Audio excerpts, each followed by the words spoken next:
Chapter 1288, Overwhelming Tier 3 Demons. After hearing Shifeng's command, both Anna and Kite set their sights on the demonic hunters guarding the herb garden. Demonic Hunter, Dark Creature, Demon. Level 70. HP 35,000/35,000,000. Compared to monsters, demons had less HP. In return, though, their intellect was much higher. In addition, they had many skills at their disposal.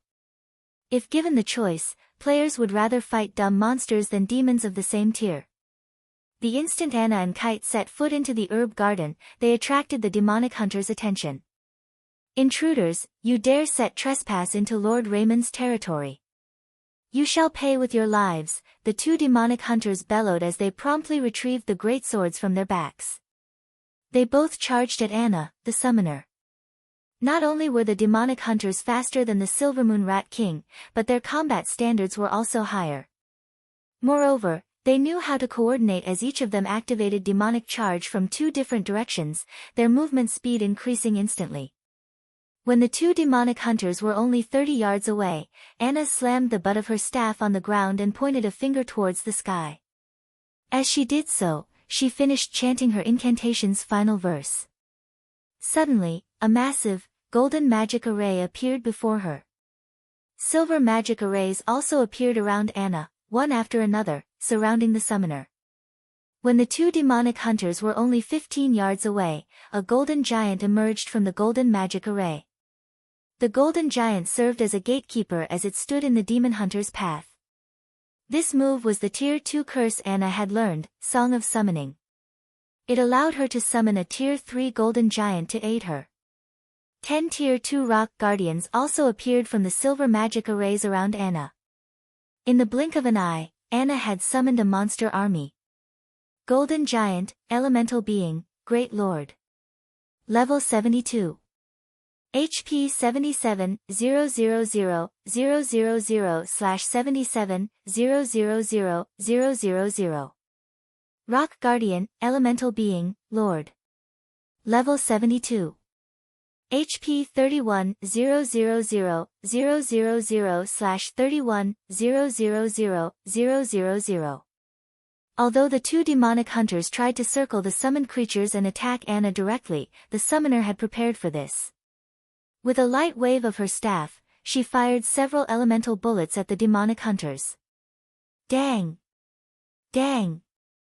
Dang! The two demonic hunters responded quickly by blocking the bullets with their greatswords. However, the golden giant appeared behind the two demonic hunters, its fists descending on their heads. Boom! -415,797. -420,187. The impact blasted a large hole in the ground. At this point, Anna had finished writing another set of runes. She then flicked her finger at these runes. Immediately, these runes embedded themselves into the 10 rock guardians' bodies, who had already surrounded the two demonic hunters. As these runes merged with the rock guardians, a golden magic array formed around the two demonic hunters. Although the demonic hunters attacked the barrier, it remained intact as the rock guardians split the damage equally. Moreover, this magic array granted the rock guardians a 10% increase to their basic attributes and reduced the demonic hunters' basic attributes by 15%. With this, it became even more difficult for the demonic hunters to kill the rock guardians and break free from the magic barrier. So strong! Shifeng was quite impressed. Although he had long since known that an epic personal guard had extraordinary potential, he never imagined that Anna would grow to the point of being capable of suppressing two Tier 3 demons all by herself. If a player of the same tier fought Anna, she would overwhelm them until their death. Not to mention, Anna still had her epic ranked legacy skill, Angel Summoning. Whether in a one-on-one fight or a group fight, Anna had no weaknesses.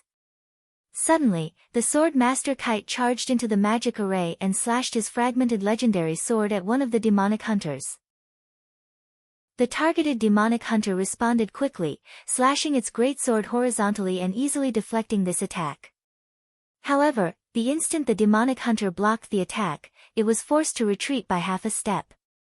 Immediately after, over a dozen wind blades struck the demonic hunter from multiple directions.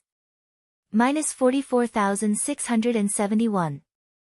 -44,598. -45,102.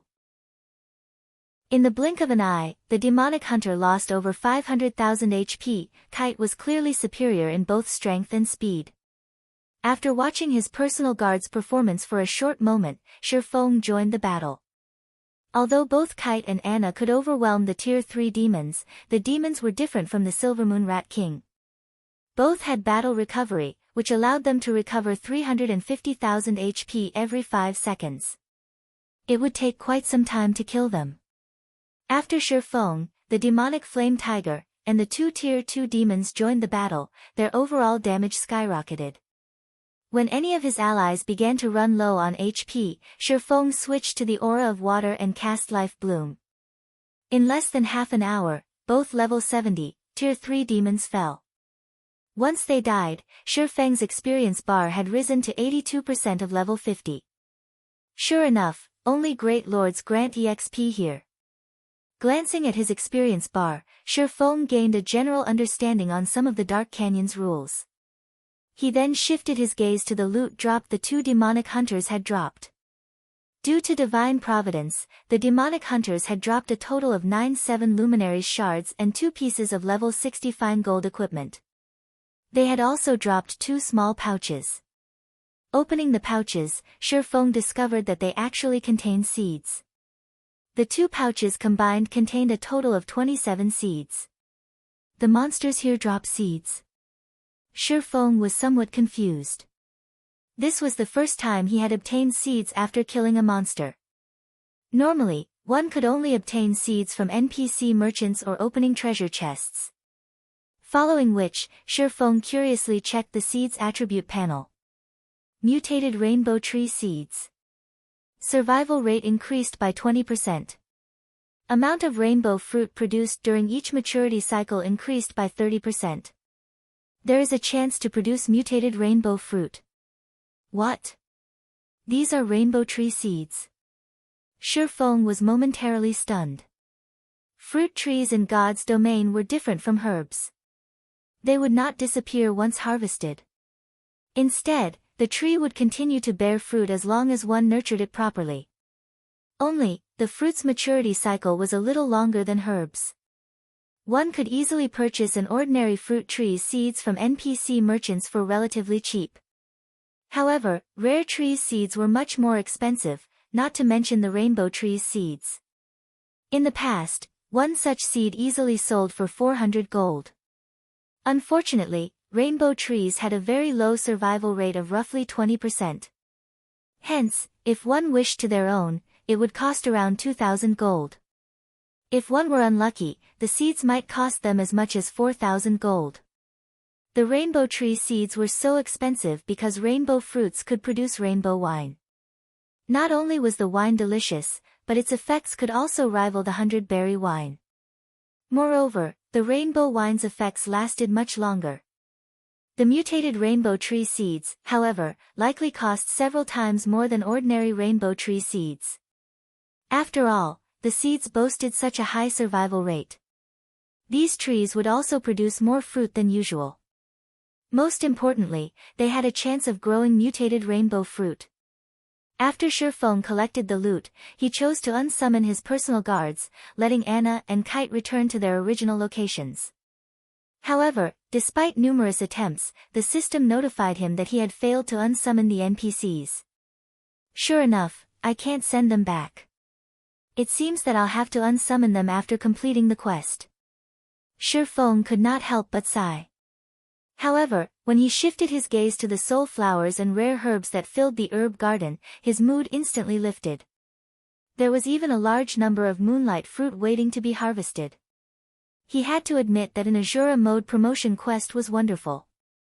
Shifeng collected the rare herbs and moonlight fruits frantically while waiting for the soul flowers to mature. Normally, soul flowers needed 3 to 4 days to reach maturity. However, due to Raymond's magic array, these only needed around 6 hours. Time passed very quickly. By the time Shifeng collected the soul flowers, his bag space was nearly full. It's about time for me to log off, Shifeng thought as he looked at the real-world clock. It was almost time for the White Tiger Dojo's friendly competition. As the Big Dipper's head instructor, he couldn't be absent from the event. He then chose to log out and disappeared from the herb garden. Rainbow fruit. Rainbow fruit in chapter 1005 changed to 7-colored fruit. Chapter 1289, difference caused due to time. Jinhai City, city center sports arena. The sun shone brightly in the midday sky. At this moment, however, the glaring, scorching sun couldn't stop the enthusiasm of the crowd gathered in front of the sports arena. A sea of people waited outside the arena, which could accommodate 50,000 people. The White River Dojo had been advertising the friendly competition for some time. Advertisements decorated the city streets. Including Jinhai City, a total of 6 cities planned to participate. It was the grandest competition so far this year.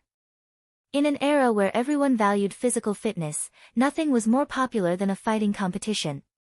Today was also a Saturday, and everyone had the free time to watch the competition. After all, this competition involved fighting experts from 6 cities. It could be considered a contest between these cities. Many had come to support their own local fighters. In order to spread the news thoroughly, the White Tiger Dojo had specifically invited many of these cities' important fighters to spectate. Seeing luxury hover cars arrive before the VIP entrance, one after another, the people lined up in front of the normal entrance gasped. Every individual that alighted from these vehicles were even more extraordinary. Look! Isn't that Elder Su? He's attending this event as well. Huh! Isn't that Master Chenwu? While the crowd watched in rapture, influential people entered the arena. Shifeng had also just arrived at the sports arena by car. As he had been occupied with gathering herbs, Xiao Yu and the others, finding it inappropriate to disturb him, had decided to head to the venue first. Hence, Shifeng had arrived alone. As soon as Shifeng emerged from the car, he was surprised. However, his surprise wasn't due to the number of spectators. Rather, he was surprised to see so many contestants. A line of people had queued up at the contestant entrance. There were at least 300 people in line at the moment. It was already enough to rival a provincial-level fighting competition. As Shifeng waited for Liang Jing to retrieve him, he noticed quite a few familiar faces in front of spectator entrance number 5. They were none other than Zhou Yuhu and his previous classmates. Brother Hu, you really are impressive. You even got your hands on entrance tickets. When I showed off my ticket, my classmates were so jealous, a robust youth with a long nose and beady eyes praised Zhou Yuhu. That's nothing to Brother Hu. Brother Hu is famous at our school. Not only did he pass the professional fighter's test and officially become a reserve professional fighter, but he is also one of the few Shadow Guild experts in our school. It is a piece of cake for him to get a few tickets to this competition, a youth wearing a t-shirt proudly proclaimed. Amazing! Brother Hu has become a reserve professional fighter. In that case, won't he become an actual professional fighter in 1 or 2 years? At this moment, several tall, beautiful female students gazed at Qin Shuyu, who stood beside Zhou Yuhu, in envy and admiration. Senior Shuyu, you really are blessed. You actually nabbed Brother Hu for yourself. It was extremely difficult to become a professional fighter. One needed talent. Becoming a professional fighter also meant earning a high income. If one became one of the top 10 fighters in the city, living in a high-end residence and owning a luxury car would be possible. If one became a champion, they would gain a lot of influence and wouldn't have to worry about money for the rest of their life. What are you girls talking about? Qin Shuyu, who wore a blue blouse and short skirt, pretended to get angry. However, her eyes contained a faint trace of pride. As the group chatted merrily, Zhou Yuhu noticed Shifeng, who waited in the distance. Huh? Isn't that Shifeng? Hearing Zhou Yuhu's words, everyone turned to look. These people more or less knew about the history between Shifeng and Zhou Yuhu. Shifeng had defeated Zhou Yuhu in a single move, instantly becoming famous in the university. However, it had been quite some time since they had seen Shifeng as, shortly after his fight with Zhou Yuhu, he had vanished. Shifeng wore a dark blue tracksuit. Compared to several months ago, he had built up quite a bit of muscle. He gave off an indescribable sense of familiarity. Why is he here? Qin Shuyu watched Shifeng in confusion. After the fellowship party, Shifeng had cut off all connections with his classmates. After graduating from university, she had heard that Shifeng had joined a considerably powerful gaming workshop and was doing fairly well. I suppose he's here to watch the competition. Watch the competition? I doubt that. If that was the case, he should be in line for one of the spectator entrances rather than relaxing on a bench. He graduated already, yet he's still going around wearing a tracksuit. I guess he hasn't done that well. Sure enough, those rumors about him becoming powerful were lies.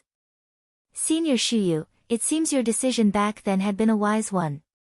I wish my eyes were as keen as yours. The group praised Zhou Yuhu, one after another. After all, the difference between Zhou Yuhu and Shifeng was obvious. One was a nobody, working for some gaming workshop, while the other was an upper echelon in the well-known shadow workshop. Moreover, not only was Zhou Yuhu the envy of white-collar workers, but he was also a reserve professional fighter. As long as he could pass the city's qualifiers within 3 years, he would officially become a professional fighter. Every dojo and training center in the city would offer high pay to recruit him. Senior Shuyu, why don't we invite him to join us? We have an extra ticket. Letting it go to waste would be a pity. That's right. There are people willing to buy back row tickets for 1,500 credits. It would be a loss to hold on to it. In any case, he must want one. We can sell it to him for 1,200 credits. Consider it doing him a favor. Zhou Yuhu and Qin Shuyu agreed with the suggestion. Obtaining these tickets hadn't been cheap. Even back row tickets cost 500 credits through official channels. Originally, they had bought just enough tickets, but one of their party wasn't able to attend due to some urgent matter. If they did nothing with the ticket, they would have thrown away 500 credits. By selling it to Shifeng, they could earn a quick buck and ridicule their old classmate. Alright, then. In any case, holding on to it would be a waste. Since we are old classmates, and we haven't seen him for some time, we can use this opportunity to catch up. Qin Shuyu nodded. However, after taking a few steps forward, Qin Shuyu noticed a gorgeous beauty with 4 black-clad bodyguards in tow approach Shifeng gracefully. This woman, wearing an exquisite business suit, even made Qin Shuyu feel ugly. She was none other than Liang Jing. Head instructor, sure, you finally decided to show up. Let's hurry inside. Chairman Xiao and the others are already waiting anxiously for you. Had you been any later, they would have fetched your gaming cabin with you inside, Liang Jing grumbled when she saw Shifeng's leisurely behavior. Aren't I here now? Shifeng chuckled. Let's go. Hearing Shifeng's words, Liang Jing led him through the VIP entrance. Although the several security guards at the entrance wanted to verify their identities, when they saw Liang Jing produce a gold-plated VIP invitation card, they halted their steps and stood aside respectfully. Crap, who are those people? They have a gold invitation card. I thought the White Tiger Dojo had only given out 20 of those. As Shifeng and Liang Jing entered the building, the security guards stated after them in surprise. If the 20 golden invitation cards were split evenly among the 6 cities invited, each city would only get 3 or 4 cards. Only those whom the White Tiger Dojo valued would receive one. Meanwhile, Zhou Yuhu and the others, who waited in front of the spectators' entrance, were dumbfounded, their eyes nearly falling out of their sockets. Chapter 1290, Display of Strength. How is this possible? Doesn't he work for a gaming workshop? Qin Shuyu stared at Shifeng incredulously as the latter entered the VIP entrance. She couldn't believe her eyes. Every person she had watched go in through that entrance was an influential fighter in Jinhai City, yet Shifeng boldly walked through the doors. Moreover, even the security guards had treated him with respect. How was he not doing well after graduating? He had risen to an entirely different level. So the rumors were true. Her companions' jaws had dropped as they stared at the VIP entrance. When they thought about how they had planned to sell Shifeng a back-row ticket, they realized the idea was laughable. Fortunately, they had not actually tried to sell him the ticket. Otherwise, they would have humiliated themselves. Senior Shuyu, aren't you very familiar with Senior Shifeng? I'm very interested in gaming. If there is an opportunity, would you introduce us? A petite girl with big, round eyes and cherry-red lips asked Qin Shuyu with anticipation. Ah. Amichum. If there is an opportunity. I'll introduce you, Qin Shuyu muttered, wearing an indescribably awkward expression. Meanwhile, in the sports arena's VIP hall, upper echelons from the various dojos and training centers, as well as influential figures from the various cities, had gathered, chatting merrily. Only, despite the sounds of laughter that filled the hall, an intense hostility snapped between them. When 3 of the White Tiger Dojo's people entered, practically every upper echelon shifted their gazes to the newcomers. Among these 3, the one leading the group was a middle-aged man in his mid-30s. The man gave off a peaceful aura. Of the 2 men beside him, one was Gan Xingteng, the representative instructor for Jinhai City's White Tiger Dojo, while the other was Xie Qiwen, White Tiger Dojo's rising star. What? Jiang Tianyuan is here. Seeing as Jiang Tianyuan is attending, this competition must be quite important to the White Tiger Dojo. When the crowd saw the middle-aged man, Jiang Tianyuan, they spoke in hushed whispers.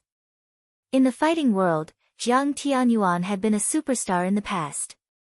He had participated in multiple international competitions and had placed quite well. During his youth, he had been practically unrivaled among his peers within the country. The White Tiger Dojo had raised him to the position of advanced instructor at a very young age. He had even become a hall master, managing over a dozen branches. Jiang Tianyuan was definitely one of the White Tiger Dojo's core upper echelons. Even the dojo's head hall master treated him with respect. The fact that such an important figure had set foot in a backwater city like Jinhai City proved that the White Tiger Dojo intended to do anything possible to win this competition. The minor dojos and training centers clearly had no chance of winning. Qiwen, are the arrangements for the competition complete? Jiang Tianyuan asked quietly after he greeted the various VIPs. Hall master, everything is complete. Once this competition is over, the White Tiger Dojo will secure all 6 cities, Xie Qiwen reported, smiling. Good, then. Jiang Tianyuan nodded. However, I heard that the Big Dipper Dojo has a few skilled fighters. I've also heard that Lei Bao is now one of their instructors. Make sure our competitors do not grow complacent. Hall master, rest assured, we've investigated the Big Dipper Dojo's situation. Among their 20-year-old and younger members, none are exceptional. I am sure that some other dojo or training center will deal with Big Dipper before we have to, Xie Qiwen said confidently. If the woman named Fire Dance, who had defeated Gan Xingteng in a single move, took part in this competition, they would have to take Big Dipper seriously. However, none of the dojo's new members had any talent to speak of, much less strength. Compared to the Big Dipper Dojo, the other dojos and training centers posed were a greater threat. Right, who have you chosen to be our 3rd representative in this competition? Jiang Tianyuan asked. I've heard that both Yu Ziping and Liao Huajie have performed considerably well thus far. Although Liao Huajie is one of the main branch's elites, Yu Ziping is nearly skilled enough to become an advanced apprentice. After some discussion, we've decided on Liao Huajie as our 3rd representative. At the end of the day, Yu Ziping is too young. Although Yu Ziping has the advantage when it comes to the basics, he doesn't have as much combat experience as Liao Huajie, Xie Qiwen explained, smiling. What a pity. This is a good opportunity to accumulate experience. After all, that child is quite talented. After Jiang Tianyuan considered the matter, he agreed with Xie Qiwen. The competition was extremely important. If it weren't, he would not mind letting Yu Ziping take part in it instead. However, Jiang Tianyuan only played with this thought. After all, neither Liao Huajie nor Yu Ziping was skilled enough to attract his attention. He had only asked because Yu Ziping was one of his daughter's friends. Elsewhere in the arena. Head instructor Shi, you're finally here. When Xiao Yu saw Shi Feng enter the room, he hurriedly welcomed the latter. Anxiously, he asked, how is the team coming along? The competition was about to start, yet the Big Dipper's chairman was utterly unfamiliar with his team's condition. To make matters worse, quite a few influential figures within Jinhai City were concerned and had repeatedly asked him about Big Dipper's representatives. Meanwhile, he could only smile in response. He didn't have any answers for them. They should be all right, Shi Feng said, chuckling. Hearing Shi Feng's vague reply, Xiao Yu was speechless. He even wondered if Shi Feng was concerned at all. However, Xiao Yu's requirement wasn't overly high. As long as they didn't lose too miserably, he'd be satisfied. After all, the White Tiger Dojo had dispatched its elites from the main branch. Although Xiao Yu tried to say something more, the bell signaled the start of the competition. Everyone immediately turned towards the arena. The large sports arena, which was capable of accommodating 50,000 spectators, was filled to the brim. The venue was extremely lively, and even some of the contestants, who participated in fighting competitions frequently, grew tense. Of all the people that had applied to join the competition, a total of 768 people had qualified. These people would be divided into 32 groups of 24.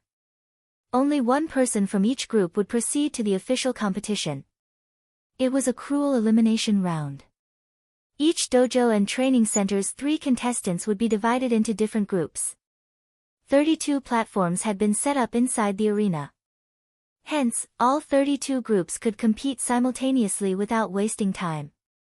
The audience would get their fill of exciting fights. A virtual screen had also been set up in the arena center, displaying the winners of each round.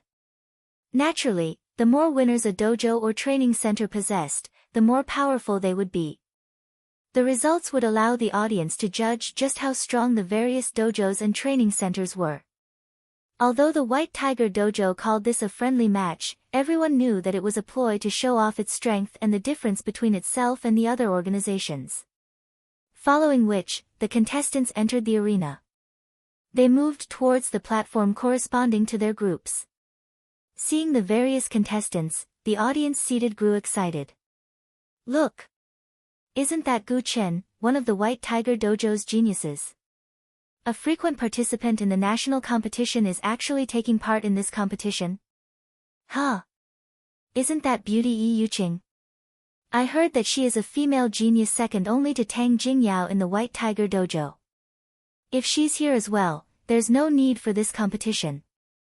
The final match will definitely be between Yi Yuqing and Gu Chen. As the audience watched the White Tiger Dojo's representatives approach the stages, they were stunned. Meanwhile, the various dojos and training centers' upper echelons paled at the sight. With 2 of the White Tiger Dojo's geniuses participating in this competition, how could they compete? Xie Qiwen, who watched from the VIP stands, suddenly noticed a familiar figure on platform number 14. This figure was none other than Yu Ziping. Why is he here? Xie Qiwen was flabbergasted. Chapter 1291, Death Group. So, you secretly applied for the qualifiers, knowing that you wouldn't be chosen as a representative? Xie Qiwen's expression darkened as he glared at Yu Ziping on platform number 14. You really are a resilient bastard. Xie Qiwen knew that Yu Ziping was chasing after Jiang Tianyuan's daughter, Jiang Mengyun. Originally, he had planned to cause some trouble for Yu Ziping, forcing the boy to retreat. However, he hadn't expected Yu Ziping to disregard his kindness, much less join the competition without approval. Following which, Xie Qiwen sent Gu Chen, Yu Yiqing, and Liao Huajie a message. The contents were simple, cripple Yu Zipping and prevent him from continuing in the fighting world. Hopefully, you don't disqualify too quickly. Xie Qiwen sneered as he looked at Yu Zipping. He had to admit that Yu Zipping was quite lucky. Among the White Tiger Dojo's 3 representatives, none were assigned to platform number 14. If he wished to take Yu Zipping out, he had to wait until the boy won the elimination round. As long as Yu Zipping won in the elimination round, he would be easy to deal with. Although this was only a friendly competition, injuries were common in any fighting competition. For an elite like Gu Chen, accidentally crippling Yu Zipping in a fight would be a piece of cake. Even if Yu Zipping could recover, a mere disciple with no background wouldn't be able to afford the treatment. Suddenly, Gan Xingting approached Xie Qiwen, respectfully handing his superior a folder. "Boss, here's the detailed report on the dojos and training centers representatives that you asked for." "Good job." Xie Qiwen nodded, casually browsing through the information. He was responsible for handling the occupation of the 6 cities. This was the first important task the White Tiger Dojo had assigned him. Naturally, his performance had to be flawless. Although he didn't expect anyone from the 6 cities to defeat his dojo's representatives, he had Gang Xingting investigate any noteworthy opponents. Among the 6 cities, there were only 3 noteworthy opponents: the Martial Heaven Dojo, White Cloud Dojo, and Big Dipper Dojo. Among the 3, the Martial Heaven Dojo and White Cloud Dojo deserved the most attention. After all, these 2 were considerably famous in the past. Only, their fame had fallen considerably since then. However, they were still capable of nurturing national fighters once every few years. The martial arts master, Lei Bao, was the only reason the Big Dipper Dojo was considered a worthy foe. They also had Fire Dance, who was suspected of being a martial arts master as well. With these 2 masters, the Big Dipper Dojo might have some hidden trump cards. As Xie Qiwen read through the files, however, he noticed a familiar name, Yu Zipping. Moreover, Yu Zipping was representing the Big Dipper Dojo. Seeing this, Xie Qiwen was momentarily stunned. He was utterly dumbfounded by Yu Zipping's foolishness. Had Yu Zipping joined the competition as an individual, the youth would retain his identity as a White Tiger Dojo intermediate disciple. If that were the case, he couldn't do anything too drastic against the youth. After all, Jiang Tianyuan was watching. However, the situation had changed. By representing another organization, Yu Zipping had severed all ties with the White Tiger Dojo. Even if he crippled the boy, Jiang Tianyuan wouldn't interfere. On the contrary, Jiang Tianyuan would be pleased. After all, no one tolerated a traitor. "Since you're asking for a beating, I'll gladly give you one."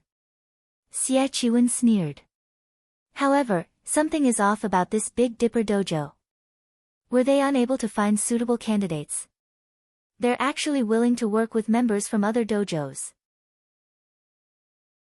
Although the information regarding Shadow Sword and Turtledove showed that both had participated in their own city's professional qualifiers, they had never passed the elimination rounds to become official professional fighters.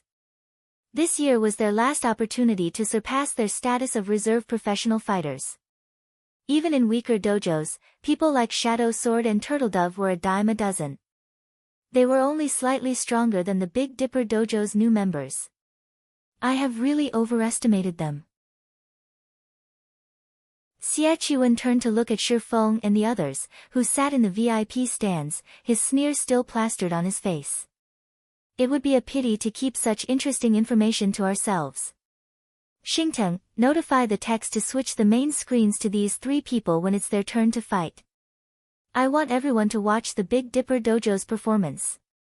There were 4 virtual screens set up in the center of the arena to give the audience a better view of the fights. However, due to the number of platforms, only the interesting matches were broadcast. As the host of the competition, the White Tiger Dojo could choose any particular fight to broadcast.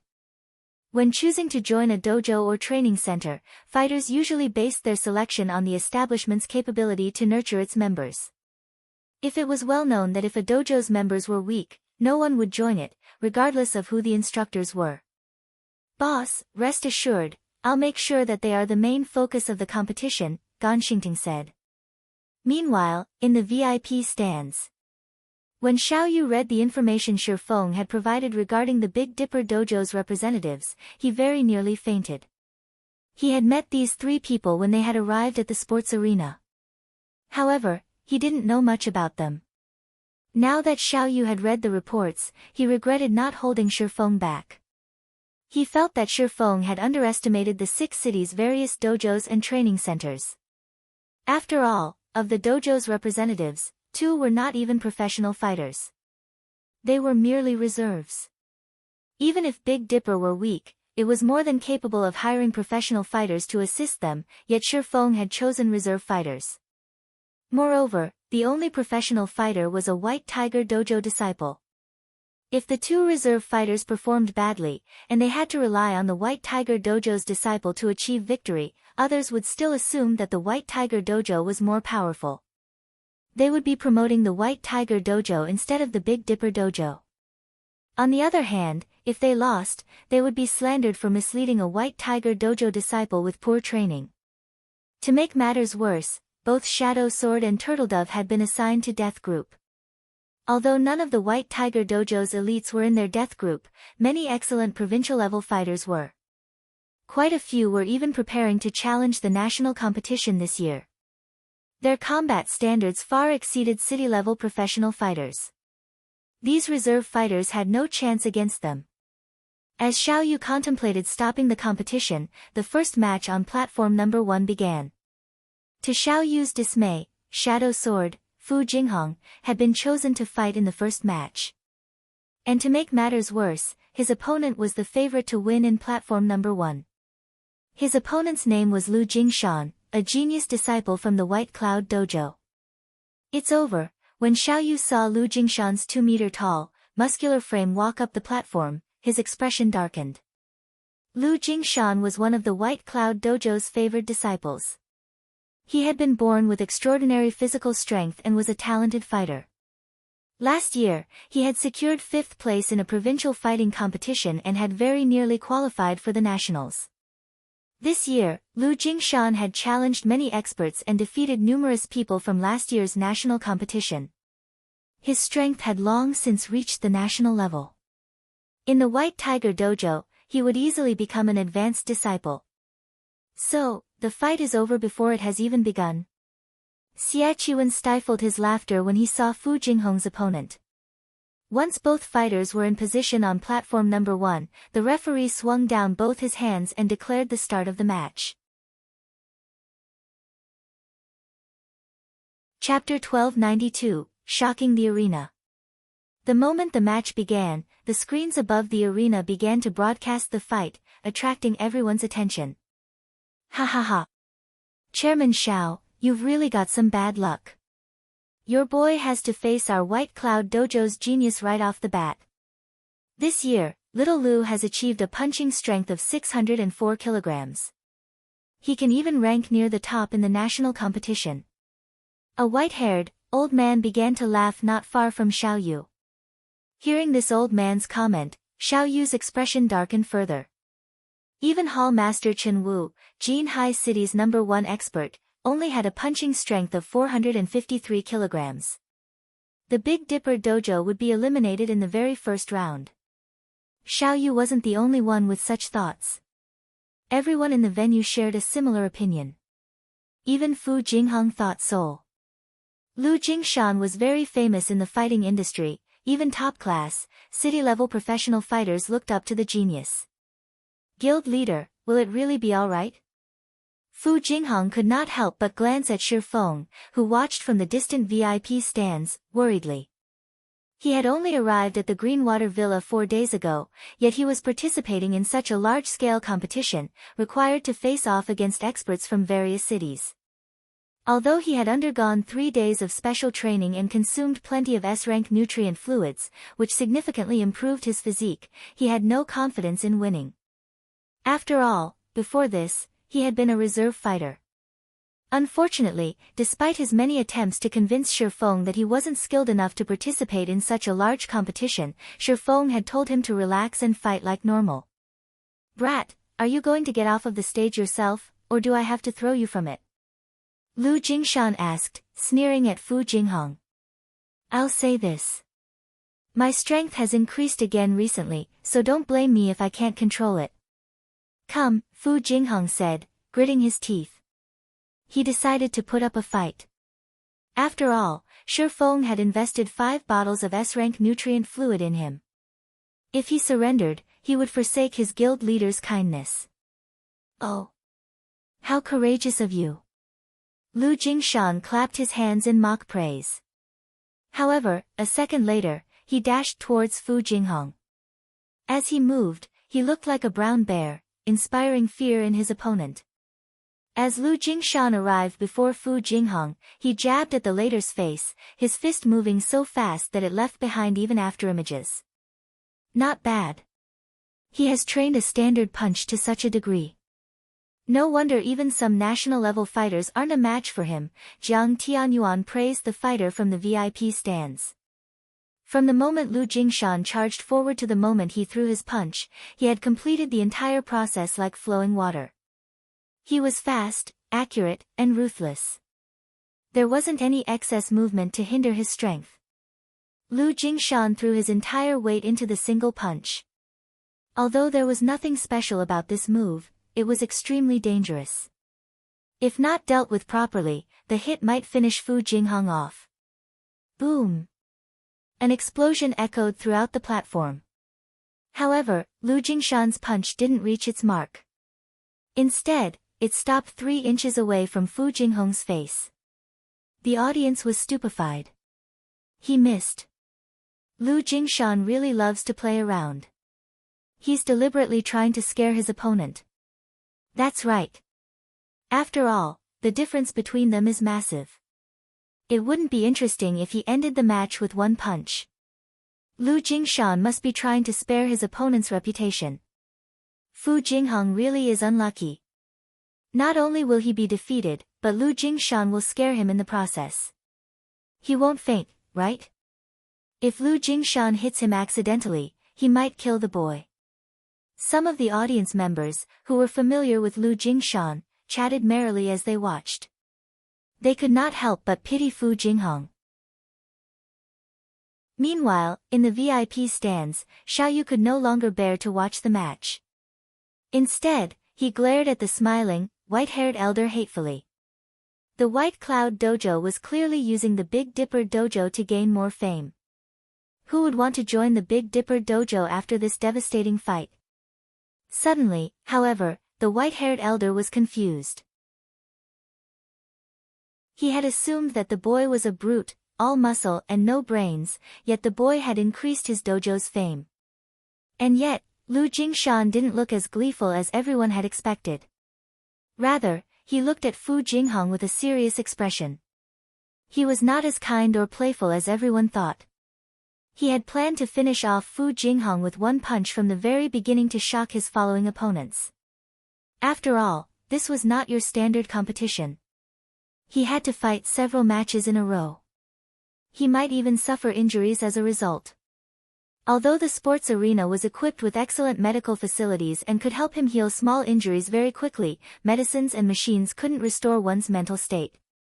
Hence, he had intended to finish his fights as quickly as possible.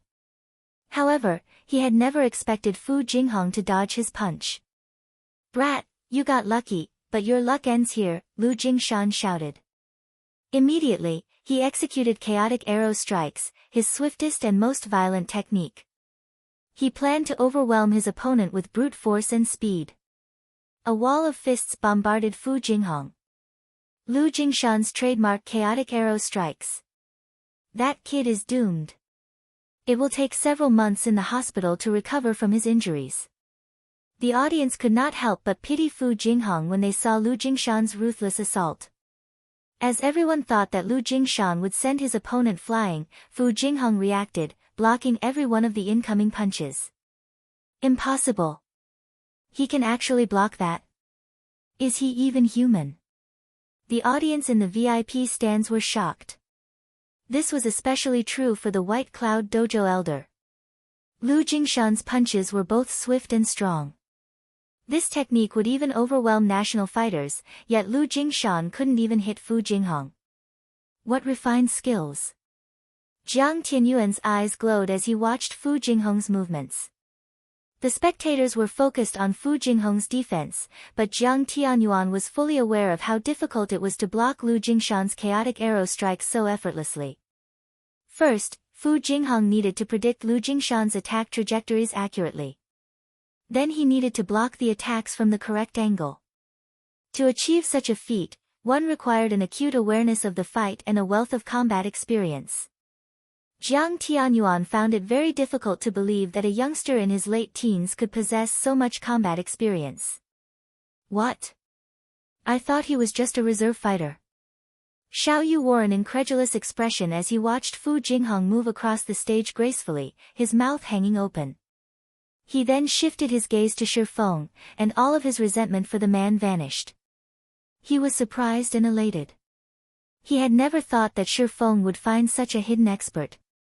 At the same time, his respect for Shi Feng grew. After the fight continued for another dozen seconds or so, Lu Jingshan gradually weakened. While chaotic arrow strikes could overwhelm his opponent, the move taxed his stamina. I see that you have some hidden strength as well, brat. You nearly fooled me. Seeing the fight going nowhere, Lu Jingshan gave up on using chaotic arrow strikes and pulled away from Fu Jinghong. He tried to buy himself some time to recover his stamina with words. If dodging is the only thing you know how to do, you will never defeat me. However, before Lu Jingshan finished speaking, Fu Jinghong charged forward. He had no intention of giving Lu Jingshan time to rest. Seeing this, Lu Jingshan sneered at his opponent's foolishness. Adjusting his stance, he responded with a horizontal kick.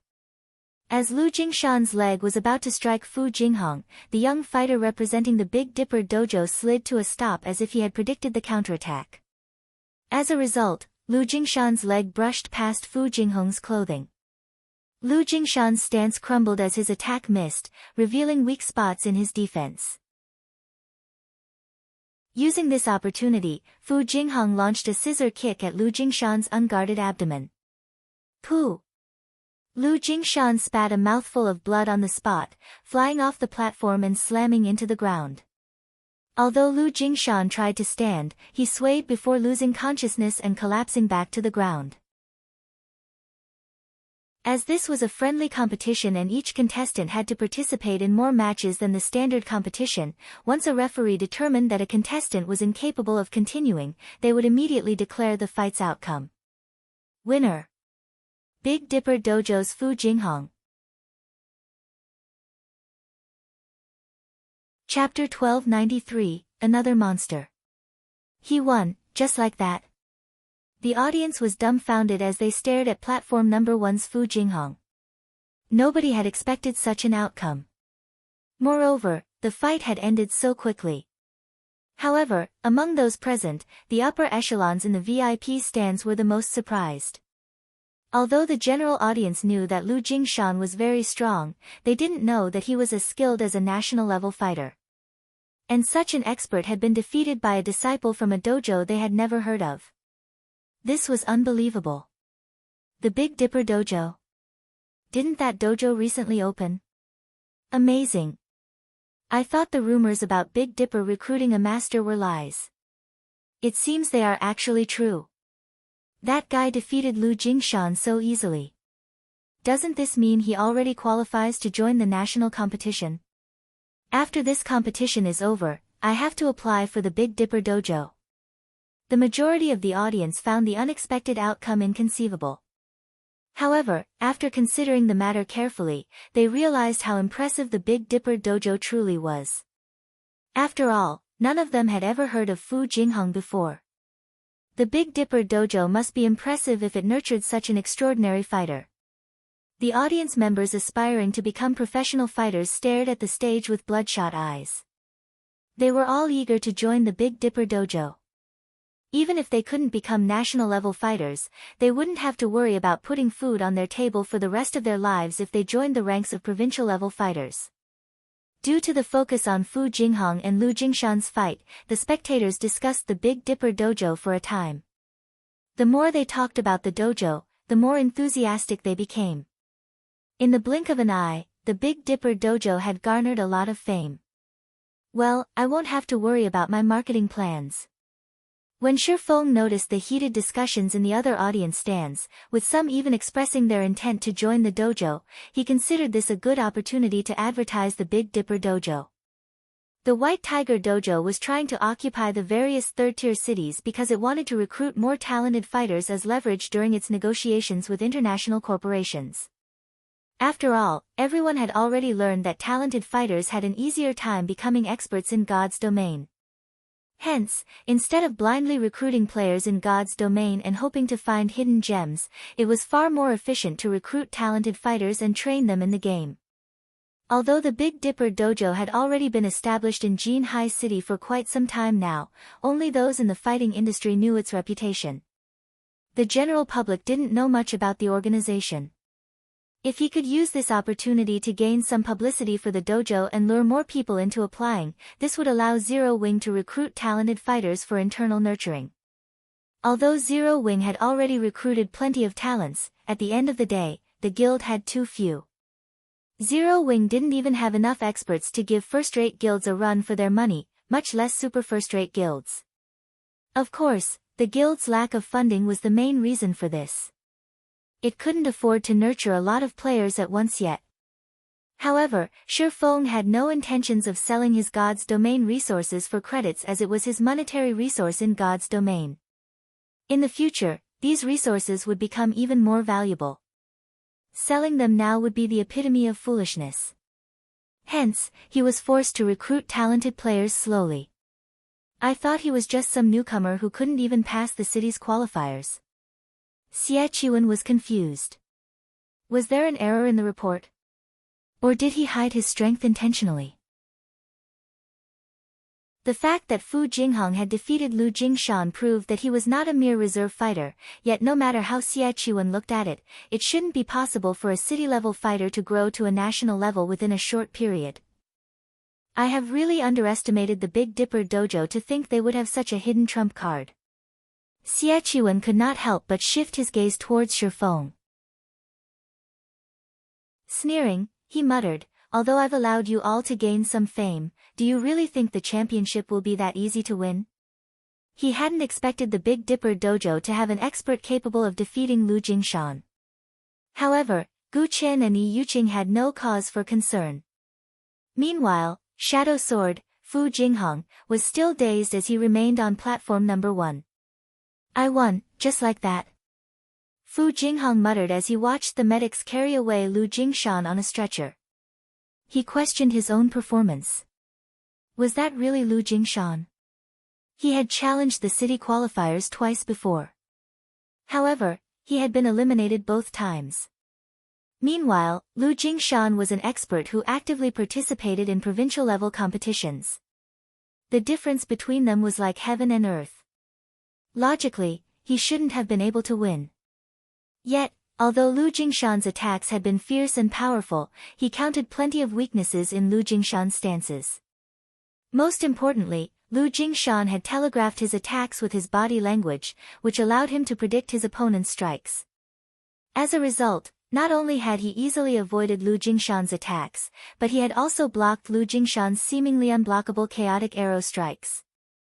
This was a basic mistake that no expert should make. Of course, he hadn't realized his own abilities earlier, either. He had only learned about these factors after training with Lei Bao and sparring with Kola and the others. However, learning about these flaws was one thing. Putting this newfound knowledge to proper use was another altogether. To do so, he had arduously trained to execute void steps in God's domain and utilized the S-rank nutrient fluids to recover from the exhaustion, gradually increasing his brain activity. Only, even after his training, Kola and the others still beat him mercilessly. Meanwhile, in the VIP stands, Shifeng wasn't surprised in the least to see this outcome. Shadow Sword was immensely talented. He could easily see this in the young man's performance in God's domain. But there were a lot of differences between combat in God's domain and fights in the real world. If one wished to use their combat experience in the game in the real world, they needed to adapt. After all, one's body in the real world was different from their body in God's domain. There were minute differences between the way one controlled these two bodies. Of course, with proper guidance, one could adapt easily. Over the past 3 days, Shadow Sword had trained with Lei Bao continuously. He had also received plenty of nutrient fluids to aid his body's growth and repair. Most importantly, thanks to the S-rank nutrient fluids, his mental capabilities had evolved, allowing his 5 senses to become far more sensitive. Coupled with Shadow Sword's wealth of combat experience, it was only a matter of course for him to defeat someone like Lu Jingshan, who had very little combat experience. Once the match on platform number 1 ended, the matches on the other platforms began. The fights here were much more exciting than the city's annual fighting competition, so the audience's blood boiled as they watched. After watching Fu Jinghong defeat Lu Jingshan, who had been a favorite to win, the other fighters on platform number 1 weren't so desperate to win. If they didn't think that they could defeat their opponent, they simply surrendered. After all, they still had to participate in official competitions once this friendly competition ended. Unless absolutely necessary, they would avoid injury. Aside from platform number 1, some eye-catching experts emerged on the other platforms. The White Tiger Dojo's 3 experts, in particular, struck fear in their opponents, extinguishing their plans for overcoming the elimination round. Meanwhile, the match on platform number 28 ended within less than 5 seconds. A robust man that was won. 9 meters tall was thrown from the platform, tearing a gasp from the spectators. If the person responsible were a muscular man, they wouldn't have been surprised. However, the victor was a charming beauty with an hourglass figure. With a single punch, this beauty had sent a 1.9-meter-tall man flying over 3 meters away and off the platform's edge. The waiting fighters sucked in a breath of cold air when they saw this. Suddenly, they were afraid of this beauty. What kind of monstrous strength does she possess? Crap! Just who is she? Everyone began to evaluate the young woman. Meanwhile, the various dojos and training centers' upper echelons began to investigate this mysterious girl. When they discovered her identity, they nearly cried out in shock. This girl was actually one of the Big Dipper Dojo's representatives, Turtledove, Yu Qiao Qiao. Chapter 1294, Famous. Amazing. Truly amazing. Are all of Big Dipper's disciples so powerful? Exclamations echoed throughout the spectator stands. When they discovered Yu Qiao Qiao's identity, their interest in the Big Dipper Dojo grew. If only one of the dojo's representatives were strong, they could chalk it up to that individual's talent. However, it was a different story if both representatives were powerful. This showed that the dojo had excellent teaching methods. Meanwhile, the various upper echelons in the VIP stand stared at Shi Feng and Xiao Yu in shock. Didn't Big Dipper recently establish its dojo? How could they have nurtured such skilled disciples? No wonder why the White Tiger Dojo stopped challenging the various dojos and training centers after visiting the Big Dipper Dojo. It turns out that the Big Dipper Dojo is actually quite powerful. So, that rumor was true. The Big Dipper group has won the lottery this time. Why can't a powerful master stumble into our dojo as well? Everyone in the VIP stands was a fighting industry insider, so they were all aware that the Big Dipper Dojo was a new construct. Moreover, the dojo had specifically been established for Shi Feng. However, they had neither expected Shi Feng to be such a powerful individual nor a capable instructor. With this, the Big Dipper Dojo's fame would grow. Ha ha ha. Big brother, our Big Dipper Dojo is famous. Several people just contacted me stating that they wish to join the dojo. There are even a few professional fighters among them who have previously refused our invitations, Xiao Yan said excitedly. Since the dojo's establishment, the Big Dipper group had constantly searched for ways to expand the dojo's influence. After all, a dojo wouldn't necessarily become popular just because it had a master martial artist leading the training sessions. Before the dojo succeeded in nurturing powerful disciples, nobody would know how capable said master was. If the master happened to be inept at teaching, there was no point to joining the dojo. Hence, they had attempted to recruit some well-known professional fighters in Jinhai City and the several neighboring cities. Unfortunately, these fighters had either refused outright or demanded too high of a price. Now, however, these professional fighters, who had acted like almighty masters, acted like children. They were all eager to join the Big Dipper dojo. Xiao Yu nodded and smiled as well. He hadn't realized how thoroughly Shi Feng had hidden his capabilities either. Now, they didn't have to worry about damage to the Big Dipper dojo's reputation, and they could recruit a plethora of well-known professional fighters. As the audience paid more attention to the Big Dipper dojo, the matches around the arena became increasingly intense as the various competitors fought to obtain the only advancement slot for their respective platforms. As predicted, all three representatives from the White Tiger dojo advanced through the elimination round eventually. All three were unbelievably skilled. The other dojos and training centers didn't fare as well. Over 40+ dojos and training centers had come to participate. Even if the remaining slots were divided equally, not every establishment could earn a slot. Furthermore, many fighters had joined the competition independently. In the end, only the stronger dojos and training centers would advance. The White Tiger dojo really is impressive as expected of one of the country's best dojos. The other dojos and training centers simply aren't a match for it. The Martial Heaven dojo is also pretty strong. All three of its representatives advanced. As for the White Cloud dojo, if Lu Jingshan hadn't lost, all of its representatives would have advanced as well. That Big Dipper dojo is also quite skilled. All three of its representatives advanced to the next round, too. Moreover, I heard that the Big Dipper dojo is relatively new. It can definitely rival the Martial Heaven dojo and White Tiger dojo. When the organizers displayed the list of fighters who had advanced above the stage, the audience discussed the various establishments. Among the many dojos and training centers, only the White Tiger dojo, the Martial Heaven dojo, and the Big Dipper dojo would be represented by all three of their fighters in the next round. Hence, many people started comparing the three dojos. When Xie Qiwen heard the chatter, he paled. The spectators were comparing one of the country's best dojos to third-rate organizations.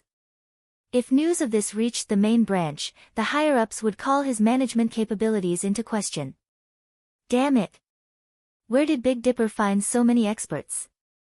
Xie Qiwen balled his fists as he glared at the distant Xiao Yu. In his opinion, the only person in the Big Dipper group capable of such a feat was the sly old fox, Xiao Yu. As Xie Qiwen inwardly cursed Xiao Yu's cunning, Jiang Tianyuan asked from beside him, "Qiwen, why is Yu Zipping listed among the Big Dipper dojo's representatives?" "Hall Master, this. I'm not sure." Feigning ignorance, Xie Qiwen replied, "I'll have someone find out what is going on immediately. Once he returns, I'll demand an explanation." "No need." Despite the White Tiger dojo's nurturing, he dares to represent another dojo without consent. He has already broken one of our sacred taboos. He is no longer a member of the White Tiger dojo. Let him fend for himself, Jiang Tianyuan announced coldly. Originally, he had considered Yu Zipping a talented child worthy of the dojo's attention. Hence, he had specifically asked if the boy had been chosen to represent their dojo in this competition. Even if Yu Zipping hadn't been chosen, he had intended to recommend moving the youth to the main branch for better training.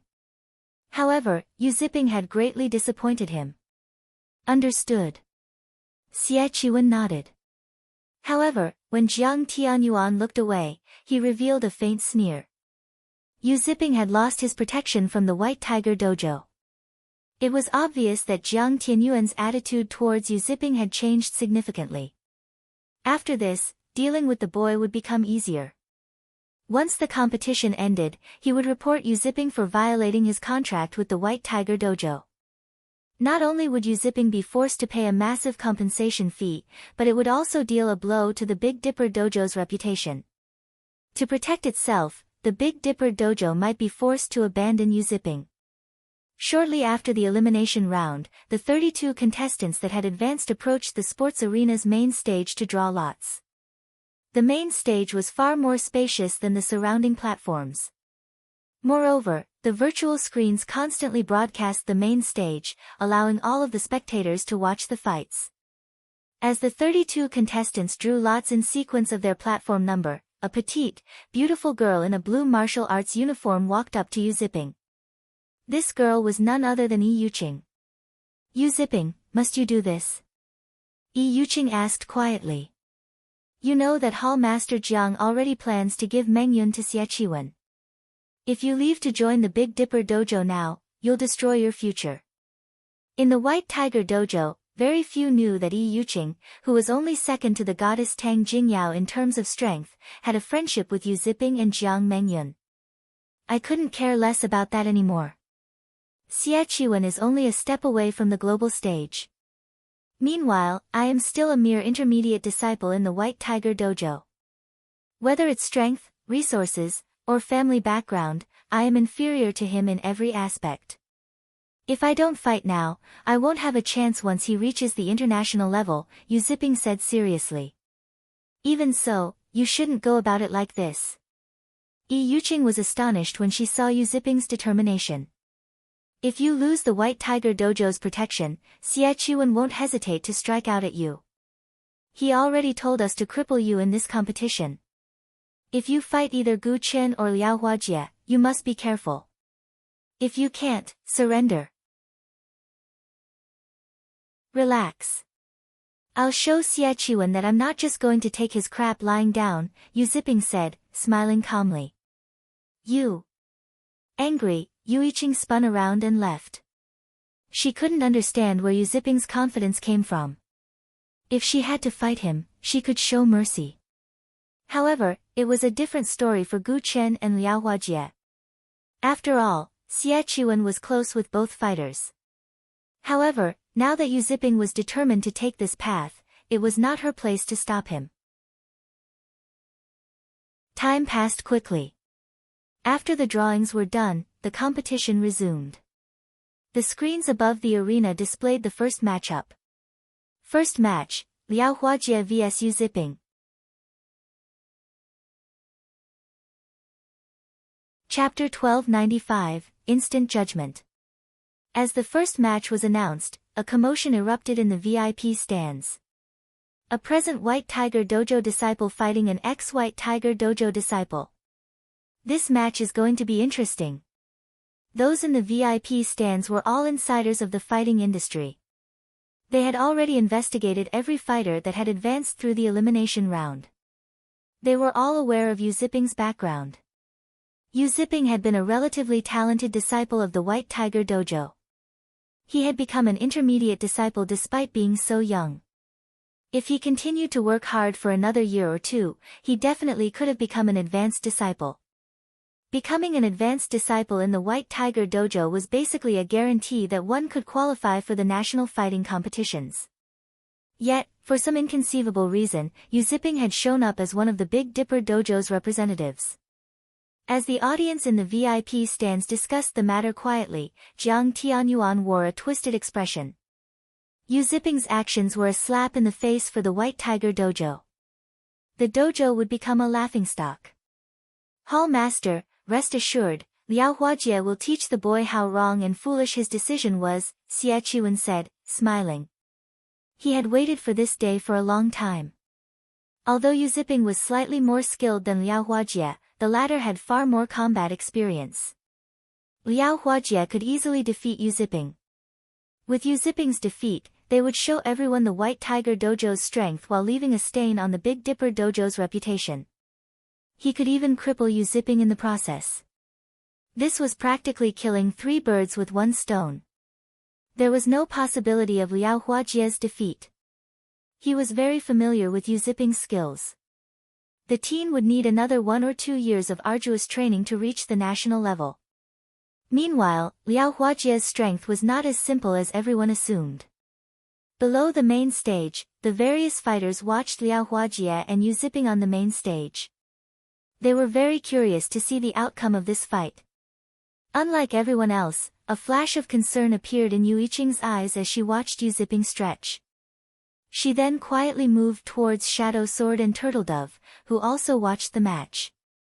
Quietly, she said, "If you two are Yu Ziping's friends, you must stop this fight. Liao Huajie is not as simple as you think. He is one of our main branch's watchmen. If you don't stop Yu Ziping before the match starts, he will be in danger." A watchman? Shadow Sword and Turtledove turned to Yu Yiqing, their expressions turning serious when they heard this. "Are you telling the truth?" Yu Yiqing was a member of the White Tiger Dojo. Although they did not know what Yu Yiqing intended by warning them, they knew that watchmen should not be underestimated. Those who weren't familiar with the various dojos and training centers might not know what the term watchman implied. However, those who focused on breaking into the industry's inner circle were familiar with the word. To put it simply, a watchman determined if a disciple was worthy of focused nurturing. After all, a dojo or training center's resources were limited. It was not possible to provide tons of resources to every member. Hence, anyone who could defeat the designated watchman would receive the dojo's attention and vice versa. This maintained the quality of the establishment's best disciples.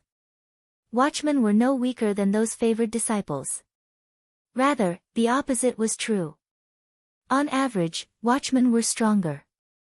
Generally, watchmen were experts the establishment's upper echelons had chosen unanimously.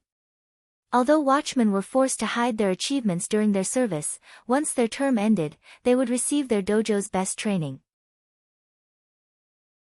Moreover, as compensation, they would have access to an abundance of resources during their service.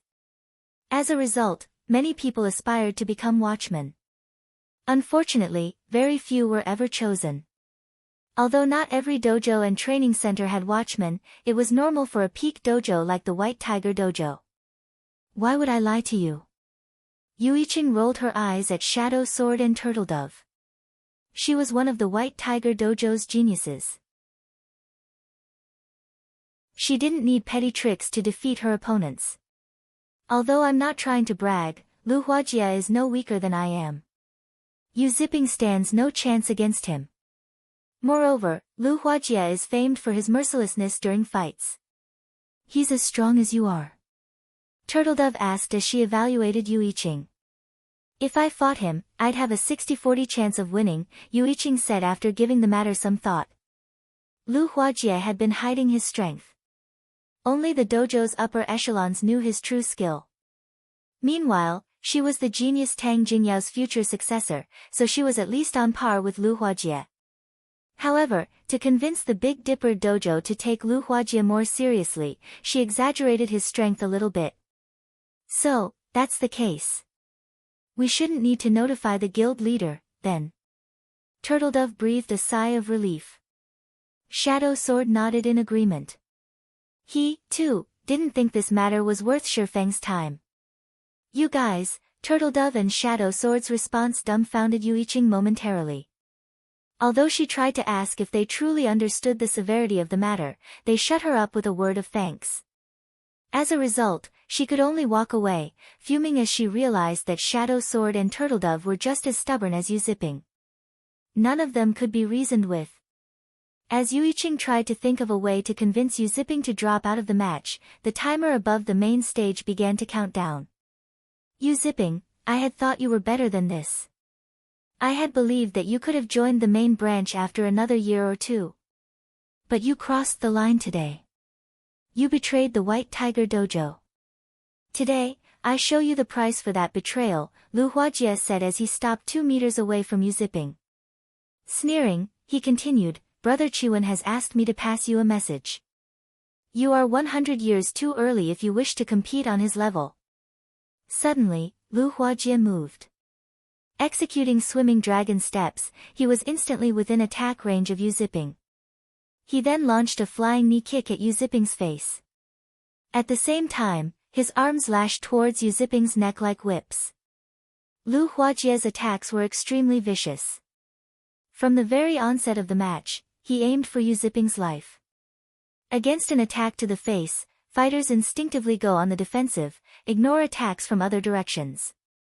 However, Lu Huajie wanted more from his flying knee attack than Yu Ziping's focus on defending himself. Martial artists frequently practiced conquering their defensive instincts. Rather, Lu Huajie wanted to distract his opponent with the initial attack, preventing Yu Ziping from noticing the attacks aimed for his neck. As Lu Huajie's knee flew towards Yu Ziping's face, Yu Ziping dashed forward, instead of retreating. That guy is insane. The fighters below the stage were shocked by Yu Ziping's suicidal counter. If the knee struck his face, he would die. Is he trying to get himself killed? Lu Huajie was a little surprised by Yu Ziping's actions. However, it didn't distract him from his attacks. In the moment between life and death, Yu Ziping barely avoided the knee as he circled to Lu Huajie's side. When their bodies interlocked, Yu Ziping used centrifugal force to land a powered punch to Lu Huajie's back. Yu Ziping's attack was as quick as lightning, giving his opponent no time to react. Thud. When Yu Ziping's fist met Lu Huajie's back, Lu Huajie felt as if he had been struck by a hammer. Immediately, Lu Huajie spat a mouthful of blood as the strike threw him over 3 meters away. By the time he hit the ground, Lu Huajie had lost consciousness. The entire process was complete in the blink of an eye. What just happened? Practically everyone watching the fight was stunned. Just as they thought that Lu Huajie would win, Yu Ziping stood on the stage alone. The fight ended so quickly. Can somebody tell me what just happened? I didn't see anything. Many of the spectators stared in shock, confused about what had just happened.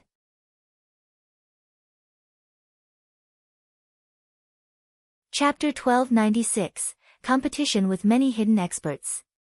The various dojos and training centers' upper echelons were even more shocked than the audience in the spectator stands, staring at the match's victor with wide eyes. However, nobody was more surprised than Xie Qiwen. What? What is going on? How is he so strong? He was extremely familiar with Lu Huajie's strength. Although Lu Huajie was slightly weaker than Gu Chen, the boy could still rank among the top of the main branch's advanced disciples. This was why the main branch had agreed to dispatch Lu Huajie for this friendly competition. Xie Qiwen wouldn't be able to defeat Lu Huajie so quickly, yet Yu Ziping had ended the match in the span of a breath. Yi Yuqing stared at Yu Ziping with a stupefied expression from below the stage. Impossible. How did he become so strong? Yi Yuqing thought back to what Yu Ziping had told her. Could he have hidden his strength all this time? Moreover, Yu Ziping wasn't the only one behaving strangely today. The other two Big Dipper representatives, Fu Jinghong and Yu Qiao, had been extraordinarily calm despite learning that Lu Huajie was a watchman. They were both obviously confident of Yu Ziping's victory. However, this only further confused Yi Yuqing.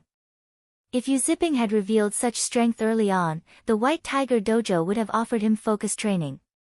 If that had happened, even Xie Qiwen would have had a hard time dealing with him. Could the Big Dipper Dojo be responsible for this? Yi Yuqing considered the possibility, her voice shaking as she spoke aloud.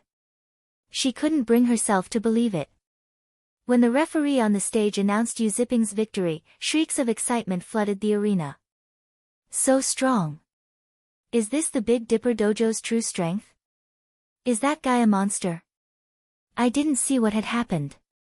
After this match, the audience's admiration for the Big Dipper Dojo reached new heights.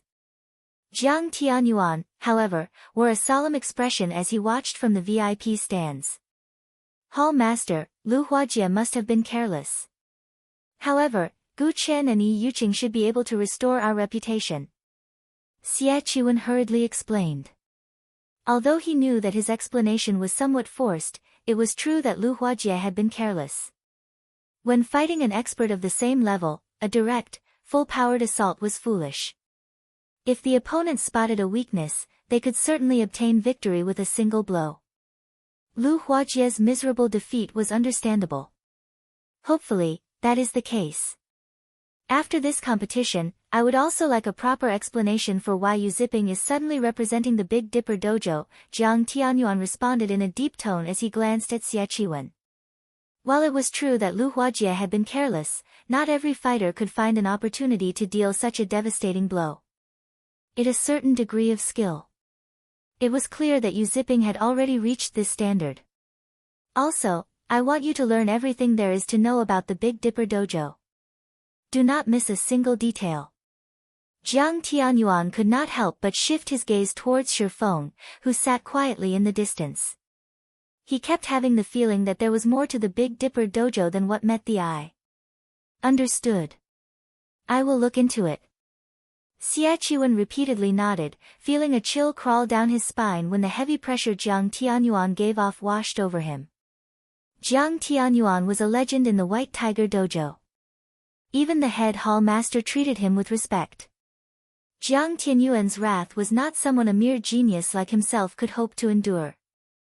Meanwhile, on another side of the VIP stands, Xiao Yu and Xiao Yan brimmed with exhilaration. Head Instructor Shi, you are truly astounding. You poached such a genius from the White Tiger Dojo. Now that we have defeated one of the White Tiger Dojo's elites, I'm afraid that the crowds will trample over and destroy the Big Dipper Dojo's entrance tomorrow. When Xiao Yu thought about the sea of people that would rush to apply for the Big Dipper Dojo, an indescribable joy bloomed in his heart. As long as the Big Dipper Dojo develops successfully, it would help the Big Dipper Group grow. The company would finally be able to branch out of Jinhai City and enter a bigger stage. I was just lucky, Shi Feng said, chuckling. Yu Ziping's performance had been quite impressive. It was no wonder why even Lai Bao and Fire Dance had given him praise. Although Yu Ziping had only played God's Domain for a short time, his level had increased very quickly. Almost every monster he fought was a higher level. In addition, his foundations had already been sound. As a result, after practicing Void steps incessantly, he had undergone a qualitative transformation. Unlike Shadow Sword, who had used 5 bottles of S-rank nutrient fluids to reach his current level, Yu Ziping had only needed 1. As for Turtle Dove, she had used 4 bottles. Yu Ziping was more fit than Shadow Sword and Turtle Dove. When it came to combat experience, however, Yu Ziping couldn't compare to them.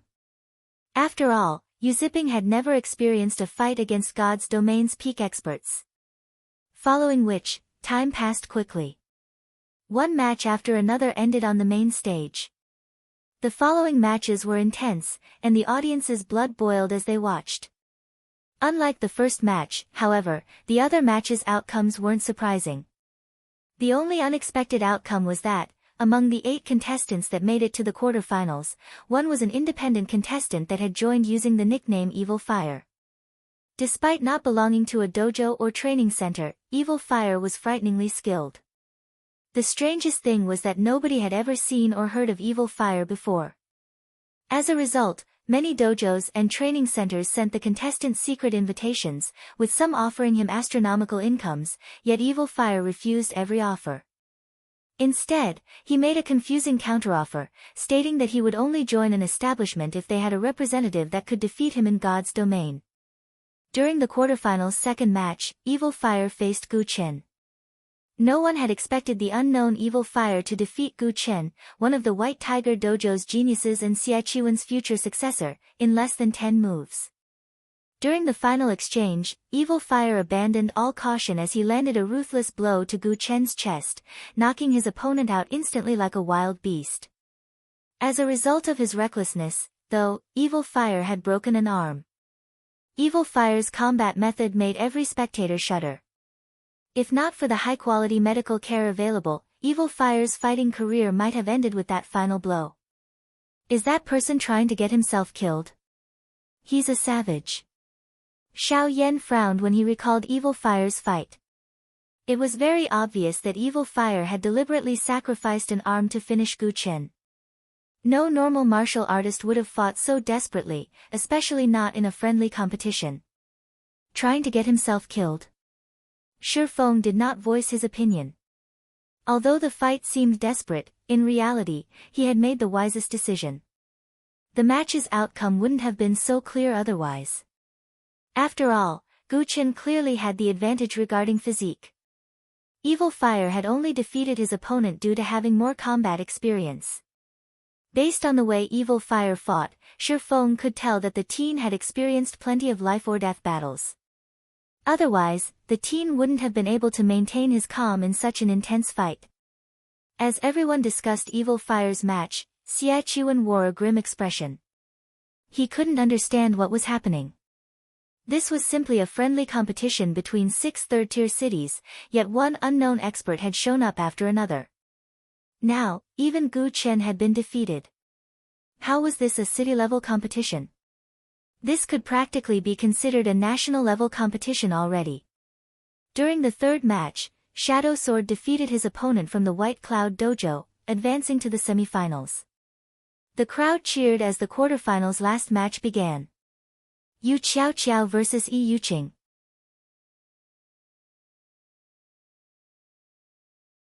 Chapter 1297, Limit Removal. Although Yu Qiao and Yi Yuqing had just approached the stage and were waiting for the match to start, the various upper echelons in the VIP stands were exceptionally excited. Nobody had expected that this friendly competition would reach this point. This should have been a stage for the White Tiger Dojo to display its overwhelming might. Now, however, just getting into the semifinals was a problem. Meanwhile, Xia Qiwen wore a twisted expression. He had never thought that Gu Chen would be so useless as to lose to some unknown fighter.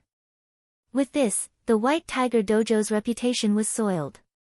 Meanwhile, as the person responsible for handling this competition, he couldn't escape blame. Xingteng, contact Big Dipper immediately. If they are willing to forsake the competition, I will give them the Green God Company's invitation. We can both still benefit. If they refuse and Yi Yuqing takes the championship, they'll get nothing, Xia Qiwen quietly instructed Gan Xingteng, who sat beside him. The current situation wasn't in his favor. Although Yi Yuqing was very strong, at the end of the day, she was no match for Gu Chen. Gu Chen had only lost to Evil Fire because he hadn't dared to go all out. It was difficult to guarantee that Yi Yuqing would not make the same mistake. Xia Qiwen did not want to take this risk. In any case, the dojo's and training center's main goal in this competition was the Green God Company's invitation card. If the Big Dipper Dojo accepted his offer, not only would they do the White Tiger Dojo a favor, but they'd also receive the invitation card. This was a heaven-sent opportunity to a small dojo like Big Dipper. Gan Xingteng immediately left the VIP stands and contacted Xiao Yu, notifying the man of Xia Qiwen's offer. Big brother, did something happen? Xiao Yan asked curiously when he noticed Xiao Yu's hesitant expression while he was on a call. The Big Dipper Dojo had already garnered quite a bit of fame during this friendly competition. It wouldn't have any issues expanding past Jinhai City in the future. This should be cause for celebration, not concern. It's the White Tiger Dojo.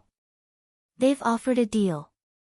If we forfeit, they will compensate us with the Green God Company's invitation, Xiao Yu explained. At the end of the day, the White Tiger Dojo was still one of the best dojos in the country. If Big Dipper won the championship, while it would indeed help to further its reputation, but it would also provoke the White Tiger Dojo. The Big Dipper Dojo would have some trouble expanding into other cities, particularly first- and second-tier cities. However, if Big Dipper conceded this competition, it would benefit their expansion. Even Xiao Yan hesitated for a moment. However, he shifted his gaze to Shifeng and said, Big brother, rather than deciding ourselves, why don't we let Shifeng make the decision? After all, Shifeng is the dojo's manager. The dojo's development should be left to him. I guess that's true. Xiao Yu smiled bitterly. After all, he wasn't responsible for the Big Dipper Dojo's management. Rather than having a headache over this matter, it was better to leave it to Shifeng. While Shifeng looked young and immature, his mind was anything but. The only reason the Big Dipper Dojo had come this far was Shifeng. If he decided on his own, and Shifeng disagreed, it would sour their working relationship. Following which, Xiao Yu passed Xia Qiwen's message to Shifeng. Head instructor Shi, what do you think? Xiao Yu looked at Shifeng, curious as to what decision the youth would make. The White Tiger Dojo's favor wasn't easy to earn. If the Big Dipper Dojo tried to expand to first- and second-tier cities, it would run into the White Tiger Dojo. Moreover, it was not a guarantee that they would win the championship. If they rejected this offer, they might lose the opportunity to obtain the Green God Company's invitation. The White Tiger Dojo's offer didn't particularly surprise Shifeng. Straightforwardly, he responded, "Chairman Xiao, tell them that we can get the Green God Company's invitation by ourselves. We don't need their charity." The White Tiger Dojo was a frightening organization. As one of the best dojos in the country, it had branched dojos in practically every first and second-tier city. Shifeng understood Xiao Yu's thoughts. If he hadn't been reincarnated, he really would have been tempted to accept this offer as well. After all, getting in the good graces of a top dojo would make things easier when the Big Dipper Dojo expanded into first and second-tier cities. Unfortunately, the future was in God's domain. The Big Dipper Dojo had only recently established. If he wanted to recruit talented players and quickly increase the dojo's fame, this friendly competition was the best stepping stone available. He could not let this opportunity get away.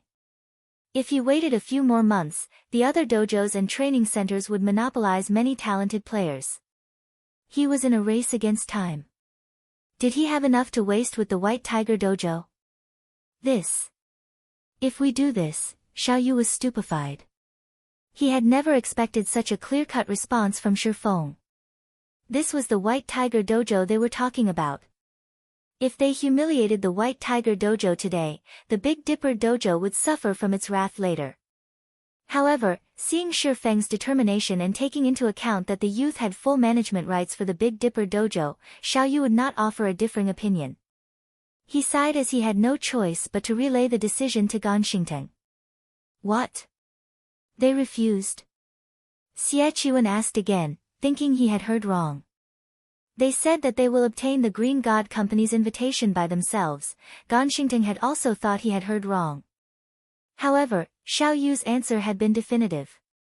Good. Excellent.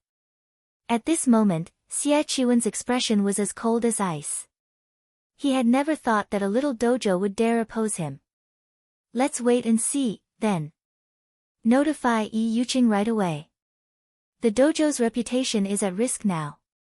If need be, have her remove her limiter. I'll cover the recovery expenses myself. Initially, Ganxingteng had been excited when he heard Xie Chuan's words. After all, he would finally get an opportunity to witness a limit removal, yet he began to worry as he responded, "But boss, if we expose that move here, we'll get in trouble with the main branch. I'll take responsibility for it. I want to show these no-name dojos and training centers that, no matter how much they try, their efforts are futile." Xie Chuan sneered as he glanced at Shifeng. On the main stage, both Yu Qiao and Yi Yuqing eyed each other, carefully observing the other party's movements. As soon as the referee swung his hands down and announced the start of the match, both fighters dashed forward, invading into each other's attack range. Although Yi Yuqing's attacks seemed soft and light, they were incredibly fierce. Every punch and palm strike sounded like an explosion, overwhelming the audience. Although Yi Yuqing was a girl, she had already achieved a 550 kilograms punch. Over a century ago, her punches would have qualified her for a boxing championship. She was fully capable of punching holes through concrete walls and crushing stones in her palm. She could even put an ordinary person's life at risk with one hit. Against Yi Yuqing's overwhelming attacks, any normal person would have retreated. However, Yu Qiao did not. Instead, she launched her own barrage of attacks, her hands moving like whips as they clashed with Yi Yuqing's attacks. Her momentum was no slower than Yi Yuqing's. Moreover, every time she blocked an attack, a loud crash would echo throughout the venue. This scene stupefied the audience at the spectator stands. Both fighters exchanged blows constantly, attacking and defending non-stop. In the blink of an eye, Yu Qiao and Yi Yuqing had exchanged numerous moves. The audience could not keep up with the two girls. This continued for over a dozen seconds without either side securing an advantage. It was obvious that neither side would have an easy victory. Seeing the fight going nowhere, Yi Yuqing backed away. With a confused expression, she then said, "I haven't found a single weakness in your defense even after our exchange. It really is hard to imagine why an expert like you would join a small dojo that has no history. In terms of strength and speed, she was clearly a cut above Yu Qiao. However, Yu Qiao continued to find holes in her defense, forcing her to parry or dodge and preventing her from exhibiting her full strength. Rather than a teenage girl, Yi Yuqing felt as if she faced a veteran fighter who had participated in fighting competitions for over a dozen years. She even felt that Yu Qiao's moves slightly resembled that of the savage Evil Fire. If not for witnessing Evil Fire's attack methods earlier, Yu Qiao would have caught her off guard. Yi Yuqing suddenly caught sight of Gan Xingting making hand gestures at her. These gestures were the White Tiger Dojo's internal sign language, which all main branch disciples had to learn. Has Xie Chuan lost his mind? This is just a friendly competition. Is there a need to go so far? Yi Yuqing could not help her surprise when she saw Gan Xingting's gestures. Noticing that her opponents diverted attention, Yu Qiao took advantage of the distraction and advanced, using a superficial footwork technique. Following which, Yu Qiao seemed to flicker in and out of existence. By the time Yi Yuqing snapped back to attention, Yu Qiao had already circled to her side. Yu Qiao's fist flew towards Yi Yuqing's defenseless side. Since she had noticed the attack too late, Yi Yuqing couldn't dodge the fist normally. As Yu Qiao's fist was about to hit its mark, a black shadow darted and intercepted Yu Qiao's fist. Thud! Even the referee, who stood over 8 meters away, heard the dull sound. How? Yu Qiao looked at Yi Yuqing in shock. Her attack had been flawless. She had used the momentary distraction to circle to her opponent's side and attack from a blind spot. Yi Yuqing shouldn't have been able to defend herself. Yet, the palm that had caught her fist belonged to none other than Yi Yuqing. Most importantly, she had put her entire weight into that punch, yet Yi Yuqing had intercepted the hit. It felt as if she had punched a wall. It was unbelievable. You really are amazing. If I hadn't used limit removal, you might have defeated me with that blow. At this moment, Yi Yuqing sighed ruefully as she gripped Yu Qiao's fist. Originally, I had planned to save this move for the national competition. I never thought that I would be forced to use it so soon. However, since I have, this match is over. Saying so, Yi Yuqing squeezed Yu Qiao's fist. No matter how much Yu Qiao struggled, she couldn't break the hold. At this time, Yi Yuqing clenched her free hand into a fist and punched her trapped opponent. The instant she threw her punch, a loud explosion rang throughout the arena. She was both faster and stronger than before.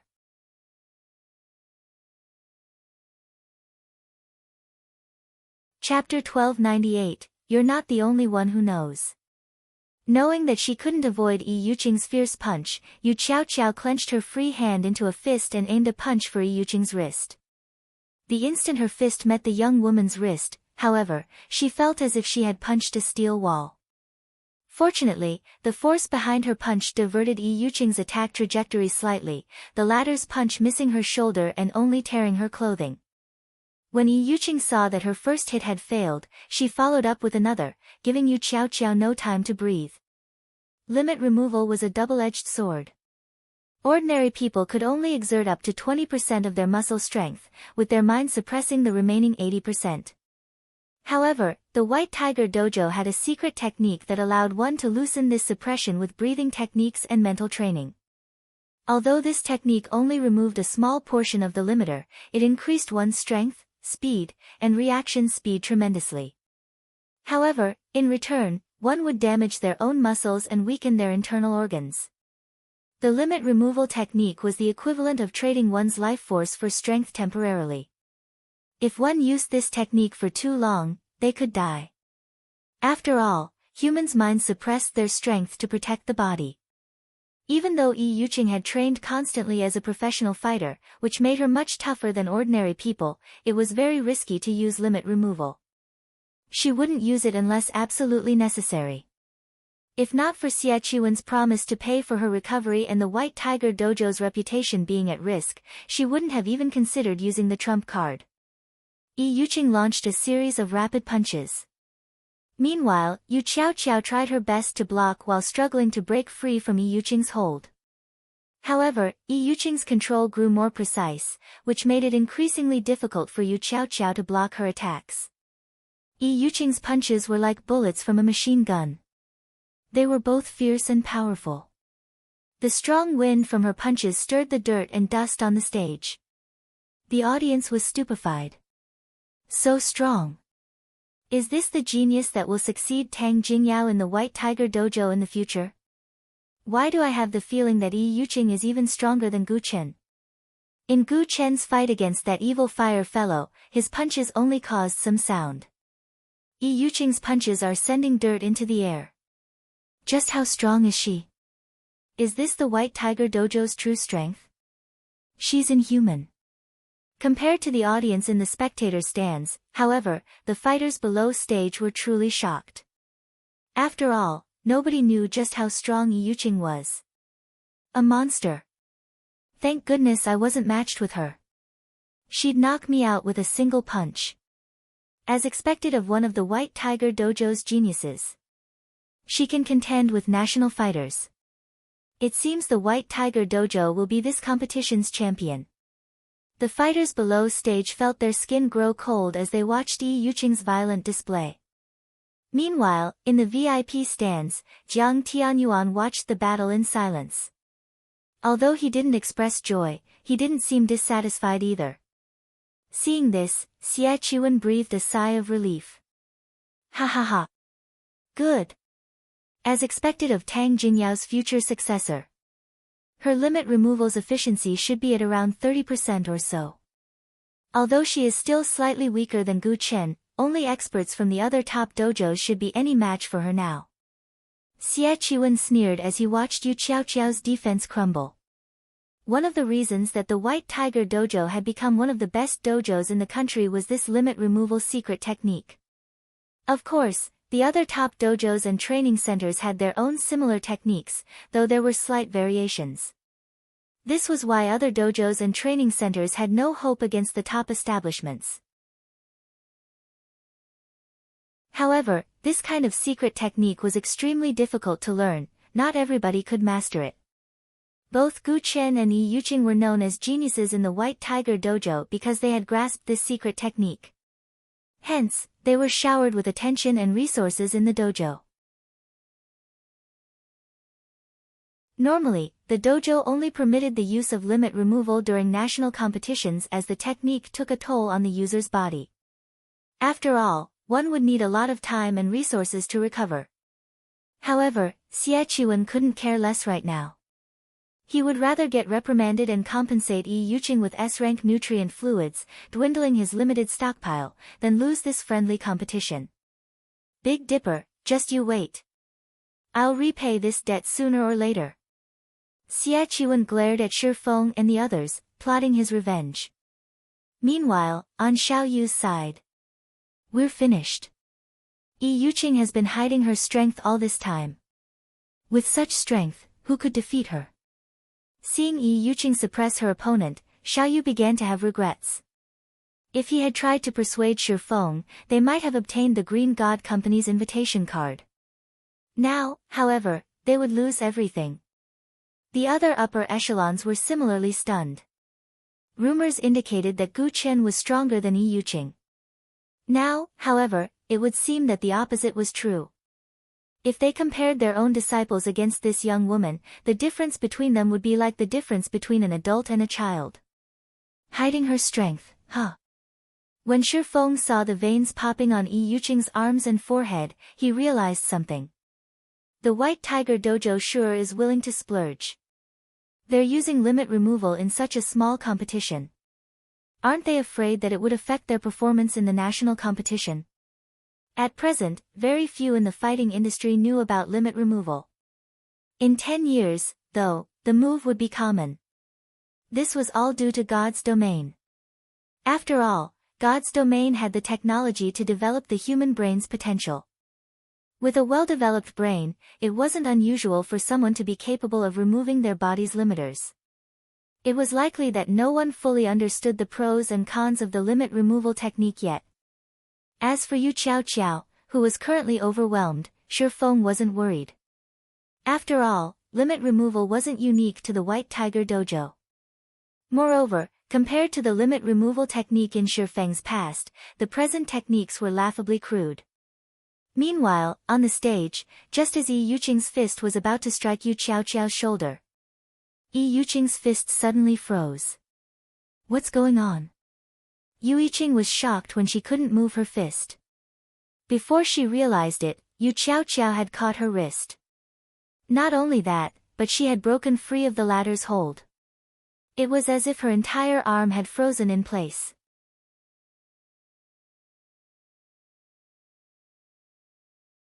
Chapter 1299, Do You Dare Fight? What is she trying to do? Xie Qiwen frowned when he saw Yi Yuqing's fist stop suddenly. Yi Yuqing could have ended Yu Qiaoqiao right there and then, yet she had frozen. Xie Qiwen wasn't the only person confused.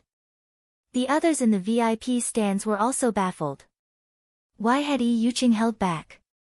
However, none of them knew that Yi Yuqing was just as shocked.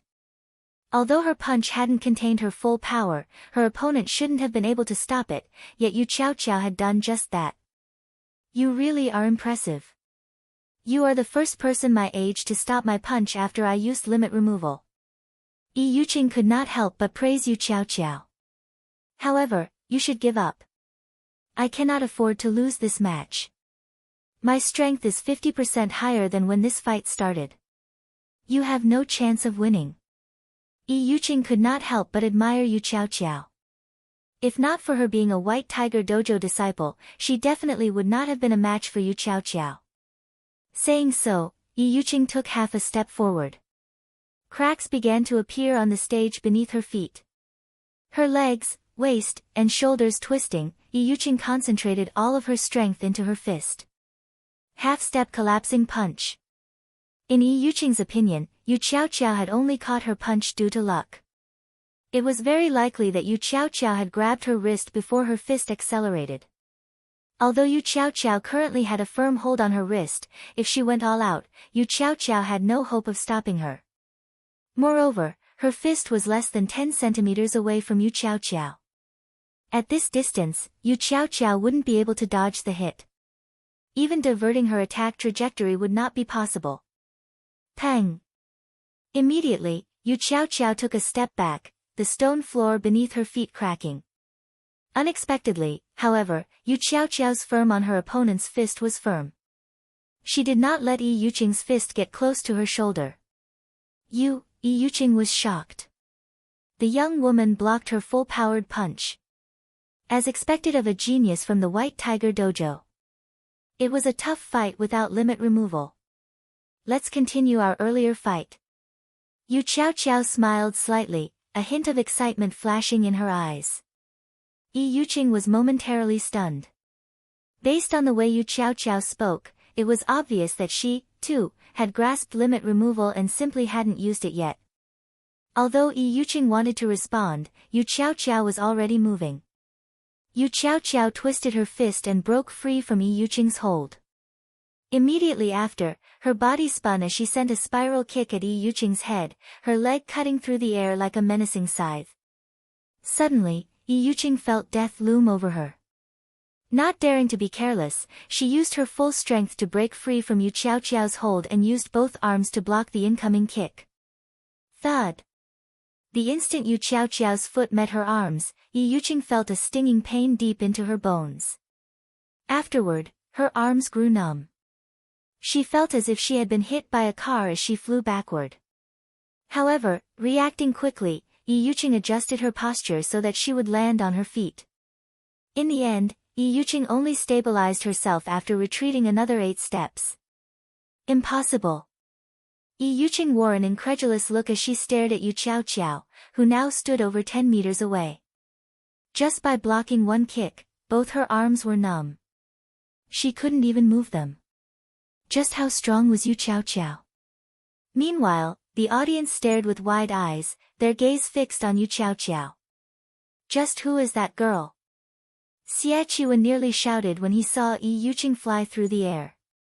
Xie Qiwen could also see the blood vessels on Yu Qiaoqiao's forehead surface slightly. After factoring in Yu Qiaoqiao's sudden burst of strength, even a fool could tell that Yu Qiaoqiao had used limit removal. However, limit removal was one of the top dojos and training centers' secret techniques. How could Yu Qiaoqiao have learned and grasped it? Yi Yuqing had trained arduously for 2 years under countless masters' guidance to grasp limit removal. Yet, not only had Yu Qiaoqiao grasped the technique, but it was also obvious that she could suppress her limiters far more than Yi Yuqing. Even Jiang Tianyuan was surprised. What an amazing little girl. Just who is her master? She can control her strength so freely despite removing her limiter to such a degree. Jiang Tianyuan was curious as he watched Yu Qiaoqiao launch a relentless assault against Yi Yuqing. Although grasping limit removal was difficult, trying to exert the additional strength one received to its full potential was even more so. Only those on Xie Qiwen and Tang Jingyao's level could rival Yi Yuqing's standards. It was no longer a matter of talent. Rather, one required careful guidance and a wealth of combat experience to achieve this. Back on the stage, the match between Yu Qiaoqiao and Yi Yuqing was incomparably fierce. Every one of their actions shattered the stone floor. Yi Yuqing, who wasn't a match for Yu Qiaoqiao's combat experience, had become even less of a match for her opponent. Every blow Yi Yuqing exchanged with Yu Qiaoqiao hurt her to the bone. In the end, Yu Qiaoqiao found a massive weakness in Yi Yuqing's defense as she launched a palm strike at the woman's shoulder, shoving Yi Yuqing off the stage. Yi Yuqing realized that this was Yu Qiaoqiao's way of showing mercy. Had she not taken pity on her opponent, Yi Yuqing would have suffered more than just a fall off the stage. A genius? Yi Yuqing looked up at Yu Qiaoqiao. Suddenly, she found that all of the praise she had received from others, calling her a genius, truly laughable. Ignoring all other aspects, Yu Qiaoqiao was leaps and bounds above her regarding her strength after executing limit removal. Her defeat was only a matter of course. After Yi Yuqing fell off the stage, the referee announced the match's winner. Yu Qiaoqiao. As the referee announced the outcome, the arena fell silent for a moment. Then, loud cheering filled the venue. This breathtaking match had truly surprised every spectator. The Big Dipper Dojo's name etched itself deeply into everyone's mind. After all, among the 4 people taking part in the semi-finals, 3 belonged to the Big Dipper Dojo.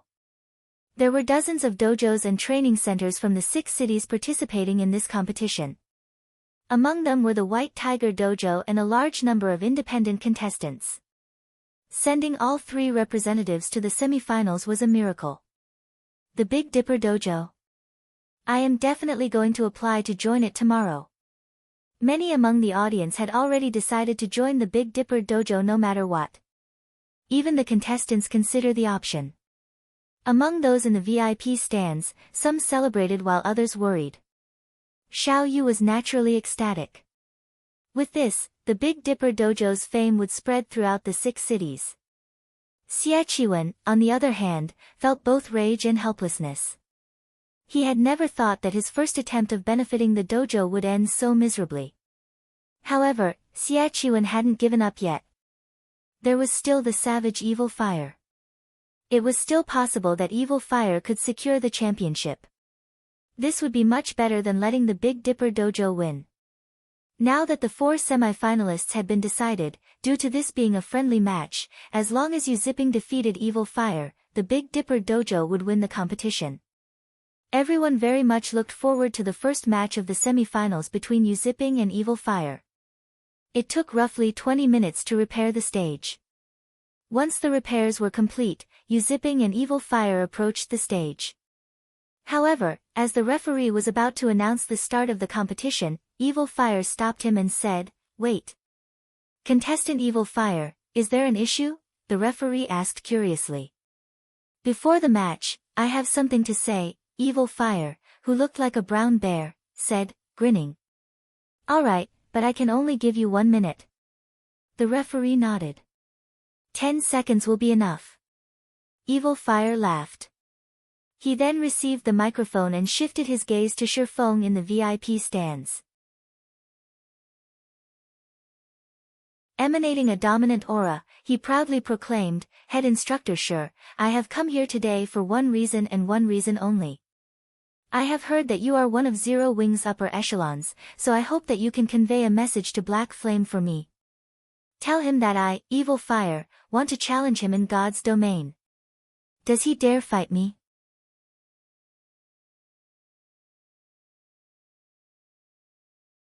Chapter 1300, Black Flame's Fame.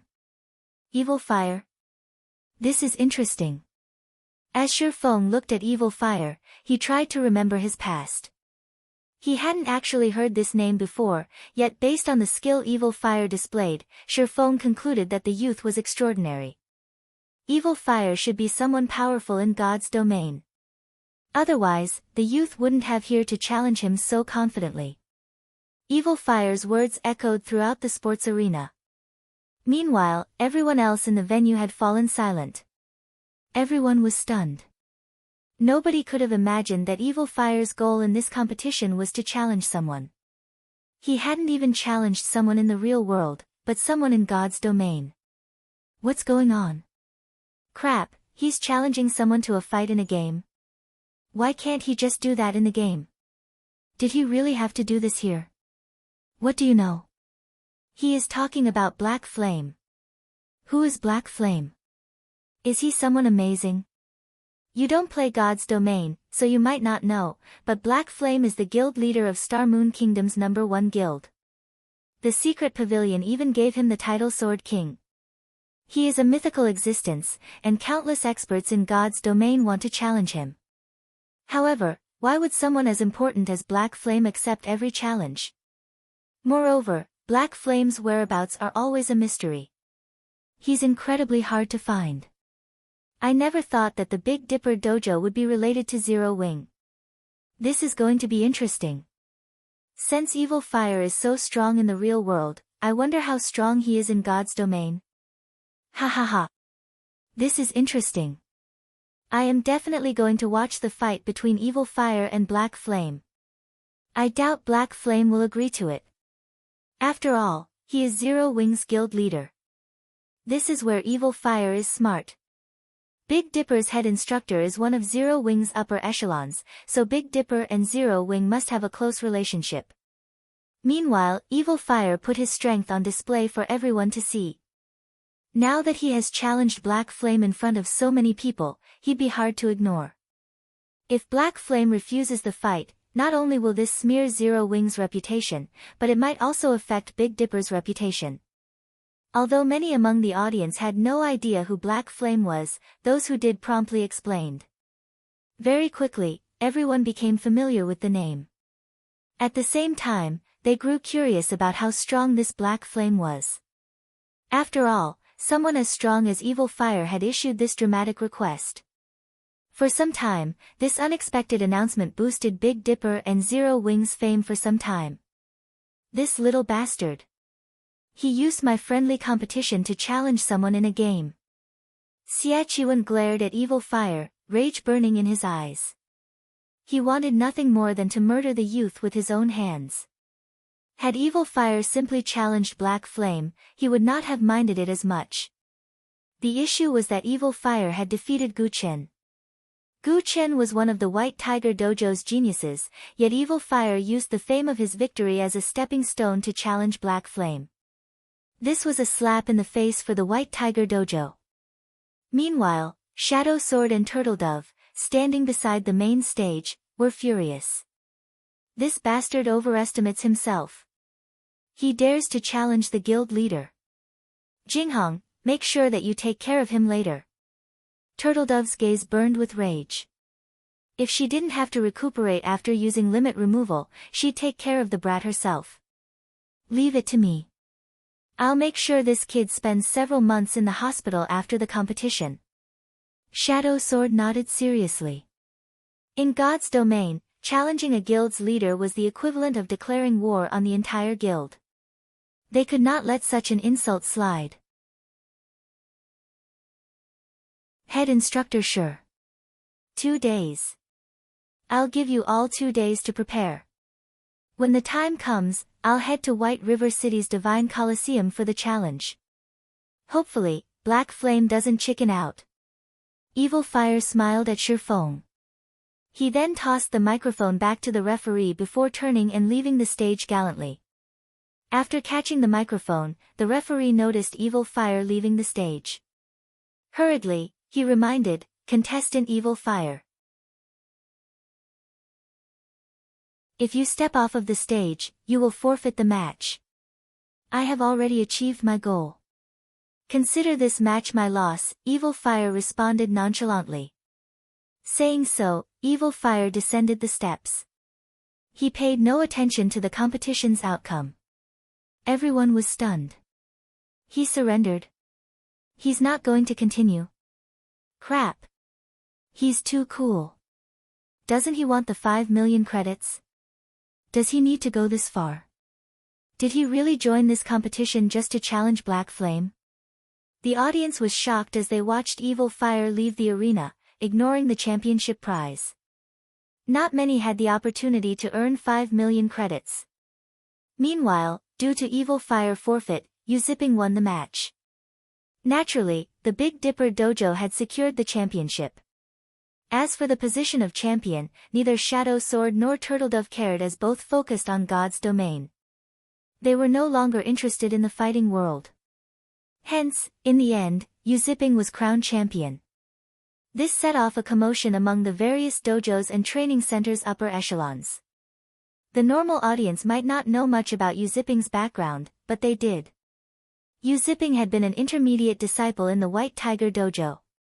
Now, however, he had left the dojo and won this competition's championship. This would seriously wound the White Tiger Dojo's reputation. Xie Qiwen wore an ugly expression. Although he wanted to rage and kill Uziping personally, he had a much larger problem to deal with Jiang Tianyuan, who had been silent for some time now. "Qiwen, I believe that you know what to do. I want an explanation for this. Once we return, you will also explain yourself to the head hall master. You are aware of the consequences if we're not satisfied with your explanation." Jiang Tianyuan glanced at Xie Qiwen. He then stood and walked away.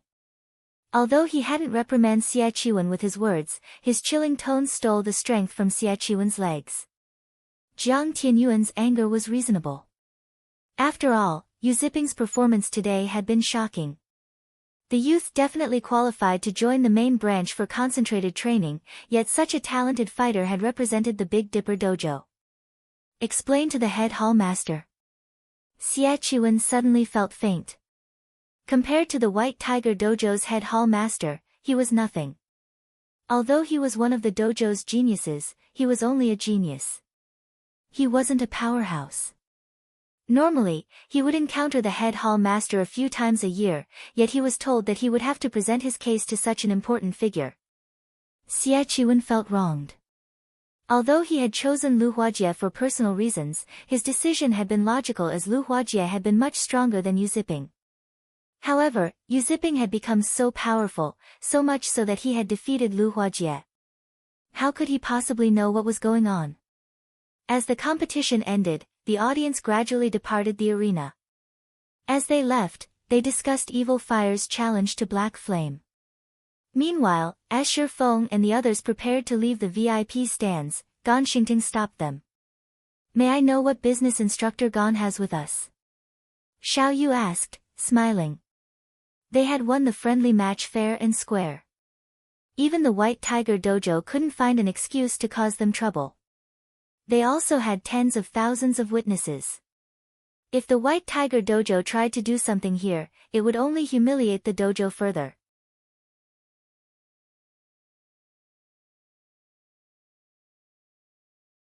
Chapter 1301, Competition. Seeing Gan Xingting block Shifeng's group, the various upper echelons stopped to watch, curious to see what the White Tiger Dojo intended to do. The White Tiger Dojo had hosted this friendly competition to spread its fame throughout the 6 cities. Yet, the Big Dipper Dojo had benefited. It would be a lie to say that the White Tiger Dojo was not furious. Ignoring the stares, Gan Xingting glanced at Shifeng before turning to Xiao Yu. Displeased, he said, "Hall Master Jiang would like to invite head instructor Shi for tea." May I know if head instructor Shi is free? An invite from Hall Master Jiang. Everyone who heard this was momentarily stunned. Jiang Tianyuan stood at the peak of the fighting industry. He was practically a living legend. Jiang Tianyuan had also played a large part in lifting the White Tiger Dojo to its current status. Moreover, Jiang Tianyuan's disciples were all extraordinary. He also had influence in various other industries. Countless people dreamed of forming a connection with the man. Unfortunately, very few ever had the opportunity. And yet Jiang Tianyuan had sent an invitation. Moreover, by the looks of it, he only wished to speak with Shi Feng, not the others from Big Dipper. This, I'm afraid you'll have to ask head instructor Shi himself. Xiao Yu frowned before turning to Shi Feng. He wasn't afraid of the White Tiger Dojo as a business rival. However, he was afraid of the White Tiger Dojo using other methods to deal with them. One such example was poaching Shi Feng. In fact, these situations were common. The Big Dipper Dojo's achievements were all thanks to Shi Feng. Now that Jiang Tianyuan wanted to meet with the man, Xiao Yu felt threatened. If Jiang Tianyuan poached Shi Feng, developing the Big Dipper Dojo and the Big Dipper group further would be out of the question. The White Tiger Dojo possessed wealth and influence. Even if Shi Feng became one of its branch hall masters, he would enjoy far more benefits than the Big Dipper group could ever hope to offer. However, it also would not do to refuse Jiang Tianyuan. After all, Jiang Tianyuan had taken the initiative to invite Shi Feng. If they refused to meet with him, Jiang Tianyuan would consider it disrespect. If that happened, even if Jiang Tianyuan didn't act personally, his followers would be more than enough to make the Big Dipper group suffer. Hence, Xiao Yu could only leave the decision to Shi Feng. Lead the way, Shi Feng responded calmly and without hesitation. They were bound to meet sooner or later. After all, if he wanted Yu Zipping to join Zero Wing, he would have to overcome the hurdle known as Jiang Tianyuan first. Following which, Ganxingtong led Shi Feng to the arena's top-floor lounge. Big brother, what do we do? If Jiang Tianyuan offers Shi Feng something that he can't refuse, the Big Dipper Dojo will be finished, Xiao Yan asked anxiously as he watched Shi Feng walk away. He had to admit that Shi Feng had already become irreplaceable in Big Dipper. If Shi Feng left, Big Dipper would backslide. We can't let Jiang Tianyuan poach him. No matter what it takes, we must convince him to stay. I heard that he and Ruashi are close. Think of a way to convince her to help us. At most, we'll concede a slightly higher percentage of our profits when negotiating with the Zhao group. Xiao Yu was determined to compete with the White Tiger Dojo. In the top-floor lounge. As soon as Shi Feng entered the room, he sensed 4 piercing gazes locking onto him. The origins of these ominous looks stood beside Jiang Tianyuan. 3 of these people were men, and 1 was a woman. All 4 wore black suits and appeared to be Jiang Tianyuan's bodyguards. Although they only stood there, they radiated a chilling aura. It was very obvious that they weren't like the pampered children, Gu Chen and Yi Yuqing. These people must have experienced many trials and tribulations. Moreover, their auras were even more intense than Lei Bao's. Of course, that was not to say that these 4 people were stronger than Lei Bao. It was simply because Lei Bao kept his aura hidden. Shi Feng didn't doubt that, if he showed the slightest hint of a threat, these 4 would immediately move to kill him. The White Tiger Dojo really is impressive. They've even hired such extraordinary bodyguards. Shi Feng swept his gaze across these 4 people, noticing that they all had falcon tattoos on the back of the hands. This mark belonged to none other than the Black Falcon Alliance. The Black Falcon Alliance was a globally renowned mercenary alliance. Anyone who wanted this tattoo had to earn the Black Falcon Alliance's acknowledgement first. The organization's ordinary members simply weren't worthy. As Shi Feng entered the room, Jiang Tianyuan smiled as he gestured to the sofa before him and said, "Sit." Only then did the 4 Black Falcon bodyguards relax a little. However, their gazes never once left Shi Feng. Shi Feng ignored the gazes as he approached Jiang Tianyuan. Seeing Shi Feng's reaction, Jiang Tianyuan inwardly praised his guest. He was very familiar with his 4 bodyguards' strength.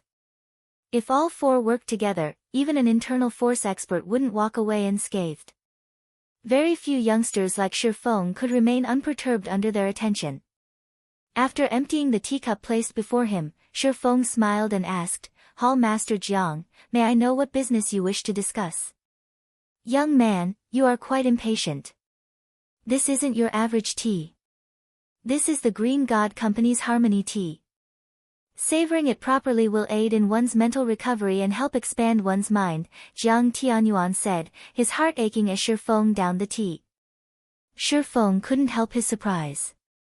"So, this is the rumored Harmony tea." Shi Feng looked at the teapot on the table incredulously. The taste had been unique.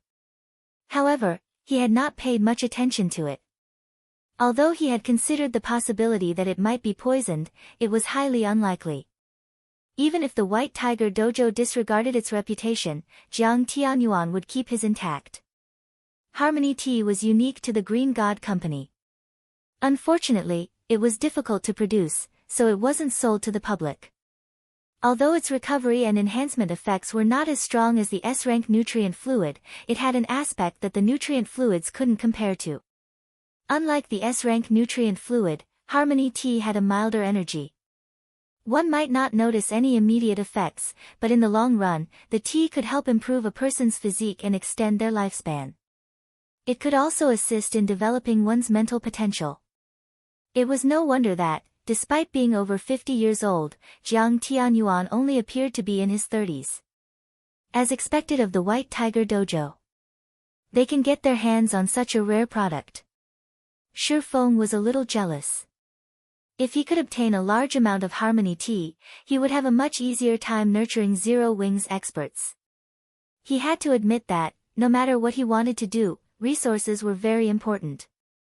"Alright, I'll cut to the chase. I don't want to waste a youngster's time.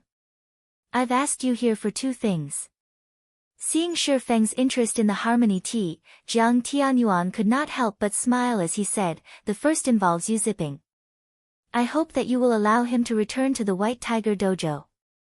He has a lot of potential. He will have a better future if he develops in the White Tiger Dojo. That is up to him. I cannot choose for him." Shi Feng waved his hand, showing that he had no interest in this issue. In reality, he did not care which dojo Yu Zipping developed in. He only cared about Yu Zipping's choices in God's domain. "You are quite the mysterious youth." Shi Feng's reply stunned Jiang Tianyuan.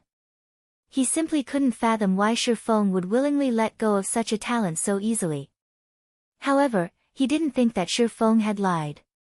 He had prepared counter-arguments if Shi Feng refused, but his efforts had been wasted. "Since that is the case, I'll have to trouble you to pass the message on. Now that the first issue has been addressed, let's get to the second matter. Please speak. The second matter involves you. I'd like to invite you to join the White Tiger Dojo."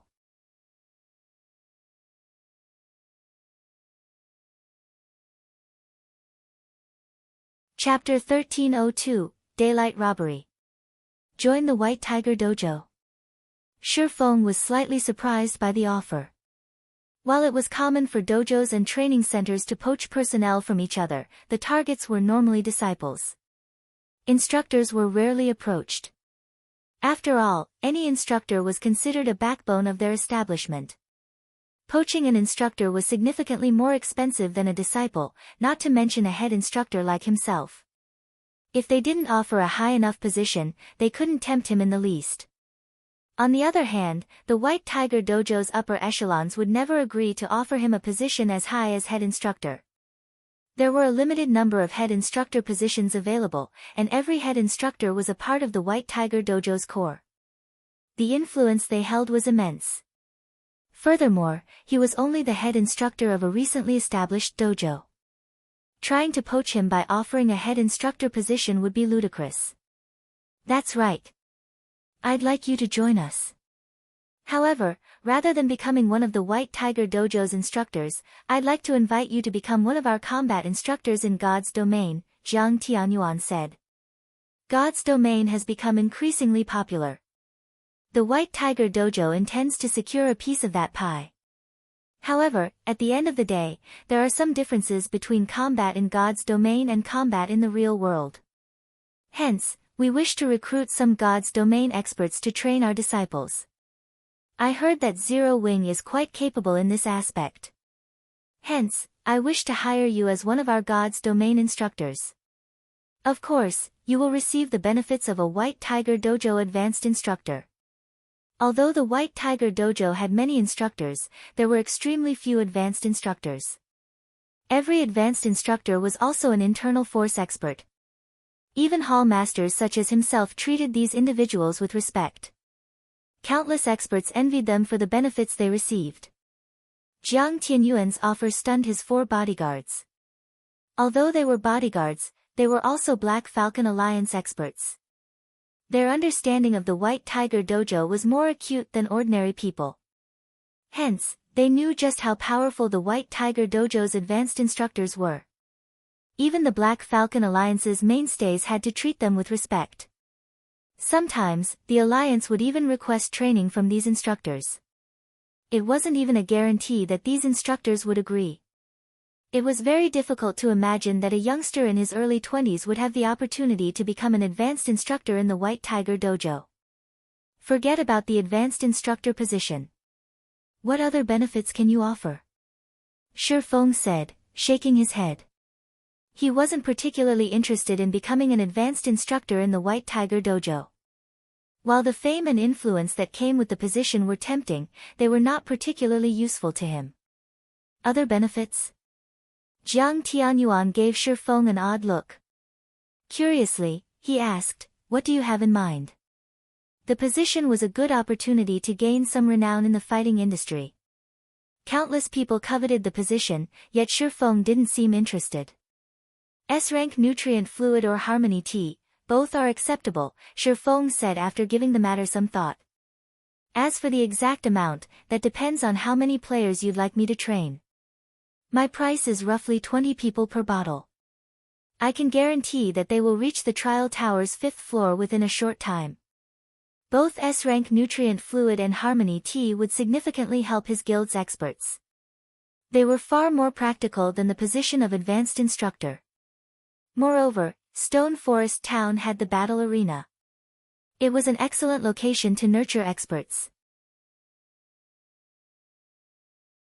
Including the fact that the White Tiger Dojo's disciples would start with sturdy foundations, it would not be difficult to train them to the 5th floor standard in a short time. Hearing Shi Feng's words, the 4 bodyguards rolled their eyes. Each bottle of S-rank nutrient fluid sold for 1 million credits on the market, yet Shi Feng wanted 1 bottle for training 20 experts. Even when the Black Falcon Alliance hired advanced instructors from the White Tiger Dojo to teach 300 of their elite members, it didn't pay 1 million credits per month. Shi Feng's demand was simply daylight robbery. Your request is too expensive. Jiang Tianyuan frowned. He more or less understood God's domain. Hence, he knew just what kind of standards a 5th floor expert in God's domain possessed. Furthermore, the White Tiger Dojo's disciples were already combat experts. Even if they simply experimented themselves, they could easily reach the 5th floor. I am willing to offer 1 bottle for 100 players. The first session will include 500 players. At the very least, I want them to reach the trial tower's 6th floor within 1 month. Reaching the 6th floor within 1 month is too difficult. If you want all 500 to reach that standard, I'll take no less than 50 bottles. Otherwise, you'll have to find someone else, Hall Master Jiang. Shi Feng hadn't expected Jiang Tianyuan to be so familiar with God's domain. Unfortunately, his understanding wasn't sufficiently thorough. Reaching the trial tower's 6th floor was the equivalent of being an expert in a first-rate guild. Even with strong foundations, it would take a lot of training to reach such a standard. Of course, some players with extraordinary talent could do it in a short time. However, not everyone was so gifted. Moreover, nurturing 500 people would cost a frightening amount of resources. The Blackwater Corporation had invested an astronomical amount of manpower and resources to nurture their experts, yet the White Tiger Dojo wanted to offer a few bottles of S-rank nutrient fluids to achieve the same. If he only charged 1 bottle per 100 people, he would very quickly go bankrupt. Seeing Shi Feng unwilling to yield, Jiang Tianyuan fell silent for a moment. We can't possibly part with so many bottles. I can offer 10 at most. We can pay for the rest with credits, Jiang Tianyuan said, yielding slightly. S-rank nutrient fluids were extremely precious, even to the White Tiger Dojo. They used a large number during every national competition, not to mention international competitions. They did not have a lot to spare. I will only accept S-rank nutrient fluids and harmony tea. If Hall Master Jiang cannot make this decision at the moment, I can wait until you return and discuss it with your colleagues, Shi Feng said resolutely. He had other ways to obtain credits. Moreover, he had already begun constructing his city. Once it was complete, the potential of virtual property would see explosive growth. At that time, he could easily rake in tons of credits. Alright, then. I'll discuss it with the others once I return. However, I doubt that I'll receive a positive response, Jiang Tianyuan said, sighing. Following which, Shi Feng left the lounge. After Shi Feng left, someone else entered the lounge from a connected room. This man wore black and white martial artist robes. He felt indescribably approachable. The instant he entered this room, it felt as if the world revolved around him. Hall Master, this kid simply doesn't know how to appreciate a favor. Not only wasn't he grateful for your personal invitation, but his demands were also exorbitant. Should I stir up some trouble for the Big Dipper Dojo? The man asked angrily. Forget it. I had only asked on a whim. Even if he agrees to my offer, the final decision rests with the head hall master. After all, the other hall masters have other recommendations, Jiang Tianyuan said as he waved off the angry man's concern. Jinhai City is our problem now. With today's outcome, our plans have been interrupted. Tianji, you'll replace Chuan as the branch manager here. Think of a way to restore the White Tiger Dojo's reputation here. Also, lead the first batch of disciples in God's domain and introduce them to the game. Help them acclimate to the game's mechanics. At the very least, make sure they aren't completely clueless when their training begins. Hall Master, rest assured, I have already seen to the necessary preparations. Every disciple has already been given an advanced virtual gaming helmet, while advanced disciples have access to virtual gaming cabins. By the time the other hall masters make their move, we will have gained a stable foothold in God's domain, the man named Tianji said, laughing. As soon as Shi Feng returned to the Greenwater Villa, he logged back into God's domain. He had just discovered some clues on how to proceed with his Tier 2 promotion quest. Meanwhile, Evil Fire's challenge posed too much of a threat. If he did not deal with it properly, he would become a laughingstock in White River City. It might even affect the Big Dipper Dojo's reputation. He had no intentions of wasting today's results.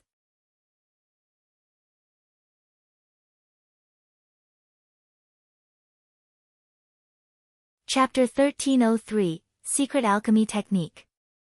In the quiet herb garden, Shi Feng discovered quite a few level 65, tier 3 demonic guards and two-headed demonic hounds in the courtyard as he logged in. Unlike the demonic beasts wandering about, these demonic guards patrolled the inner courtyard in groups of 10, with 2 demonic hounds accompanying each group. Now, it was practically impossible to reach the tower safely. Demonic Guard, Dark Creature, Demon. Level 65. HP 30 000 000 /30 000 000. Two-headed demonic hound, Dark Creature, Great Lord. Level 65.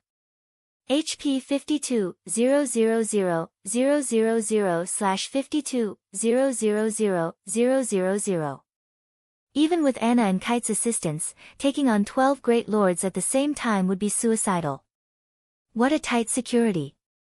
This quest really isn't giving me any chances to break through. After observing the patrolling monster's pattern for over 10 minutes, Shifeng smiled bitterly. Because he had ransacked the herb garden earlier, Raymond wouldn't give him a second chance. Demons were far more intelligent than demonic beasts. Even if he attracted only one demon's attention, the entire squad would charge at him. They would not give him any opportunities to pick them off one by one. Moreover, several squads patrolled the inner courtyard. The moment he set foot in the inner courtyard, he wouldn't have to face just one squad. At the very least, 3 or 4 squads would chase him down. Demons were very similar to NPCs. They were capable of cooperation. Hence, the more demons in an area, the more combat power they could exhibit. Even a 1,000-man team couldn't defeat so many Tier 3 demons at the same time, not to mention one person. It is impossible to reach the tower by force. I have no choice but to find a different way. Shifeng temporarily gave up on the idea of breaking through the patrols. He then shifted his gaze to other locations. The inner courtyard was very large. Although there was only one main entrance, there were quite a few side entrances leading to the inner courtyard. Only, these side entrances were not as convenient as the main entrance, which led directly to the tower. As Shifeng was about to move towards one of the side entrances to take a look, a noise in the courtyard distracted him. Turning, Shifeng noticed 6 massive figures moving rapidly towards the herb garden. These figures didn't notice Shifeng as they dashed towards the Silvermoon tree. These 6 massive figures were none other than the Silvermoon bears that had fled earlier. After returning to the Silvermoon tree, the Silvermoon bears lazed about. These Silvermoon bears still dare to return. Shifeng was slightly confused as he watched the Silvermoon bears snooze peacefully. Although he had already killed off the Tier 3 demonic hunters that had guarded the garden earlier, the magic barrier Raymond had erected was still present. This magic array was a powerful deterrent against demonic beasts. This was also why Shifeng could log out of the game without worry. Yet, the 6 Silvermoon bears had resisted and barged into the herb garden. Shifeng had previously assumed that the Silvermoon bears had stayed close to the tree to protect the moonlight fruit. However, it would seem that was not the case. After all, he had already plundered everything the Silvermoon tree had to offer. That's not right. Why do these Silvermoon bears seem a little larger than the ones I saw from before? Seeing the slumbering Silvermoon bears, Shifeng activated omniscient eyes. Silvermoon bear, demonic beast, Great Lord. Level 65. HP 80,000/80,000,000. These bears actually had 6 million more HP than the Silvermoon bears he had encountered earlier. Why have they grown stronger? Shifeng was slightly confused. Monsters didn't grow stronger unless they underwent an evolution or became a mutant. However, it was very clear that neither scenario had happened to these bears. Could there be something special near the Silvermoon tree? But I don't think I felt anything different when I was harvesting the moonlight fruits. Shifeng's curiosity grew. However, no matter how he racked his mind, he could only think of one possibility. There was no other explanation for why these Silvermoon bears would return to rest beside the Silvermoon tree shortly after he had killed the demonic hunters. Shifeng then slowly approached the Silvermoon tree. As he walked, he surveyed his surroundings using omniscient eyes constantly to spot for anything hidden. Although his senses did not pick up on anything when he had harvested the moonlight fruit, something may have hidden from his 5 senses. 80 yards. 75 yards. 70 yards. When Shifeng was almost within the Silvermoon bear's detection range, he heard the sound of a system notification. System, you have discovered an ancient teleportation array. System, transferable locations, Outer courtyard entrance requires 107 luminary shards. Demon ceiling tower's first floor main hall requires 207 luminary shards. Demon ceiling tower's research area requires 507 luminary shards. So, the 7 luminary shards serve this purpose as well. Realization dawned on Shifeng when he heard the system notification. He thought the high teleportation fees were utterly fraudulent. Just teleporting to the demon ceiling tower's first floor cost 207 luminary shards. He could synthesize 4 7 luminaries crystals with that amount. Currently, he only had 714 shards on him. He had no other choice. Either he paid the exorbitant fee or fought his way through the horde of demons. Shifeng chose to teleport to the research area without hesitation. Although the price of 500 shards was high, the moon god was famed for its knowledge in alchemy and magic arrays. Every one of the moon god's recipes that circulated the world was extremely valuable. The various grandmaster alchemists coveted every one of these items. Needless to say, the moon god's research area would be extraordinary. Shifeng naturally could not pass up the opportunity to ransack the moon god's research room just to save some 7 luminary shards. Immediately, Shifeng's vision blurred. In the blink of an eye, he found himself inside a spacious, crystal hall. The walls gave off a faint, blue radiance. Even without sunlight, light filled the hall. System, you have discovered the research area. This is the research room. Shifeng was slightly surprised as he surveyed his surroundings. There were 3 paths out of the hall, and each one led to a different location. One led to the alchemy room, another led to the research room, and the last was a hallway leading out of the research area. Shifeng was immensely excited. As a god's private tower, there was bound to be treasure. Immediately, Shifeng set off to explore the area. The moon god's alchemy room was like a whole new world. The room was as large as a football field, and there were all sorts of research materials and foundational books. There were also plenty of alchemy tools. Although the majority of the books and tools had been damaged beyond recognition due to the passing of time, the items that survived fascinated Shifeng. Any random alchemy tool he picked up was at least secret silver rank. If sold on the market, they could easily fetch over 10 gold. There were over 300 secret silver tools. There was also a complete set of fine gold alchemy tools. The set was easily as valuable as an epic item. However, no one would be so foolish as to sell the set, regardless of the price. The alchemy tool's value paled in comparison to the books he found. To alchemists, these books were priceless. Among the books he found, 9 were introductions to basic secret alchemy techniques. There were also 2 books about advanced secret alchemy techniques. These tomes were similar to secret technique tablets, but they were much easier to learn than the secret technique tablets. In the past, even Shadow's master alchemists had only learned 2 or 3 basic secret alchemy techniques, and the guild had paid a massive price to do so. Among them, the best secret technique had cost 1 epic item to learn. Of course, this price guaranteed that one would learn the secret technique. If the technique had only allowed 1 player to learn it, it would have only cost a few hundred gold. If an advanced alchemist could learn 3 to 5 basic secret techniques, their chances of becoming a master would double at the very minimum.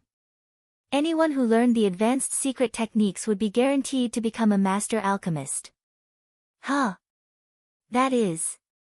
Suddenly, Shifeng noticed the surrounding mana flowing towards a dilapidated stone table a short distance away. The mana flow was slow and weak. If not for his improved physique after consuming the moonlight fruit, he would have been hard-pressed to notice this mana flow.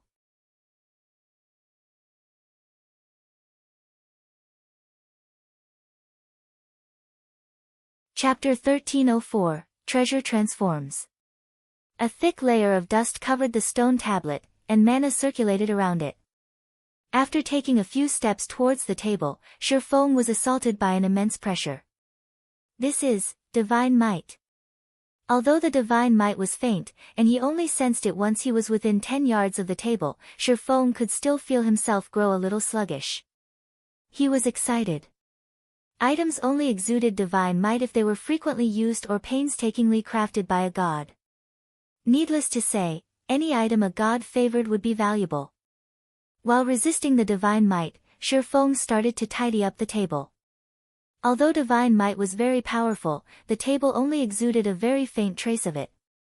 Shifeng could still move normally as he stood less than a yard away from the table. Very quickly, Shifeng removed most of the dust covering the table. Books and materials littered the table. However, due to the passing of time, these items had long since eroded. Aside from some mysterious patterns carved into the table, Shifeng could not find anything noteworthy. Could the table itself be exuding the divine might? Shifeng could not help but frown. He could already tell that the table before him was a treasure. The faint trace of mana around the table would definitely aid refining and synthesis work. The table might even have other function that he hadn't noticed yet. In any case, it was undoubtedly useful for alchemists. Only, the stone table wasn't like other items. It could not be stored in a player's bag space. If Shifeng wanted to take it with him, he would have to carry it. Clearly, this wasn't a viable option. The alchemy table was the size of a pool table. Even if he could carry it, he did not have the leeway to carry it around with him. If I can equip one of the special alchemy rooms with this table, it could help the trading firm's alchemists. Shifeng struggled with his disappointment. Aside from alchemy tools, items such as this alchemy table were extremely precious. A good alchemy table could be as helpful as a basic secret alchemy technique. However, since Shifeng could not take the table with him, he had no choice but to take out the soul orb and absorb it. Since the alchemy table radiated divine might, it could be considered as a god crystal. One of the reasons he had chosen the Asura mode promotion quest was to obtain a large number of god crystals to lift the demon god Paimon's seal. Please let it absorb this table. Shifeng silently prayed. He then clicked the Absorb Divine Power button on the Soul Orb's interface and selected the alchemy table as the target. Currently, no one owned the alchemy table. Shifeng wasn't sure if the Soul Orb could actually absorb an ownerless item. After all, he had never tried. The Soul Orb immediately began to emit a dark smoke, which soon enveloped the table. However, even after several seconds, there was no indication that the smoke was devouring its target. Don't tell me it's not possible, Shifeng muttered worriedly. As soon as Shifeng had said so, however, the sound of a system notification reached his ears. System, do you wish to allow the Soul Orb devour the magic alchemy table? Without hesitation, Shifeng clicked the Agree button. The magic alchemy table might even be more valuable than an epic weapon, but it was worthless if Shifeng couldn't take it with him. He would rather sacrifice such a treasure to lift the seal on the soul orb than leave it behind. As Shifeng clicked Agree, the magic alchemy table began to radiate a golden glow. It was clearly trying to resist. Unfortunately, the soul orb was the fragment of the treasure of illusion, an item on par with a godly relic. How could a measly magic alchemy table resist it? In the next moment, the magic alchemy table melted at a speed visible to the naked eye. Streams of golden air flowed into the soul orb. In less than a minute, the magic alchemy table had vanished. Meanwhile, the soul orb statistics had changed slightly. Aside from the absorbed god crystal counter increasing from 0 to 1, it now only required 95 player souls to form a drop of soul water. Absorbing god crystals has other effects. Shifeng could not help his surprise. He was instantly ecstatic.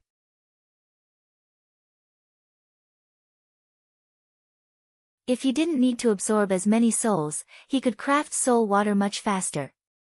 Once he finished absorbing the magic alchemy table, he activated omniscient eyes to search the room once again. If he relied only on his 5 senses, it would take him a long time to find other items like the magic alchemy table. He might even miss some. With the omniscient eyes, however, nothing within 100 yards of him could hide. Charlene didn't lie to me. A god's previous residence has plenty of god crystals to offer. After activating omniscient eyes, Shi Feng discovered another potential god crystal. This one was a broken chair. Shi Feng hadn't noticed the divine might radiating from it earlier due to a suppression magic array, and since it was a broken chair, he hadn't paid any attention to it. Following which, Shi Feng absorbed this broken chair, increasing the god crystal counter to 2. To ensure that he didn't miss any god crystals, Shi Feng scoured the alchemy room. He scanned the entire room with omniscient eyes again and again. This is surprising. A single room had 4 god crystals. This is a huge harvest. Shi Feng's eyes burned with excitement when he saw that the soul orb only needed 6 more god crystals to remove Paimon's seal. He only needed 80 souls now to produce a drop of soul water. The soul orb had been one of the 7 treasures. However, due to demon god Paimon, it couldn't exert its true strength. The flower of 7 sins had nurtured hundreds of experts in the past, even without unlocking the soul orb's full potential. If Shi Feng could use the soul orb without fear of repercussions, the outcome would be incredible. After sweeping through the alchemy room, Shi Feng made his way towards the research room. The research room was far more luxurious than the alchemy room as it had been used to invent high-end alchemical products. Until now, the only known location that could help players surpass the master threshold to become grandmasters were Titan City's special rooms. As soon as Shi Feng entered the research room, he froze. Why is he here? Shi Feng felt as if he had just fallen into a death trap when he saw the familiar figure wandering around the research room. This figure was none other than the dark wizard Raymond. Currently, Raymond was in the midst of concocting a potion. Fortunately for Shi Feng, Raymond was very focused on his task. Including the several bookshelves that served as cover and the magic arrays to prevent interruption, Raymond did not discover Shi Feng immediately. Even so, Shi Feng could feel a headache brewing. The research room was different from the alchemy room. It had been well maintained and was in excellent condition. Needless to say, this room contained several treasures. Even without using omniscient eyes, Shi Feng had already noticed 2 potential god crystals. If he used omniscient eyes, he would discover many more.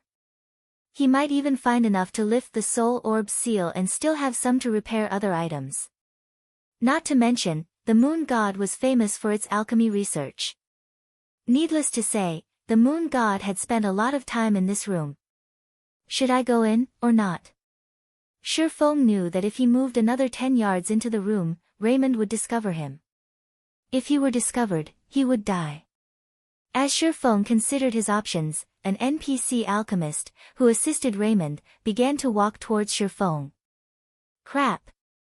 Have I been discovered?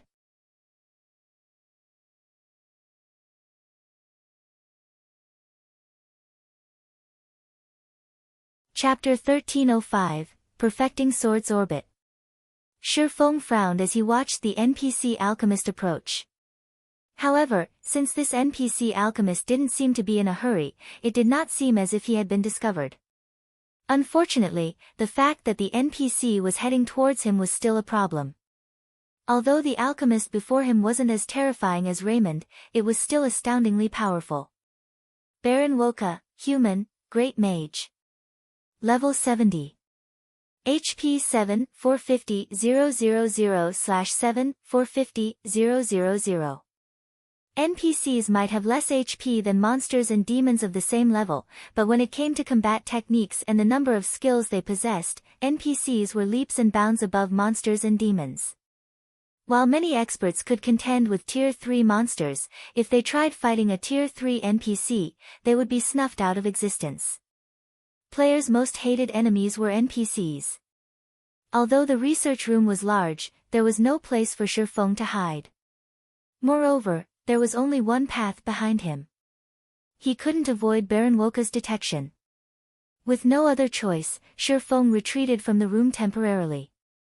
He planned to hide in the alchemy room while he thought of another way to loot the research room. However, after leaving the research room, Shi Feng discovered a magic barrier sealing off the path towards the alchemy room. Unfortunately, the hallway he was in was void of obstructions, one could see everything in it with a single glance. Should I leave the tower for now? Shifeng glanced towards the path leading outside. However, he quickly shook the thought from his mind.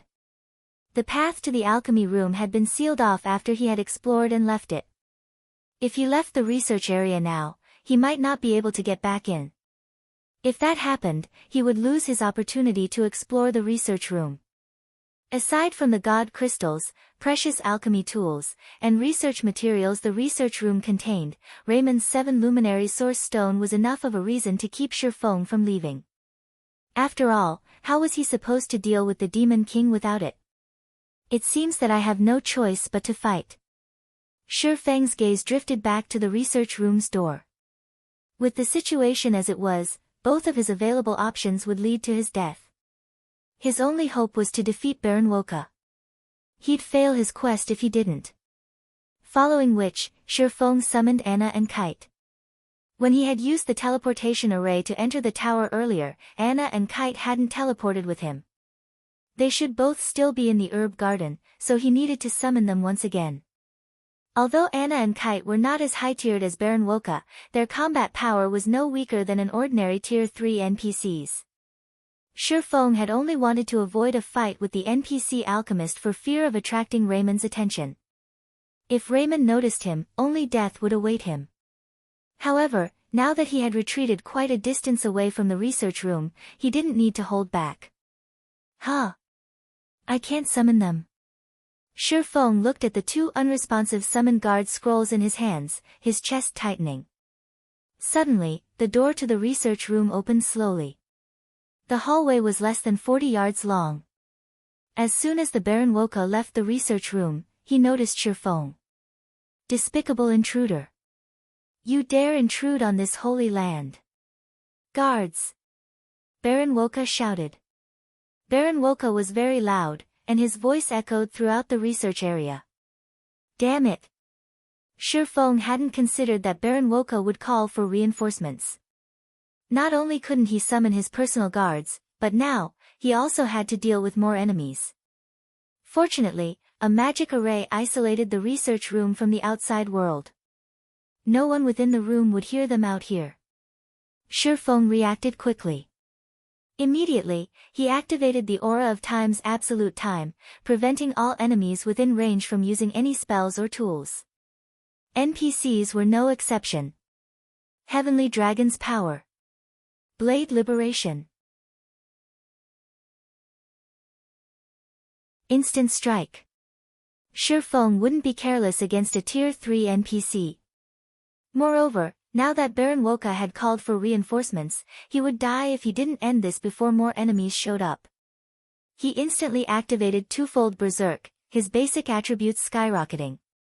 With the buff, his basic attributes far surpassed any Tier 3 player of the same level.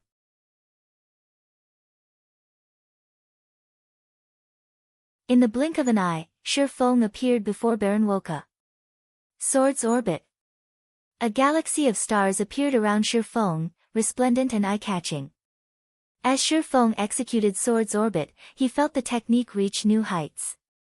After consuming 5 moonlight fruits, his physique had permanently improved by 10%. He now had the physique of a Tier 2 player. Hence, his physical control and flexibility had skyrocketed. Baron Woka drowned in starlight. However, Baron Woka was a Tier 3 Great Mage. Even though he had been silenced, he still had the basic attributes of a Tier 3 NPC.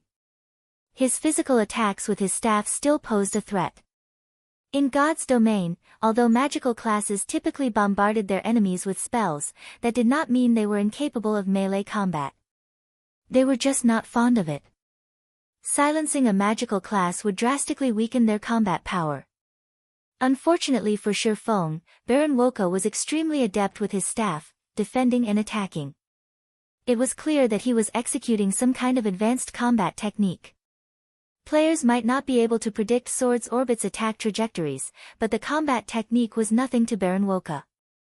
The NPC deflected every one of Shifeng's attacks. What a brilliant defensive combat technique!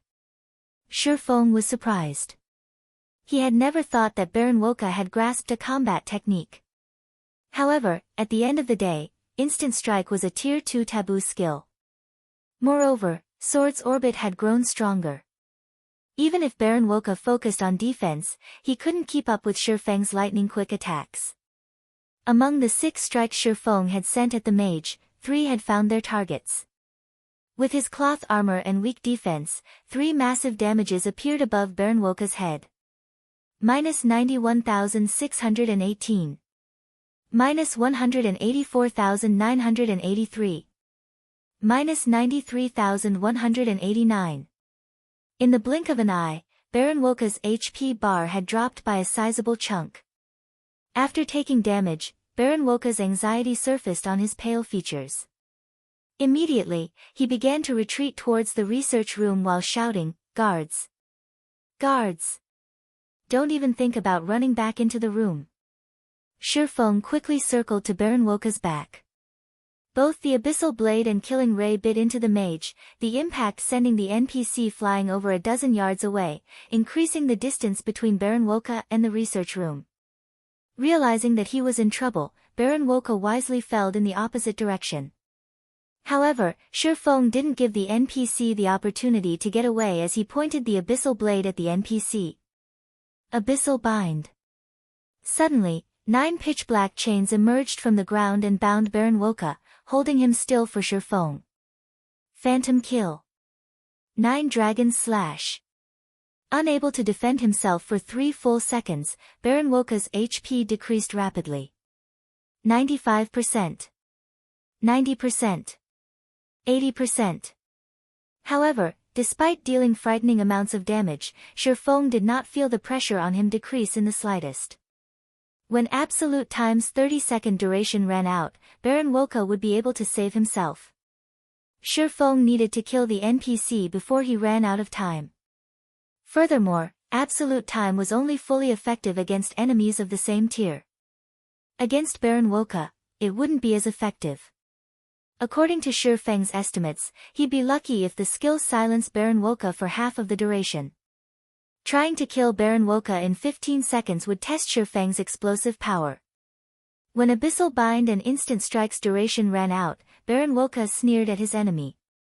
"Despicable intruder, I'm going to offer you to Lord Raymond as a guinea pig."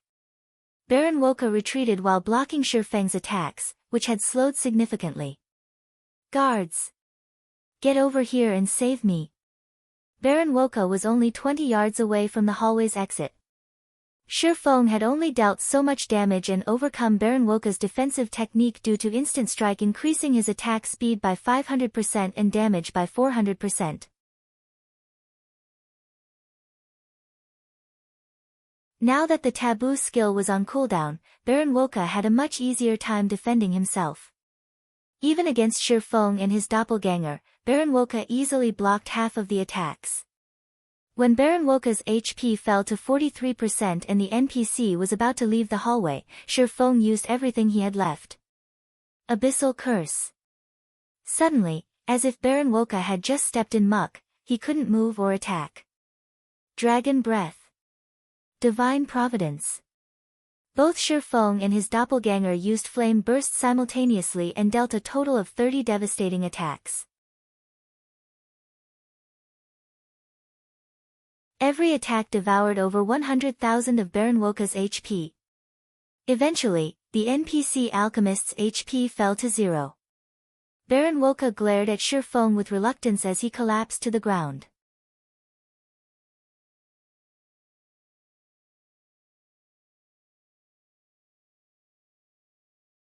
Chapter 1306, Unforgivable Person. The instant Baron Woka's body hit the ground, a golden glow enveloped Shifeng's body as his experience bar increased from 82% of level 50 to 4% of level 51. He obtained more EXP from the NPC alchemist than from the 2 Tier 3 demonic hunters he had killed earlier. Suddenly, Shifeng heard the sound of a system notification. "System, congratulations. You have killed the fallen Baron Woka. You may head to the Alchemists Association at a later time to retrieve the Hand of Alchemy as your reward." So, he was a fallen. No wonder why he gave so much EXP, realization dawned on Shifeng as he read the system notification. He was also ecstatic.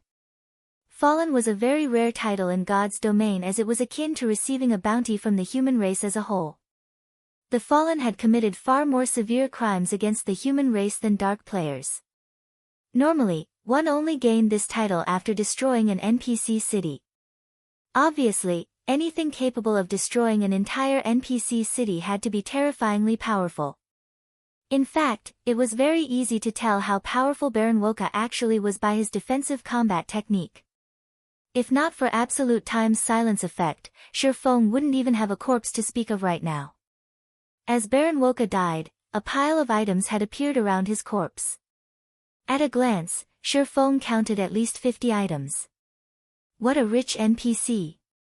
Shifeng was stunned. Although the majority of the loot consisted of various attribute gemstones, these gemstones were extraordinary. Even the most inferior among them were Tier 3. Several rare gemstones had also dropped. The mana gemstone was one example. When equipped, the mana gemstone increased a player's maximum mana by 3%. Each player could equip a maximum of 3 mana gemstones. In the past, these gemstones easily fetched over 200 gold on the market, they had never gone out of style. There was also the magic barrier gemstone. When equipped, it would wrap players in a magic barrier that reduced all damage received by 2%. As with other gemstones, only 3 could be equipped at a time. It was an amazing gemstone for MTs. In the past, each had sold for 400 gold. Lastly, there was the dexterity gemstone. When equipped, it improved a player's physique by 1%. It was also the most expensive gemstone on the market, with each easily selling for 1,000 gold in the past. However, it was as difficult to obtain as it was expensive. Shadow had only ever gotten its hands on a total of 11 dexterity gemstones in the past. Yet, Shifeng had just obtained 4 dexterity gemstones by killing Baron Woka. Shifeng had also obtained 6 mana gemstones and 5 magic barrier gemstones. Including the other Tier 3 attribute gemstones and slightly rare gemstones, overall, Shifeng had earned over 10,000 gold's worth of gemstones by killing Baron Woka. Baron Woka had dropped 3 other items as well, 2 of which were equipment. One of the 2 pieces of equipment was a level 60 fine gold ring called Chanter's Ring. Although its basic attributes were average at best, when equipped, it increased the wearer's spellcasting speed by 2%. It was an effect that magic classes were desperate for. The other piece of equipment was a cape called Alchemist's Pledge. Although it was only a level 50 fine gold cape, and its basic attributes were very poor, the cape had 2 passive skills that any alchemist would want: Mental Focus and Soul of Alchemy. Mental Focus increased the wearer's focus when carrying out a task. Although it didn't seem like a special effect, it was even more useful than high mana density when one crafted items. Soul of Alchemy was even more impressive. The skill increased the wearer's alchemical success rate by 3% and production speed by 30%. With these passive skills, it would be a piece of cake for alchemists to raise their proficiency quickly.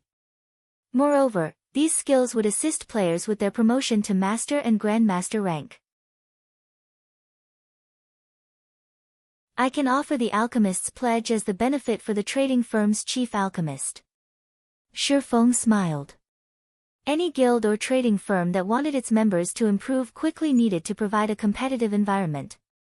To gain this competitive edge, they needed to offer powerful benefits as motivation.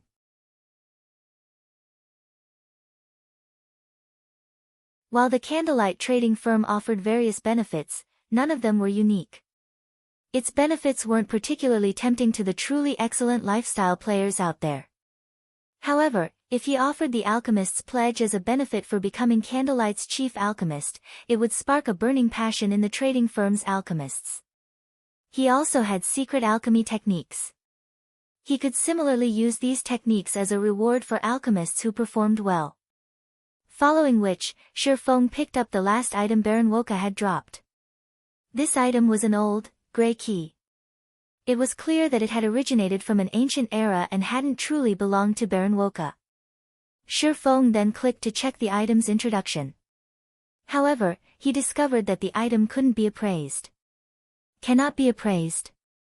What kind of key is this? Shifeng's curiosity grew.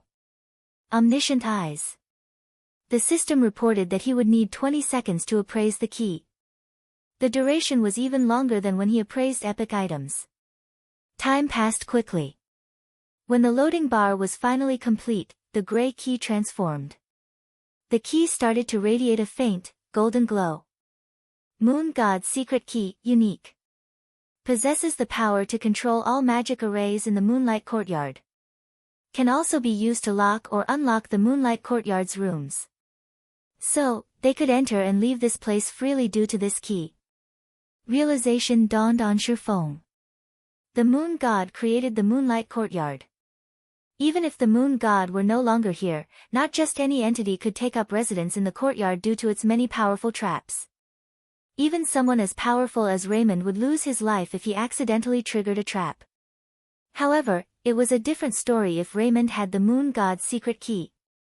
With this, he could move around the Moonlight Courtyard as if it were his own backyard. Raymond must have asked Baron Woka to pick something up for him. This is a convenient development. Shifeng suddenly thought of a plan to obtain the 7 Luminaries Source Stone.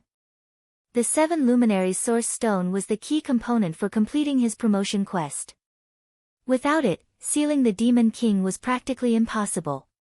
Shifeng hadn't had a way to secure the stone as he wasn't strong enough to take our Raymond. However, the situation had changed. With the Moon God's secret key, he had full control over the Moonlight Courtyard. First, Shifeng had to rest. Since he had activated twofold Berserk, he was currently in a weakened state, his attributes having decreased significantly. With his current attributes, he wouldn't even have time to react to Raymond's casual attacks, much less steal the 7 Luminary Source Stone. With nothing better to do in the meantime, Shifeng logged out of God's domain and entered his offline space. Unlike in the Dark Canyon, he still had access to his communications system in the offline space. The moment Shifeng logged out of God's domain, he received a series of system notifications, all of which were messages from within God's domain. Overall, he had received dozens of messages and several communication requests. Why are so many people trying to contact me? Shifeng gave the notifications an odd look. Aside from Aqua Rose and Gentle Snow, Phoenix Rain had even sent him urgent messages. Moreover, she had tried to call him 3 times. Has something happened? Shifeng opened his friends list and called Aqua Rose.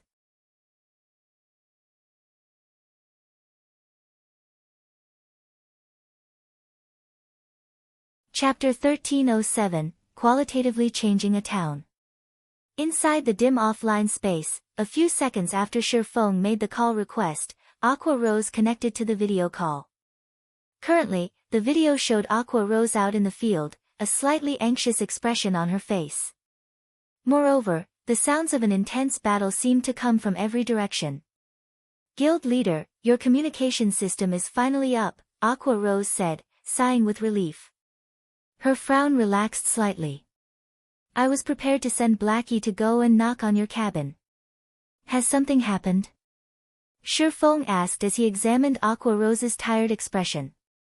He had logged back into God's domain a short time ago, and before he had returned, he hadn't received a single message, yet as soon as he logged out, so many people had tried to contact him. Whatever Aqua Rose wanted to talk about, it must be important. Otherwise, with Aqua Rose's capabilities, she would have solved the problem without contacting him. Since Gentle Snow had joined Zero Wing, Aqua Rose had a much easier time managing the guild's affairs. This was even after taking into account the guild's expansion. In fact, Aqua Rose and Gentle Snow were so capable that they could solve many issues without his help. Hence, he had been able to challenge his promotion quest without worrying about his guild. Not long ago, Heaven's Burial gained access to Evernight City. They've turned the Frozen Scar map into an Asura mode regional dungeon. Based on the information Evernight City published, a guild can gain access to the city once they kill the Frost King, the regional dungeon's final boss. Every large guild is focusing on raiding the regional dungeon. Quite a few superpowers have set their sights on this dark city. The competition in Frozen Scar is intense. I suggest that we pull Snow away from Lake Heart City and gather Zero Wings forces in Frozen Scar. However, Snow has reported that the situation in Lake Heart City has started to improve, and she can't step away at the moment. I led a portion of our main forces into Frozen Scar, but we're having difficulty competing with those superpowers. Moreover, quite a few dark players have been slaughtering players around White River City, striking fear into the residents' hearts. Some players have even migrated to Star Moon City. We've dispatched quite a few experts to deal with the situation, but that means that I have even less manpower at my disposal. Evernight City was the only dark city in Star Moon Kingdom. It offered a few privileges that most ordinary NPC cities lacked. One of which was a teleportation array connected to Evernight City, which guilds could gain access to once they had enough reputation. The city would build this array in one of the guild's towns or cities, allowing the guild's players to teleport from the guild town or city to Evernight City with ease. Moreover, as a guild increased its status in Evernight City, it would gain access to more teleportation arrays. Ordinary NPC cities didn't have such a privilege to offer. Not only was this convenient for guilds, but it would also aid in their development. There wasn't a lot of distance between Star Moon City and Evernight City. Many players could use Evernight City as a waypoint to reach farther guild towns and grind in the nearby high-level maps without traveling for dozens of hours. Rather than put down roots in a particular guild town permanently, players could treat it like a temporary rest point, moving their operations at a moment's notice if necessary. Independent players would swarm to a guild town tethered to Evernight City, boosting the town's development. Access to Evernight City. Shi Feng immediately came to a realization. It was no wonder why Aqua Rose was so nervous. Even Phoenix Rain had tried to contact him several times. If Zero Wing could gain access to Evernight City and secure a teleportation array for Stone Forest Town, it would transform the town. Of course, this was true for other guilds as well. It was no wonder why so many guilds were going mad over this matter. Even the various superpowers wanted in on the action. Guild leader, I'd like Snow to shift her focus away from Lake Heart City for now.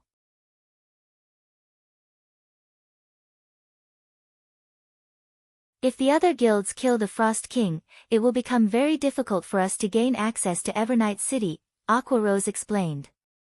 No. Snow has to keep her focus in Lake Heart, Shi Feng said, shaking his head. As for you, give up on raiding Frozen Scar for now. Give up. Shi Feng's decision stunned Aqua Rose. Stone Forest Town had only become the #1 town in Star Moon Kingdom after overcoming many challenges. If they let the another guild kill the Frost King before them, they might not be able to maintain Stone Forest Town's position. That's right. Give up on raiding the Frost King. Instead, figure out a way to raid Blizzard Fortress, the team dungeon in the Frozen Scar. Try to get the first clear if possible. Shi Feng nodded. Guild leader, that's a level 50, 100-man team dungeon, Aqua Rose was astonished. By the time we obtain the first clear, someone else will kill the Frost King. A level 50, 100-man team dungeon was a massive challenge to any guild at this stage of the game. Raiding one was far more difficult than raiding the Frost King. Based on their investigation, the Frost King was only a level 53 Grand Lord. The only reason it hadn't been raided yet was that no one had found its hiding place deep within the Frozen Scar. Players needed to kill many monsters and bosses in order to reach the final boss. Taking into account the Frozen Scar's severe environment, which increased players' stamina consumption by several times, progress to reach the Frost King was quite slow. They would be crazy to ignore the Frost King, the easier raid target, to challenge the Blizzard Fortress instead. The Frost King is an Ice-type boss. Fighting it without very high ice resistance is nearly impossible, but the weapons and equipment that drop in the Blizzard Fortress are somewhat unique. Almost every item offers high ice resistance. If we have these items, it'll be much easier to raid the Frost King. In any case, with so many guilds in the running, the competition won't conclude for some time. We'll use this opportunity to bolster our team's strength. It won't be too late to raid the Frost King once we've done so, Shifeng said, smiling. He did not bother to explain further details. Alright, I understand. I'll try to raid the Blizzard Fortress as quickly as possible. In reality, Aqua Rose still had her doubts. She knew that they had tons of sea gods' blessings in the guild warehouse. The potion could significantly increase a player's resistances. However, since Shifeng had given her an order, it wouldn't be wise to insist against it. She could only try to raid the dungeon as quickly as possible. Following which, Aqua Rose disconnected the call. Meanwhile, Shifeng smiled wryly at Aqua Rose's confusion. He could not reveal too much information. After all, no one had actually raided the Frost King yet. He couldn't just come out and say that players needed a minimum of 300 points of ice resistance to raid the boss. With such a high requirement, not even stacking 2 bottles of Sea God's Blessing would be enough. They needed other weapons and equipment to supplement for the missing points. Otherwise, players wouldn't stand a chance against the Frost King. Many guilds had contested for the right to enter Evernight City in the past as well. Similarly, these guilds had focused on clearing a straight path towards the Frost King, expending tons of manpower and resources in the process. However, only after encountering the Frost King did everyone realize how much of a nightmare the boss truly was.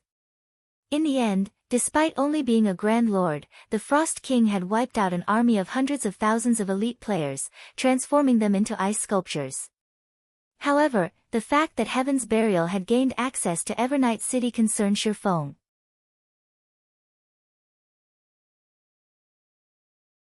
When Evernight City had surfaced in the past, over 20 days had passed before the first guild had gained access to the city, yet it had only been a few days, and Heaven's Burial had already entered the city.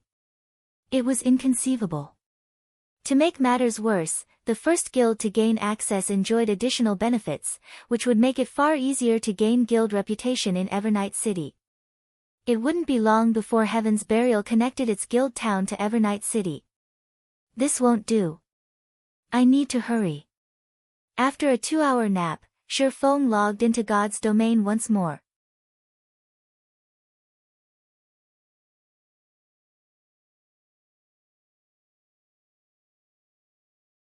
Chapter 1308, Challenging the Dark Wizard. I recovered faster than I expected. When Shifeng logged back into God's domain, he inspected his status window, noticing that his weakened state was already gone. He was back at his peak. Although the increased time flow in the Dark Canyon was part of the reason for his speedy recovery, the research area's high mana density, which was much higher than in the outside world, had helped. As a result, his weakened state's duration had decreased significantly. Following which, Shifeng took 2 Sea God's Blessing bottles from his bag and consumed them, his resistances, particularly magic resistance, increasing by a total of 150 points. He then retrieved an acceleration scroll and gave himself the acceleration buff. Following which, he switched his swordsmanship master title to the basic tyrant title, increasing his fortitude by 30 points, stamina by 20%, and all basic attributes by 5%. After making a series of adjustments, Shifeng pushed his basic attributes and movement speed to his current limit. While Shifeng had rested in his offline space, he had thought about how he would go about stealing the 7 Luminary Source Stone. He had run through several simulations in his mind, afraid of the unexpected. A Tier 5 Grand Wizard was an extremely dangerous opponent. The slightest mistake would result in his death. While Shifeng did not mind dying, his death would result in the loss of the Soul Orb. If he lost the Soul Orb now, he did not know how long it would take to find another one of the 7 treasures again. He couldn't lose the Soul Orb now. Hopefully, the system won't try to mess with me. Shifeng then carefully opened the research room door and snuck in. Raymond was still immersed in his alchemy in the room. He had blocked every distraction from his mind as he focused on his research. Meanwhile, he had placed the 7 Luminary Source Stone above a research table in the center of a small, crimson magic array not far from him. This small magic array utilized the 7 luminaries source stone as a power source, supplying the mana Raymond needed to craft his item. Shifeng did not rush to snatch the 7 luminaries source stone. Instead, he quietly examined the room's layout and the items around the room. As a God's domain expert, the first thing he needed to do when encountering a foreign environment was to adapt. This way, he could exert his maximum combat potential during a fight. This time, however, Shifeng didn't observe his surroundings just to adapt, but to locate the research room's treasures as well. He had only reached the Moon God's research room, which had been excellently maintained, after many challenges. He'd do himself a disservice if he stole the 7 luminaries source stone and ignored everything else. Every item in the research room was sorely tempting. The alchemy tools on the research tables alone were dark gold rank. Even after a decade of playing God's domain, such tools had been incredibly precious. Every alchemist constantly hunted such treasures. Shifeng even spotted a complete set on one of the research tables. Aside from the alchemy tools, the research room had quite a few items that radiated divine might. The moon god must have used them all frequently. Any one of these items could easily sell for over 100,000 magic crystals in an auction. There were also quite a few tattered designs on an experiment table. These designs had been crafted with extremely valuable materials. Rather than the standard sheepskin parchment, the designs had been drawn on dragon skin. Only gods would dare use a dragon's skin as parchment. Fortunately, dragon skin parchment would survive storage for tens of thousands of years. As he carefully analyzed the research room, shock bubbled in Shifeng's chest. The research room was a treasure trove. It could likely rival the fallen Arkansas. If only the dark wizard Raymond weren't present. Raymond finally completed the item he had been working on. A golden ring, with a jewel radiating a 7-colored brilliance in its center, floated in the air before him. The jewel also released a frightening pressure. Even Shifeng, who stood far outside of the research room's magic array, felt a significant weight bearing down on him. What is that?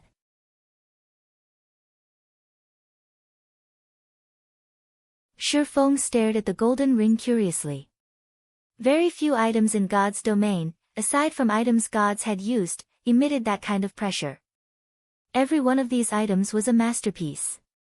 The golden ring's pressure could even rival divine might.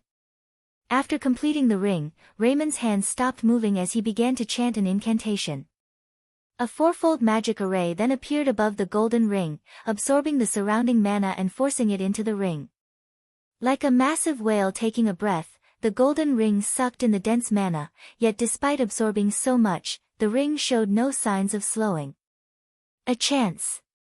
Watching the golden ring absorb mana, Shifeng knew that this was the crucial moment to act. If he missed this opportunity, he wasn't likely to get another. Immediately, Shifeng activated Phantom Kill and had his doppelganger stay near the research room's entrance, keeping the door open. He then dashed towards Raymond. Raymond, Dark Shaman King, Human, Grand Wizard. Level 72. HP. / Although Raymond was only level 72, he was a Tier 5 NPC. He detected the fluctuations in the magic array almost immediately, which Shifeng had caused as he ran through it. When Raymond realized that he had an intruder, his gaze turned cold. Die. Without hesitation, Raymond waved his wrinkled arm and gestured towards Shifeng. 5 magic arrays of different colors formed at his fingertips, overlapping. The amount of mana around Raymond's palm even made Shifeng shudder with fear. This is insane. He's using Elemental Crush, right off the bat. As soon as Shifeng saw the 5 magic arrays, he recognized the spell. Elemental Crush was a Tier 5, miniature destruction spell. Although the attack's range wasn't large, it was even more frightening than a Tier 5, large-scale destruction spell. If struck, even MTs of the same tier and level would lose half of their HP instantly. However, the spell had a flaw: its runes were overly complex. The chant was also quite long. Tier 5 Grand Wizards didn't usually use this spell in PvP. However, Raymond could forego both the incantation and runes, casting the spell instantly. Suddenly, space around Shifeng started to crumble. Everything around him turned dark. In the blink of an eye, everything within 30 yards had been turned to dust. However, just as Raymond thought he had dealt with the intruder and was about to return his focus to the magic array above the golden ring, a figure appeared before him. Close 1. Shifeng could not help but glance at his previous position, fear lingering in his heart.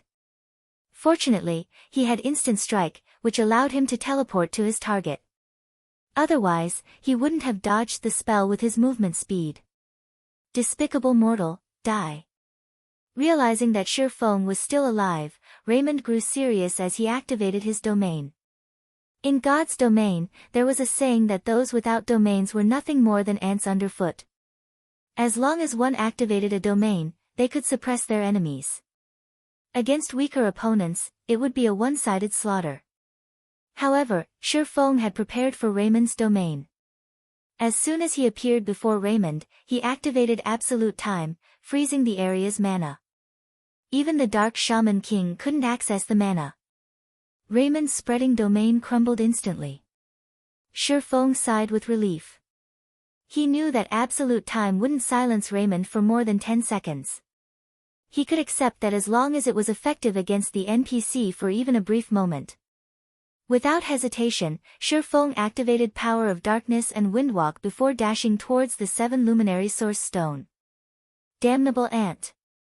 Seeing Shifeng run past him, flames of rage burned in Raymond's eyes as he smashed the black, metallic staff in his other hand towards Shifeng. Although Raymond couldn't use his spells, Raymond's physique, strength, and speed were leaps and bounds above the swordsman's. Even without using combat techniques, he could kill Shifeng instantly. Pang! A metallic clang echoed when the staff crashed into Shifeng. However, the staff stopped half an inch before Shifeng, unable to proceed. Defensive blade. Raymond was helpless against this move. He was a magical class. Without his spells, he couldn't deplete defensive blade's block counts quickly. He could only smash his staff into Shifeng repeatedly to deplete the block counts.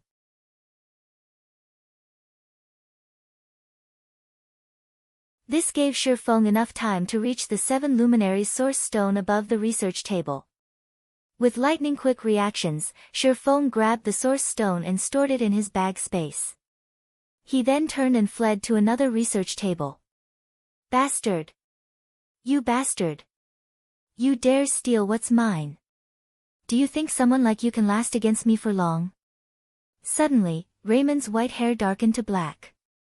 His wrinkles started to smooth as he began to appear youthful. His aura also seemed to grow more powerful. Taste the wrath of the Dark Shaman King.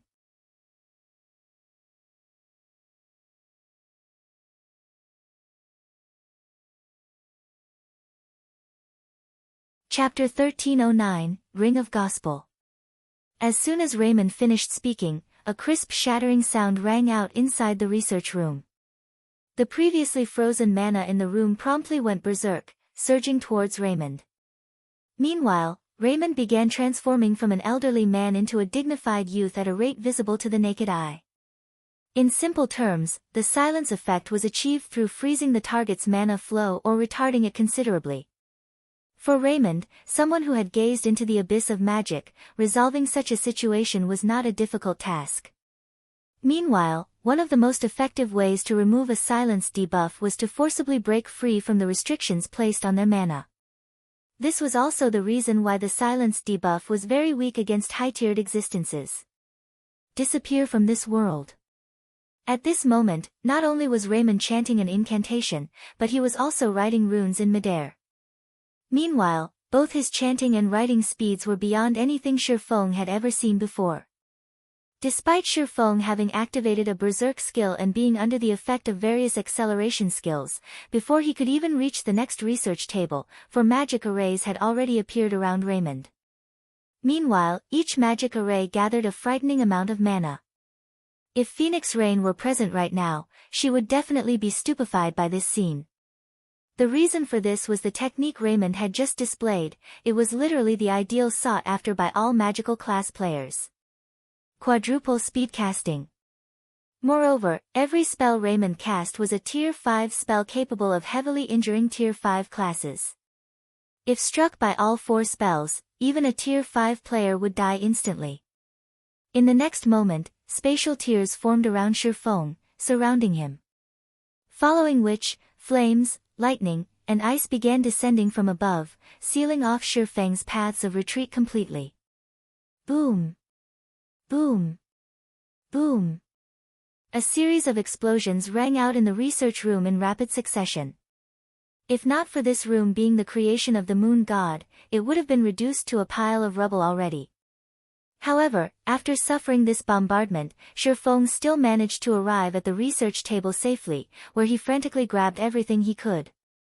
He did not pay attention to what his hands picked up as he tossed everything into his bag. He even went as far as implementing Sword's orbit with his arms to increase his looting efficiency. After plundering everything on the research table, he headed straight for the experiment table with the dragon skin parchments on it. Damnable ant! Who gave you the 7 luminaries ring? Raymond shouted reflexively in both surprise and rage when he noticed the golden divine runes flowing around Shifeng's body. In the next instant, however, Raymond's eyes turned red with greed and passion. Don't think that the 7 luminaries ring's power can save you. Before me, nobody can escape. If you hand over the 7 luminaries ring now, I can promise to turn you into my servant and let you have the opportunity to come into contact with the abyss of magic. However, Shifeng did not respond to Raymond's demand as he continued his looting operation without pause. Shifeng knew full well that the aura of Earth's absolute defense would not last long. Moreover, even skills that provided invulnerability couldn't offer unlimited protection against someone like the Black Shaman King. After all, nothing was truly invulnerable. It was only a matter of whether one was strong enough to overcome a particular invulnerability effect. If the 7 luminaries ring he possessed right now were the real deal, needless to say, defending against Raymond's attacks would be a piece of cake. However, the 7 luminaries ring he possessed was a replica, it wasn't a godly relic. Just being able to ward off Raymond's quadruple casting was already fortunate.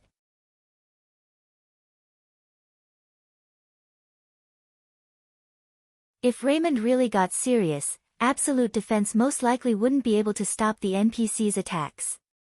Since you're not willing to hand it over, become my living puppet. Raymond began chanting once again.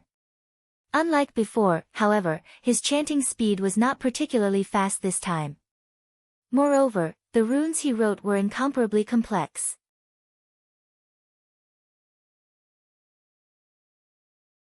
Even Shifeng, someone who had conducted plenty of research into runes and magic arrays, could not identify what those runes were meant for. Not daring to be careless, Shifeng started looting the items on the experiment table as soon as he arrived before it. Absolute defense's duration had less than 2 seconds remaining. Although he could not plunder the entire experiment table, he took most of the items on it. At this time, Raymond pointed his staff at Shifeng and shouted, "Shatter." In the next moment, a black beam of light shot at Shifeng's body. Immediately, the divine runes surrounding Shifeng's body started crumbling. It was obvious that Raymond's attack had broken through absolute defense. Become my loyal slave. Raymond then slammed the butt of his staff on the floor. A shadow instantly formed beneath Shifeng's feet. Gray strands slowly rose from the shadow, binding Shifeng's body. Why does he know even the necromancer class's dark bondage? Shifeng frowned when he saw the gray strands wrapped around his feet. Dark bondage was a tier 4 spell that could turn a living creature into one's slave. The success rate of the spell depended on the user's and target's levels and tiers. On average, the success rate was very low. Of course, this was only in the case of players. It was a different story if a powerful NPC like Raymond cast the spell. When nearly half of Shifeng's body was bound, Raymond revealed a sneer on his face. Divine steps. Suddenly, 10 doppelgangers formed around Shifeng. He then chose to switch positions with one of them. Even a spell like Dark Bondage couldn't stop Shifeng from swapping places with his doppelganger. He promptly took another item from the experiment table. However, as soon as Shifeng stored the item into his bag, he suddenly found himself as well as his 10 doppelgangers appearing before Raymond. What? He knows even the Tier 5 curse space conversion. Shifeng was surprised as he swept a glance at his surroundings. Hurriedly, he started switching places with his other doppelgangers, which were slightly farther away from Raymond. At this time, Raymond also activated his domain once more, directly suppressing Shifeng and preventing him from moving whatsoever. Only Shifeng's 10 doppelgangers, which were invulnerable like Shifeng, could still move. However, no matter where the doppelgangers went, as long as they remained inside the range of Raymond's domain, even if Shifeng switched places with them, he still couldn't budge from there. A futile effort. Raymond waved his staff once more, and his surroundings turned into a world of frost, trapping Shifeng's doppelgangers. Although the doppelgangers were invulnerable, they did not possess the ability to pass through physical objects. Without any strength of their own, they could only remain trapped inside the ice. Is that so? At this moment, Shifeng revealed a faint smile as he switched places with the doppelganger that stood less than a yard away from the golden ring. He had not hurried to leave and dared to take sure, bold actions, all because he had suddenly recalled something about this golden ring. In the past, the alliance of superpowers had been able to kill the Dark Shaman King because they had managed to destroy one of the NPC's items at the cost of plenty of sacrifices. That item was the Ring of Gospel. It was also the key to killing the Dark Shaman King. The item Raymond had been producing happened to have the shape of a circular ring. As a result, Shifeng could not help but link it with the Ring of Gospel. Since he had already made it all the way here, he naturally could not let such a good opportunity get away. Despicable rat. Die. When Raymond saw Shifeng grabbing the golden ring, he was like a cat that just got its tail stepped on. He literally jumped up in anger before bombarding Shifeng with one Tier 4 spell after another. At this point, he had lost all intentions of making Shifeng a puppet. One after another, silvery white frost lances began shooting at Shifeng from all directions.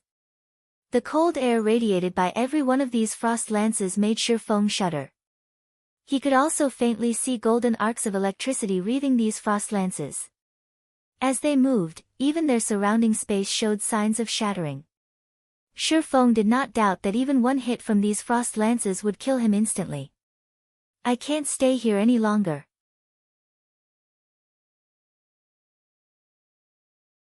This time, Shifeng knew that Raymond was no longer holding back. Immediately, he chose to switch positions with the doppelganger summoned through Phantom Kill. Boom. Boom. Boom. As soon as he switched positions, hundreds of frost lances pierced his doppelganger, killing it on the spot. The doppelganger did not even have time to react. He really is too strong.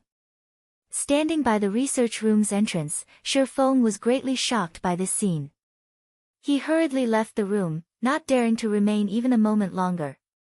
Meanwhile, as soon as he exited, he sealed the door, using the moon god's secret key. The instant the room was sealed, Shifeng felt the door shaking violently.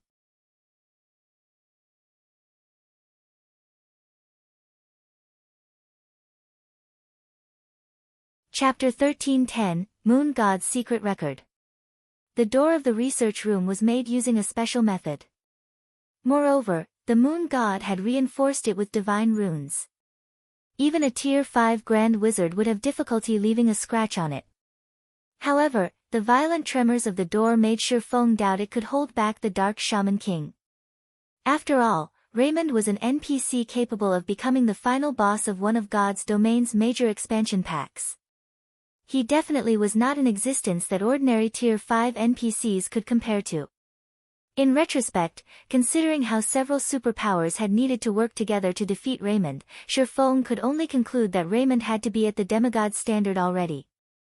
Thinking up to this point, Shifeng felt that he still wasn't safe. He left the research area right away.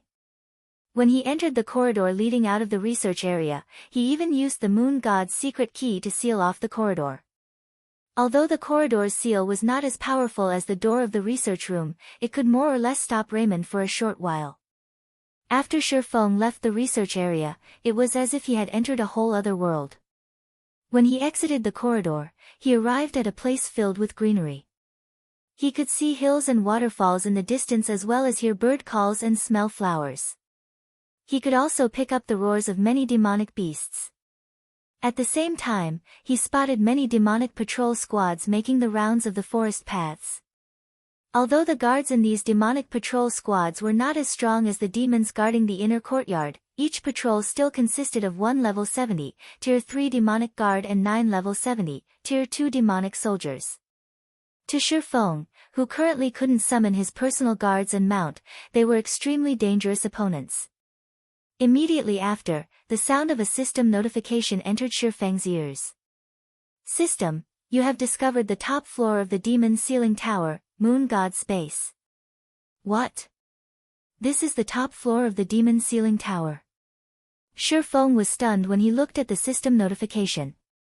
Based on the system map, the demon ceiling tower had a total of 36 floors. Meanwhile, each floor could easily fit a small town inside. If Shifeng had tried climbing from the first floor to the top floor, he would have needed plenty of time.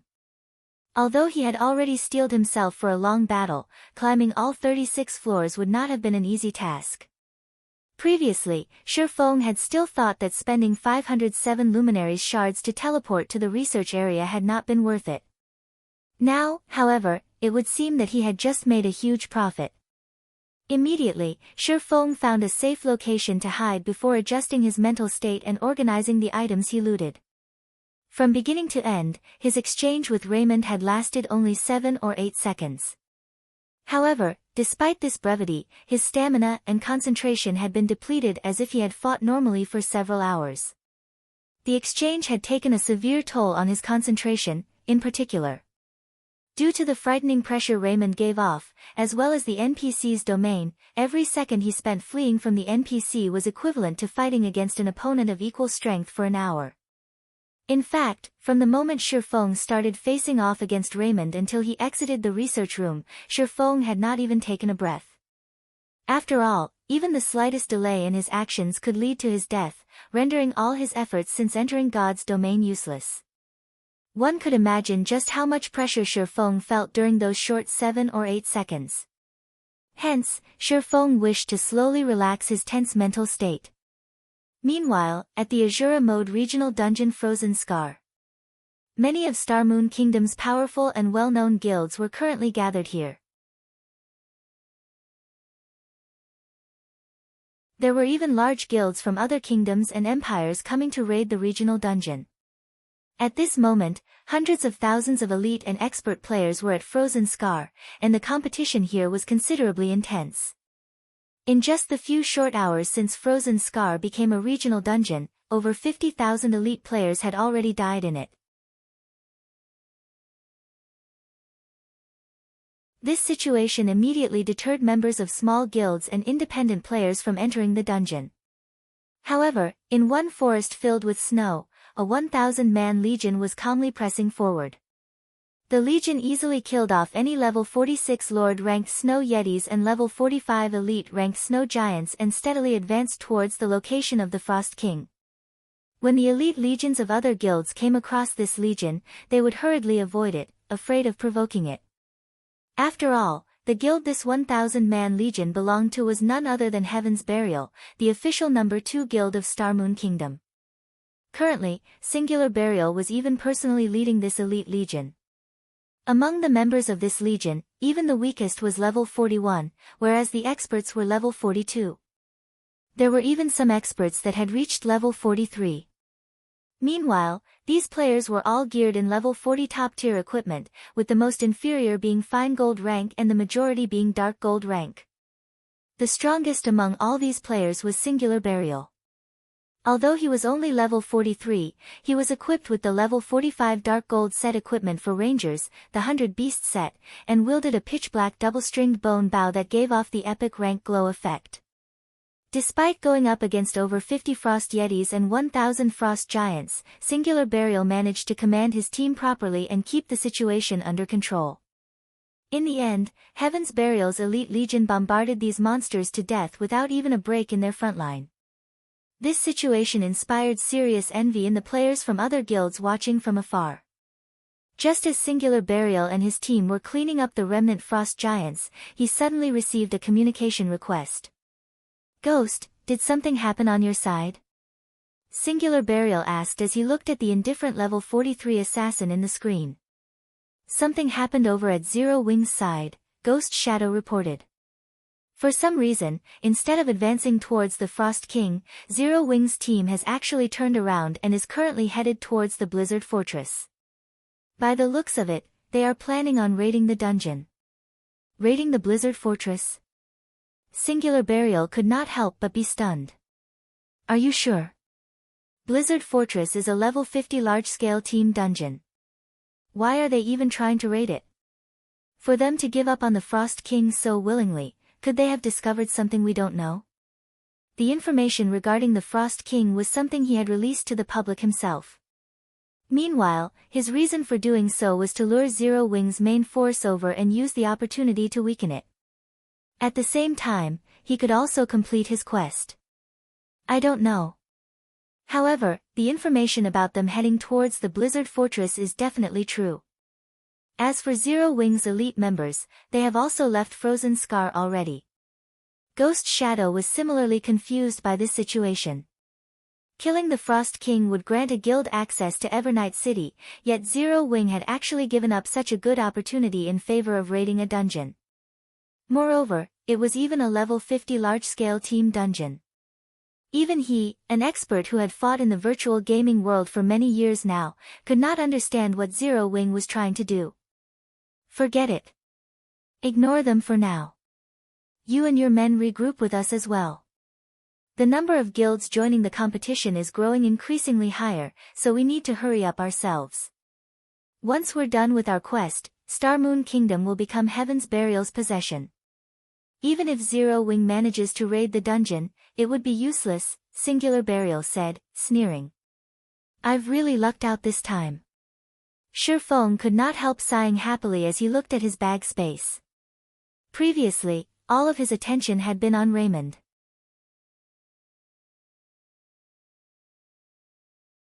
Hence, when he was looting, he simply shoved everything he could get his hands on into his bag without caring what they were. Now that he got to take a closer look, however, even Shifeng himself was stupefied by the spoils. Among the items he looted were 8 dark gold alchemy tools.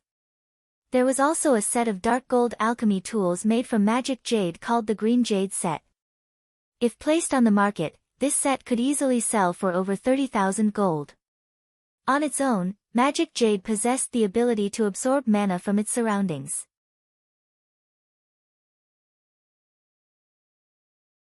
When made into an alchemy tool, it could pull out the best effects of herbs. In total, the complete set of magic jade alchemy tools increased alchemy success rates by 10% and alchemy production speeds by 20%. There was also a 3% chance for the created product to have its effects strengthened. In the past, even Grandmaster alchemists had been extremely eager to get their hands on such a set. Unfortunately, even super guilds had a very difficult time obtaining a set of dark gold alchemy tools, not to mention something like the Green Jade set. Aside from alchemy tools, Shifeng's bag had many sheets of ancient, tattered pages. Recorded on these pages were recipes made by the moon god. However, as the pages were dilapidated, they could not be used.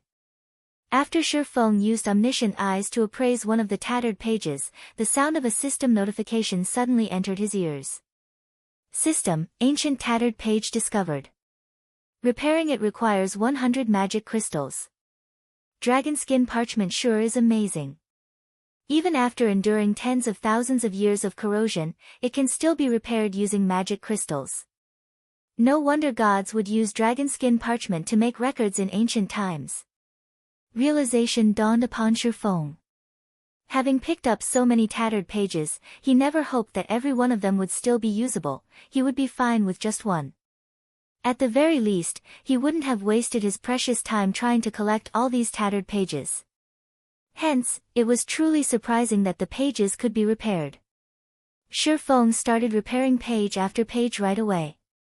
As he repaired the pages, he also organized them based on the page numbers, and surprisingly, the pages actually automatically combined. After around 10 minutes passed, he was finally done repairing all 31 pages he picked up. Suddenly, the combined pages transformed into a thick, ancient book that radiated a faint trace of divine might. Meanwhile, there were 4 words, written in the ancient divine language, on the cover of this ancient book. Moon God's Secret Record.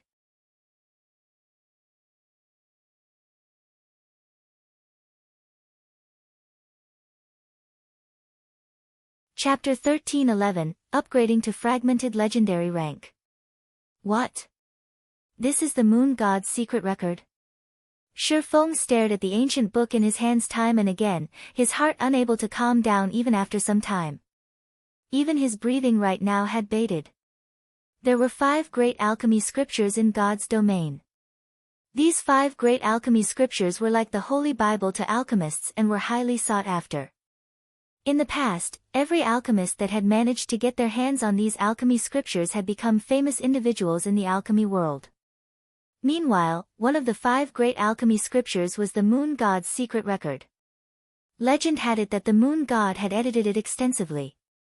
However, many wars had also been waged between kingdoms and empires because of the Moon God's Secret Record, and it ended up divided and scattered all over God's domain. Eventually, with the passage of time, the Moon God's Secret Record had disappeared entirely. Shi Feng had never imagined that he would actually come across the Moon God's Secret Record, and even obtain it, in the Moonlight Courtyard. Following which, he clicked excitedly to check the attribute panel of the Moon God's Secret Record. Moon God's Secret Record, Volume 1. A detailed compilation of the Moon God's experiences and techniques in alchemy. There is a total of 3 volumes. One can obtain the Moon God's legacy when all 3 volumes are collected. It's actually split into 3 volumes. Shi Feng's initially passionate heart cooled down immediately. However, after giving the matter some thought, he found the situation reasonable. The Moon God's Secret Record had been contested by ancient kingdoms and empires many times before. On the other hand, it had been many years since anyone had set foot into the Moonlight Courtyard. It was clear that the Moon God's Secret Record here did not possess any relation to the ancient wars waged on the continent of God's domain. The only explanation for there being a copy here was that there wasn't only one Moon God's Secret Record. Nevertheless, Shi Feng was already very satisfied with this outcome. Among the 3 volumes comprising the Moon God's Secret Record, the first volume contained information regarding the various materials in God's domain. It was like an alchemy encyclopedia. With this book, players could understand the various properties of alchemy materials and establish a solid foundation for when they were trying to create new recipes. The reason why Titan City's research rooms could aid players in reaching the Master and Grandmaster ranks was mainly because of the wealth of information contained within the rooms. Meanwhile, the research information of the Moon God was most likely not one bit inferior when compared to the alchemy database of Titan City. The Candlelight trading firm would have a much easier time nurturing master alchemists. Following which, Shi Feng stored the Moon God's Secret Record and began checking the other items he obtained. Although Shi Feng had placed all of his attention on Raymond inside the research room, before he sprang into action, he had already planned to take away the several items that radiated divine might. Excellent! There are exactly 6 God crystals. Shi Feng grew excited as he looked at the 6 items radiating divine might in his bag. Currently, the soul orb was missing only 6 God crystals to remove the first seal Paimon placed. Although there were bound to be many more God crystals, which he had not managed to discover, left inside the research room, Shi Feng had spotted only 8 items with a high potential of being used as God crystals. Meanwhile, as he was looting the room, he had managed to grab only 7 of those items. If he had tried going for the last one, there was over a 90% chance that Raymond would have killed him. Fortunately, his insight wasn't too bad. Of the 7 possibles he picked up, after going through the Omniscient Eye's appraisal, 6 were confirmed to be God crystals. That was just the right number to lift the first seal on the soul orb. This was also the reason why he had chosen to challenge the Asura mode promotion quest back then. As long as he removed the first seal, the soul orb would become his item entirely.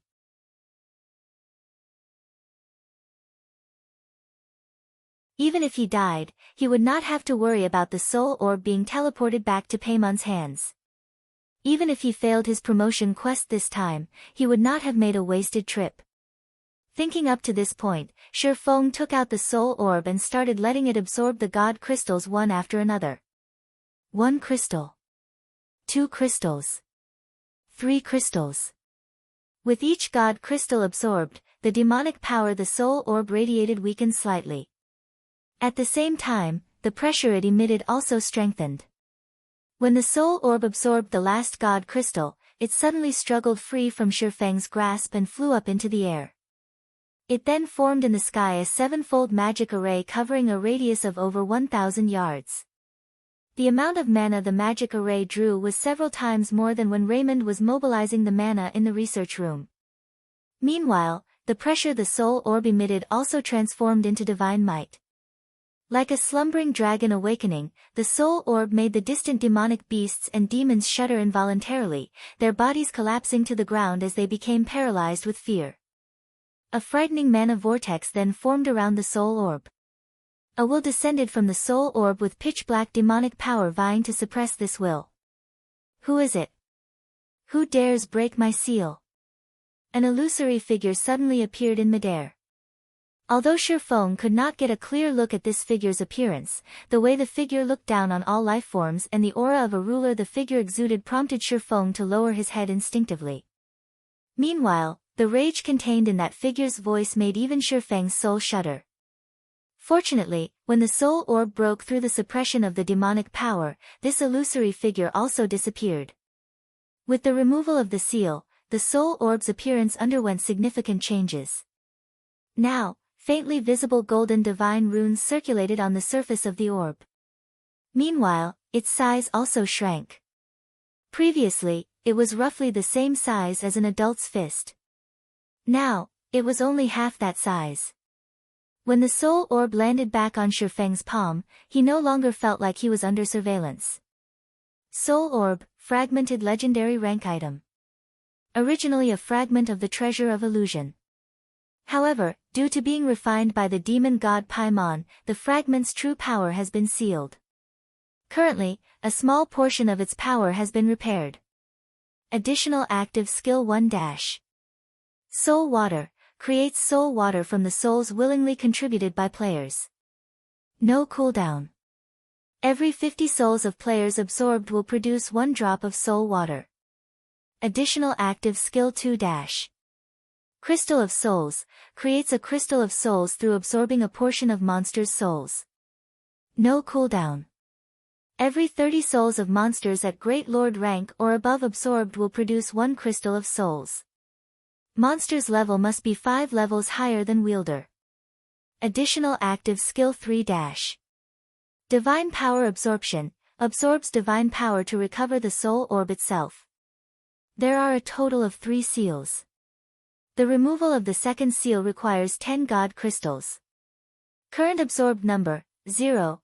Although demon god Paimon has sealed the soul orb, it has been awakened by the golden stigmata. The seal can be removed by absorbing divine power. Cannot be destroyed. Owner, Yifeng. If this item is wielded by anyone else, they will receive a backlash from both demonic power and divine power. Amazing.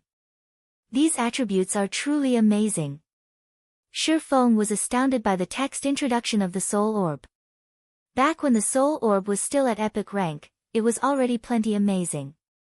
Now that it had recovered and reached the fragmented legendary rank, its attributes had become even more awesome. Not only was the number of souls required for the soul water halved, but now, he could even produce the crystal of souls.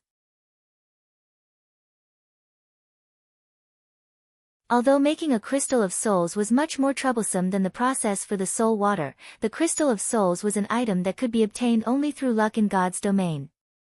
Meanwhile, the Crystal of Souls could not only raise a player's focus like the soul water could but also gather mana around itself, allowing players to remain at peak mental conditions and further increasing their focus. Moreover, the Crystal of Souls had a duration of 5 hours, while its cooldown was 10 hours.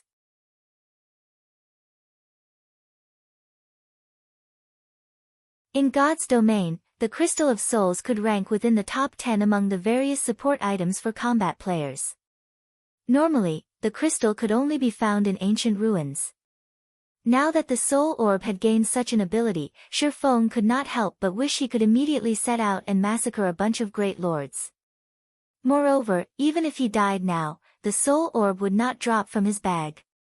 He could move about without fear. At the same time, without the surveillance of the demon god, dark players would have a difficult time finding out that the Soul Orb was in his hands. However, Shifeng did not know that after he lifted the seal, a commotion erupted among all the dark forces. The original bounty Paimon had placed on Shifeng had already tempted many people into action. Now, however, the bounty became even more lavish. System: Demon God Paimon has sent out a recovery order for the Soul Orb. As long as one can kill the Soul Orb's wielder and obtain the Soul Orb, Demon God Paimon will personally promote them to the Viscount rank as well as provide abundant rewards. Those who wish to accept the quest need to pay 2,000 magic crystals. Do you wish to accept the quest? This quest is valid long-term and can be accepted at any time. This quest does not have a time limit. When this recovery order was released, it immediately tempted countless dark players into action. It was already plenty difficult to get promoted to the Baron rank. Yet, now, the demon god Paimon was actually offering to raise them directly to the Viscount rank, which was one rank higher than Baron. How could they not be tempted? Elsewhere, Shifeng remained ignorant of this matter. He simply sat quietly beneath a tree as he carefully admired the golden ring he had stolen from the Dark Shaman King, Raymond.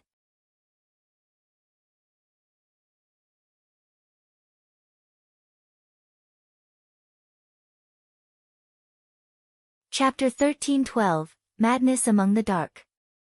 Dark Knight Empire, Headwind Outpost.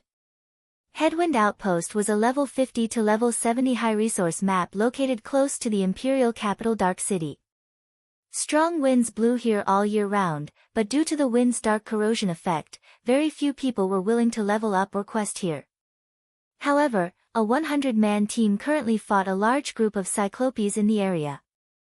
The Cyclopes were level 53 and level 54. Some wielded swords and shields, some wielded chains, and some wielded bows. The Cyclopes standing at the rear even controlled ballistas to attack from range. These Cyclops were much more intelligent than the monsters in lower-level maps, and they were capable of fighting as a team. There were even chieftain and lord-rank Cyclopes that issued proper commands. From time to time, they also snuck around the players and targeted the enemy healers themselves. However, the players facing these intelligent Cyclopes remained unperturbed by their enemies' intelligence. A level 43 shield warrior wielding a square, scaled shield easily blocked 3 level 54 lords as they tried to break through the front line. Even after blocking the assault, the shield warrior only lost a little over 4,000 HP. Meanwhile, this HP recovered instantly as the MT received a heal from a healer in the rear. Suddenly, a level 44 berserker charged forward as he swung his spear horizontally. Whirlwind Slash.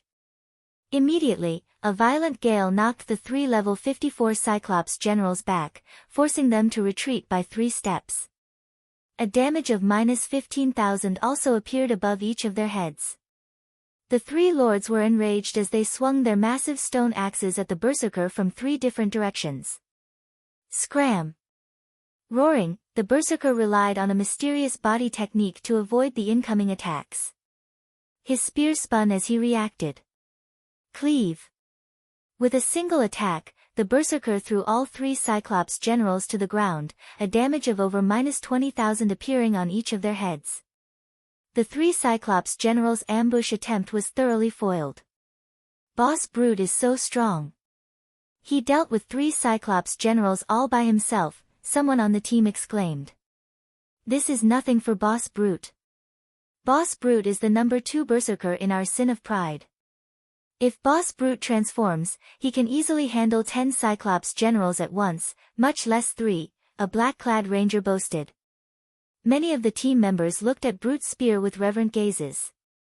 Throughout the Sin of Pride, Brute's spear was the first person to become a demon baron. When Brute's spear entered his demonic state, he even had the power to rival Tier 2 players.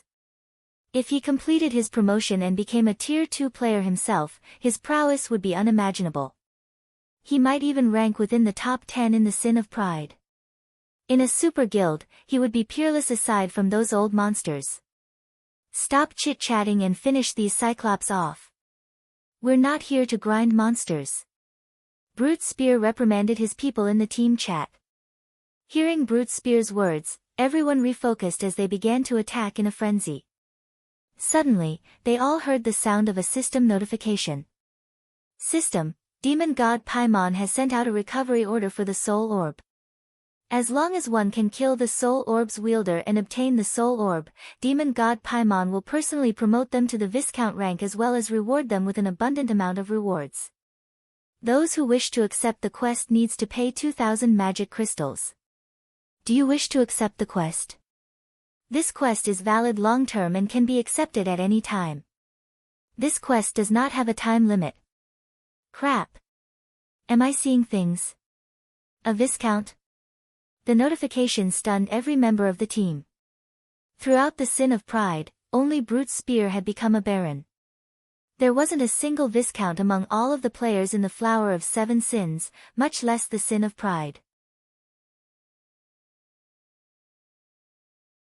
A demon Viscount was on an entirely different power level. When they transformed, their physiques would improve by 50%. The boost was even greater than when players completed their Tier 2 promotion. Even now, no one throughout the Flower of Seven Sins was close to becoming a Viscount, yet a single quest offered the position as a reward. Boss Brute, the rewards are intense.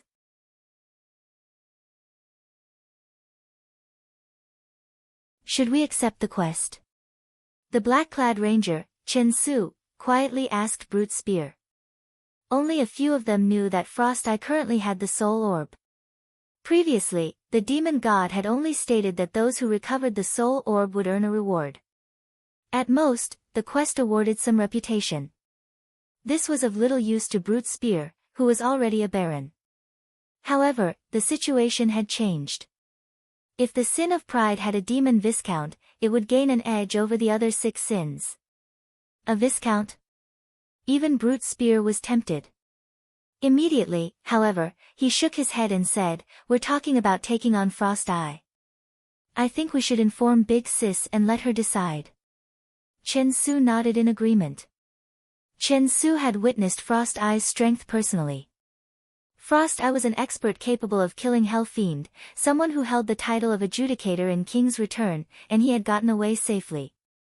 Moreover, Frost Eye had defeated Brute's spear in just a few moves. He was not an expert to be underestimated. Meanwhile, on a bronze speedboat in the Reef Sea, 100 Leaves, who currently led the Freedom Alliance's 8th Fleet, had also received the message from demon god Paimon. When she read the system notification, she was stunned. Just what did he do to demon god Paimon? He's caused enough trouble for Paimon to announce one bounty after another. When 100 Leaves saw the system notification, she could not help but recall the mysterious Shurfeng. Dark players like herself would die to form some sort of relationship with the demon god. However, Shurfeng was driving the demon god mad, going as far as to offer the rank of Viscount as a bounty reward.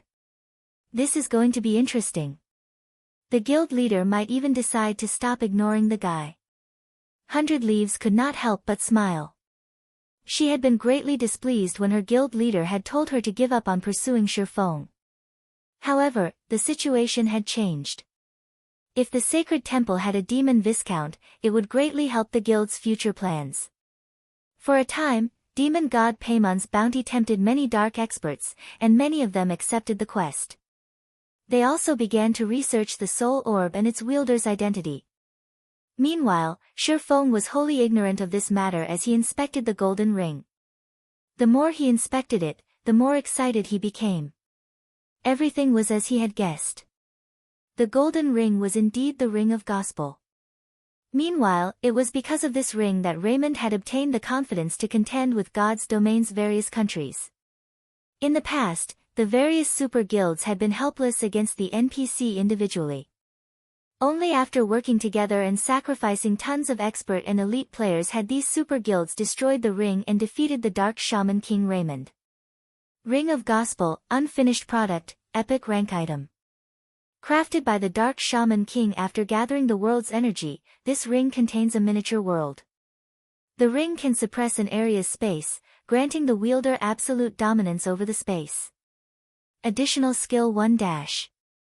World projection, suppress a radius of 3,000 yards. All enemies within the area cannot use teleportation tools or teleportation-type skills, and communication with the outside world is severed. Weakens enemies' physiques by 30% and decreases basic attributes by 20%. Maintaining world projection costs 5,000 magic crystals every 10 minutes. No cooldown. Cannot be used before binding. Additional skill 2 dash. Ring of Brilliance, improves all allies' physiques by 10% and increases basic attributes by 10% within a 1,000-yard radius. Increases an area's mana density by 100%. Maintaining Ring of Brilliance costs 2,000 magic crystals every 30 minutes. No cooldown. Cannot be used before binding. As the Ring of Gospel's external divine runes and magic arrays and inner world are incomplete, the ring cannot exhibit its full strength. Only after the divine runes, magic arrays, and inner world are complete will the ring exhibit its full strength. Current completion rate, 30%. Not bound. As soon as Shifeng finished reading the statistics, the sound of a system notification reached his ears. System, do you wish to bind the Ring of Gospel?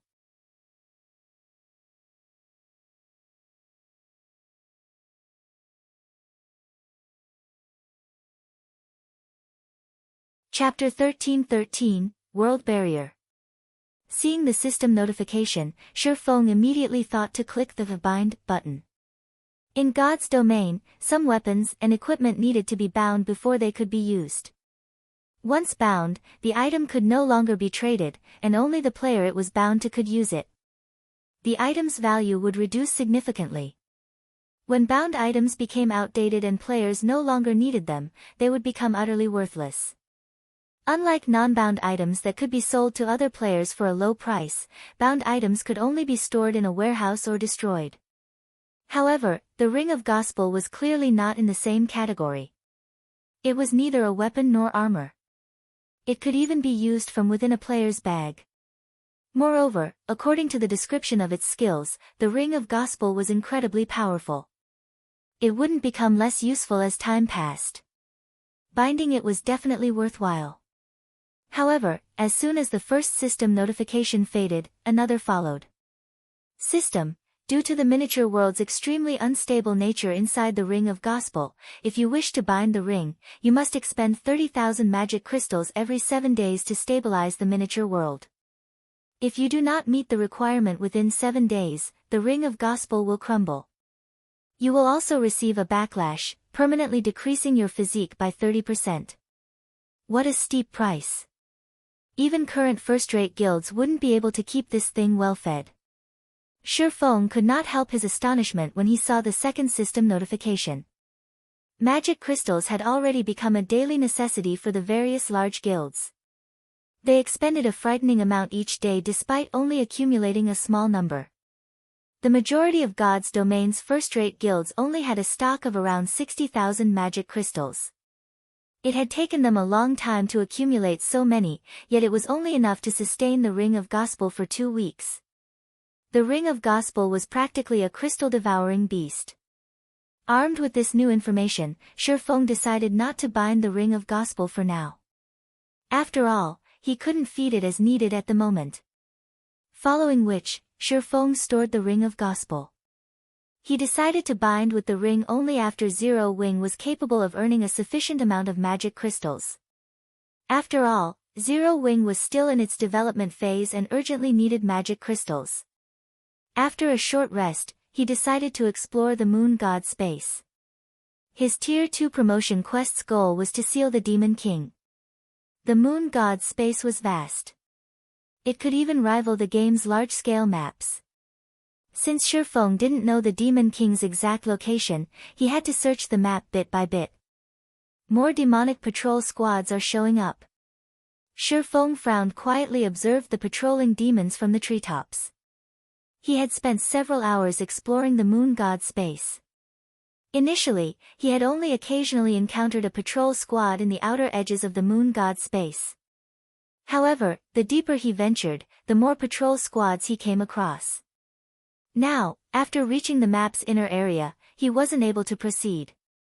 If he advanced carelessly, he would either alert the demonic patrol squads or the wandering demonic beasts. Regardless of which he fought, the outcome would be the same. Aside from the demonic patrol squads, Shifeng noticed level 65 magic light dragonlings fly past him from time to time. If they found him, he would find his death. This should be the furthest I can move while avoiding detection. From this point on, I'll have to fight my way through. Shifeng glanced at the wandering level 70 demonic beasts. Soloing a demonic patrol squad was simply too dangerous. However, he could try to take on the demonic beasts that wandered alone. Two-headed demonic wolf, demonic beast, lord. Level 70. HP 22-000-000/22-000-000.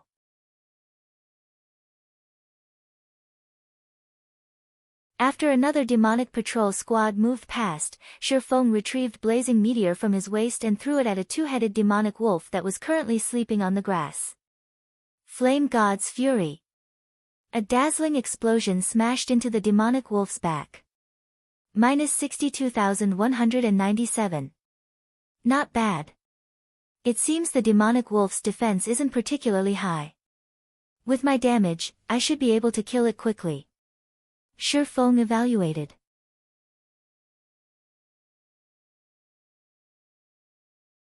The demonic patrol squads followed a specific pattern in the moon god space.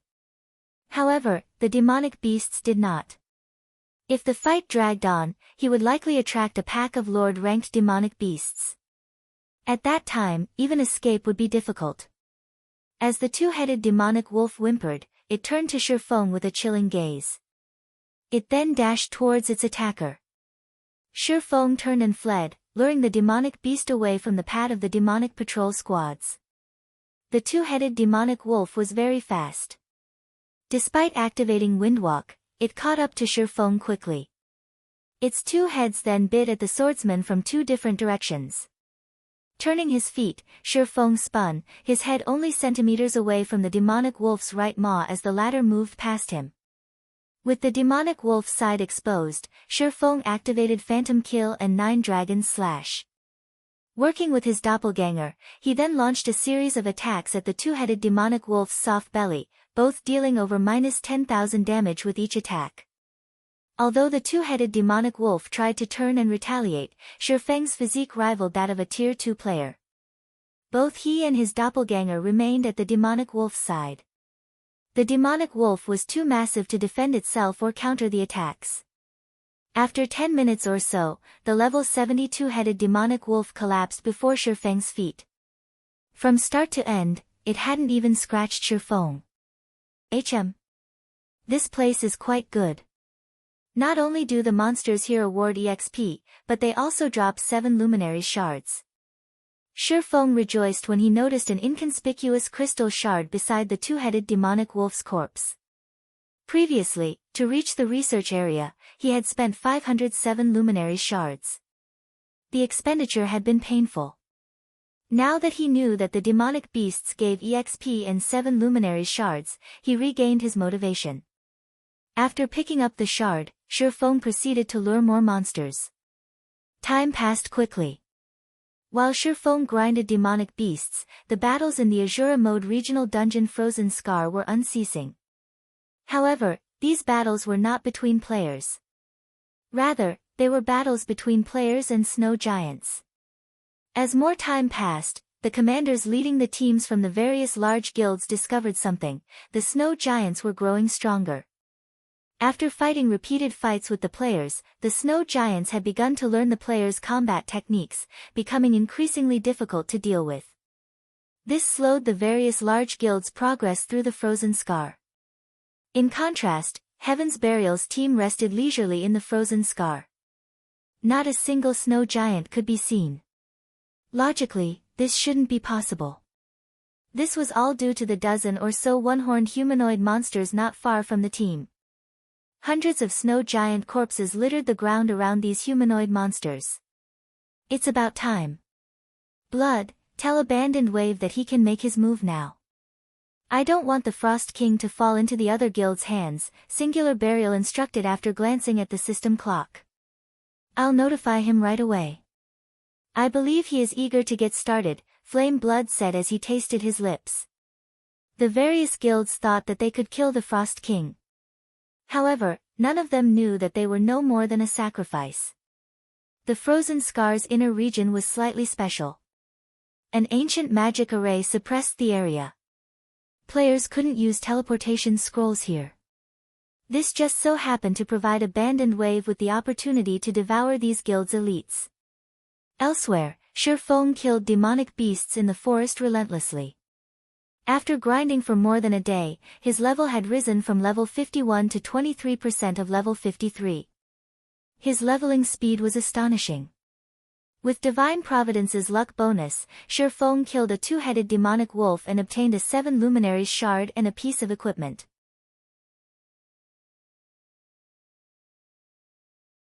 Picking up the equipment, Shurfeng appraised it with omniscient eyes. The piece I want has finally dropped. Shurfeng's eyes shone in excitement as he looked at the item in his hands.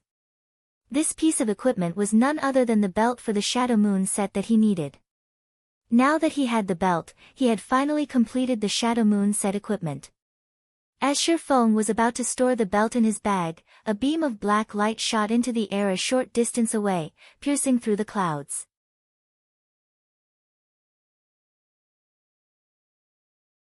Immediately after, the roar of a dragon echoed throughout the moon god space, the resulting tremors nearly causing Shurfeng to lose his balance. One roar after another shook the area. Although these dragon roars sounded different, the pressure they gave off was similarly powerful. How is this possible? Shurfeng was stunned as he looked to the sky. A massive pathway had opened up in the air. It was as if the black beam had pierced the barrier between worlds and linked them. 5 adult dragons stood on the pathway.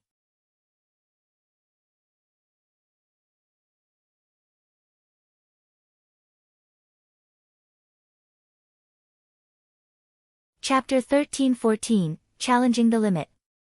Why are so many dragons here? The scene in the sky stupefied Shurfeng. Even during ancient times, dragons had been extremely rare. Moreover, dragons normally preferred to live alone instead of in groups. Seeing several magic light dragonlings move as a group was unbelievable enough, yet now Shurfeng stared at 5 adult dragons that had just appeared. If these 5 dragons emerged in God's domain, they could easily turn an entire empire into ash. Adult dragons were Tier 5 legendary monsters. Including their high life rating, not even Tier 5 NPCs could take them down. Slaying a single dragon would require a group of such NPCs. If 5 dragons worked together, the outcome would be simply devastating. Although a path had opened across the world barrier, it was extremely unstable. The spatial turbulence even posed a great threat to adult dragons. It would not be so easy for the dragons to enter the moon god's space from another world. Meanwhile, the beam of black light was attempting to stabilize the spatial channel. However, this gave Shurfeng a hint. The moon god's space was simply too large. Even after a full day of exploration, Shurfeng had only covered a small fraction of the map. He would have to invest a lot more time if he wanted to explore the whole thing. Now that the black light pillar had caused such a large commotion, needless to say, the light pillar must be related to his quest. Shurfeng immediately set off towards the black pillar's origin. Although the light pillar did not seem far away, in reality, it was the complete opposite. Reaching its origin would take a very long time. Furthermore, as Shurfeng grew closer to the pillar, so did the demonic beasts. Many of the demonic patrol squads were also gathering towards the light pillar, making them even more difficult to avoid. As Shurfeng finished killing several demonic beasts, the light pillar in the sky suddenly disappeared. Following which, the spatial channel closed. Did it fail? Shurfeng could not help but breathe a sigh of relief when he saw the black pillar vanish. If the spatial channel stabilized, it went without saying that the 5 dragons would enter the moon god space. Shurfeng reached this conclusion after watching the 5 dragons attempt to barge through the spatial channel. However, due to the spatial turbulence, they had given up. The spatial currents were as strong as Tier 5 spells, yet when they struck the dragons, they had only left a few white marks on the monster's scales. It was simply due to so many spatial currents that the 5 dragons had been forced out of the channel. The currents couldn't actually damage the dragons. If the 5 dragons entered the moon god's space, Shurfeng would likely fail his promotion quest. However, despite the threat of the dragons disappearing, Shurfeng didn't dare to be careless as he tried to find a way to kill the demonic beasts in his path faster. Finally, after nearly 20 hours, he reached the black light pillar's origin. During this time, the light pillar had appeared once again. Compared to the previous appearance, though, the second spatial channel was a little more stable. However, it still disappeared without letting the dragons through. From this, Shurfeng realized that, each time the light pillar pierced the world barrier, the spatial channel would become more stable. It was only a matter of time before the 5 dragons entered the moon god space. The black light pillar had originated from inside a large canyon. Trees and shrubbery decorated the area. A temple, neglected for many years, occupied the canyon's center. The temple stood several hundred meters tall, looming like a large mountain. Many black, stone pillars had been erected around the temple, and every pillar was decorated with complex, demonic runes. Moreover, each black pillar automatically gathered the surrounding mana. These black pillars had been arranged to form a massive magic array that constantly absorbed the moon god space's mana. The gathered mana was then concentrated in the center of the magic array and formed a massive, floating ball of water. To Shurfeng, this floating ball of water was extremely familiar. This was none other than the liquid mana he had seen in the war god's temple's eternal throne.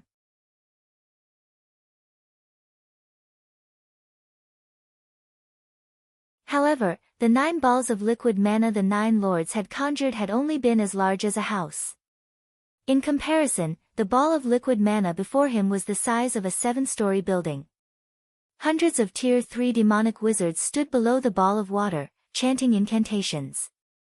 A tall, large demon with bat-like wings directed the liquid mana into a magic array that had been carved into the ground. As a result, the magic array gradually activated and released a frightening pressure. The Demon King really is here. Shurfeng couldn't help but shift his gaze towards the tall demon with 2 flaming horns sprouting from its forehead. This demon was none other than his quest target, Demon King Storas. Storas, Dark Creature, Demon King. Level 72. HP. / However, it wasn't the Demon King that gave him a headache, but the hundreds of Tier 3 demons. Demonic Wizard, Dark Creature, Demon. Level 70. HP 33,000/33,000,000. A single demonic wizard was enough a threat for Shurfeng, not to mention several hundred. If these demons reached God's domain, they could raid and capture countless major NPC cities. Facing so many alone was suicidal. Shurfeng was in a bind. With the demonic wizards surrounding Storas, he couldn't even approach the Demon King, much less seal the monster. No. I should still have a chance. Shurfeng suddenly remembered something as he looked at the massive array the liquid mana powered. In God's domain, liquid mana was even more precious than 7 luminaries crystals. This was because the mana within liquid mana was purer. However, very few people in God's domain were willing to use liquid mana as it was too pure. Ordinary players couldn't use it. At the very least, one needed to reach the Tier 4 standard before even thinking of using liquid mana. Although Storas maintained the magic array, the demonic wizards were only Tier 3. They should not be able to maintain the magic array for long. Once they reached their limit, they would succumb to a weakened state for a certain period. Considering his options, Shifeng decided to wait. If things turned out the way he assumed, then he still had a chance to complete his promotion quest. If not, he may have to give up. Time passed quickly. Soon, liquid mana filled the temple. Suddenly, Storas shouted and activated the magic array. Another pillar of black light then shot up from the temple and pierced the world barrier. After this phenomenon continued for half an hour, the magic array deactivated, and the light pillar disappeared. Immediately after, the demonic wizards slumped to the ground, their backs covered in sweat. It was obvious that maintaining the magic array had taken a huge toll on their bodies. Good. It's just as I expected. Shifeng revealed his excitement as the demonic wizards dropped. These demonic wizards suffered from a debuff called Magic Backlash. Magic Backlash. All attributes decreased by 95%. Unable to use any spells for a short time. Even Demon King Storas suffered a weaker version of Magic Backlash, his attributes decreased by 95%. Though, unlike the demonic wizards, Storas could still use spells. However, Shifeng did not hurry to attack. Instead, he continued to watch from afar. 6 seconds. 7 seconds. 8 seconds. Shifeng's gaze was fixed on the demon's every action as he inwardly counted the debuff's duration. Magic Backlash's description did not state how long it lasted.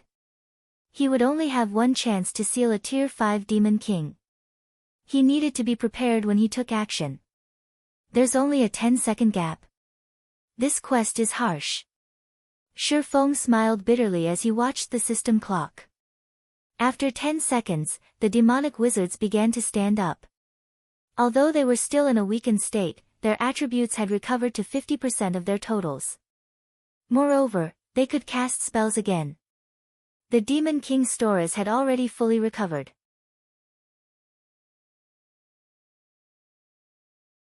Before sealing Storas, Shifeng needed to damage him severely. However, even if a Tier 5 Demon King only had 10% of its attributes, he was still a frightening existence. Even if Shifeng could weaken Storas further with the 7 Luminary Source Stone, wounding the Demon King in 10 short seconds was impossible. After all, Shifeng was aware of how frightening a Tier 5 existence could be. It seems I can only use the Ring of Gospel and give it a try.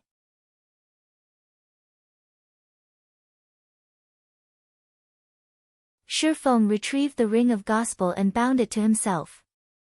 The Ring of Gospel's 2 activatable skills could suppress the Demon King and boost Shifeng's power. This was the strongest card he could play. Again, time passed quickly. After another dozen or so hours, the temple's magic array was fully charged once more. Another pillar of black light pierced the sky. Activate. The instant the light pillar faded, Shifeng activated World Projection and Ring of Brilliance before charging towards Demon King Storas.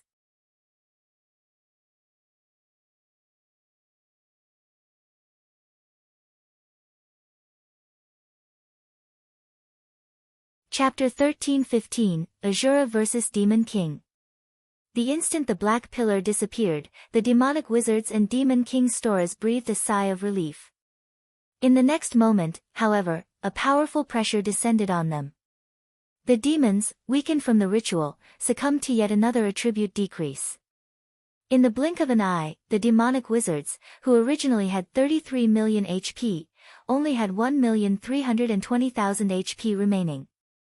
In terms of basic attributes, they were not even a match for level 70 common monsters. The Demon King Stora's HP was still unknown, and his aura was still considerably powerful.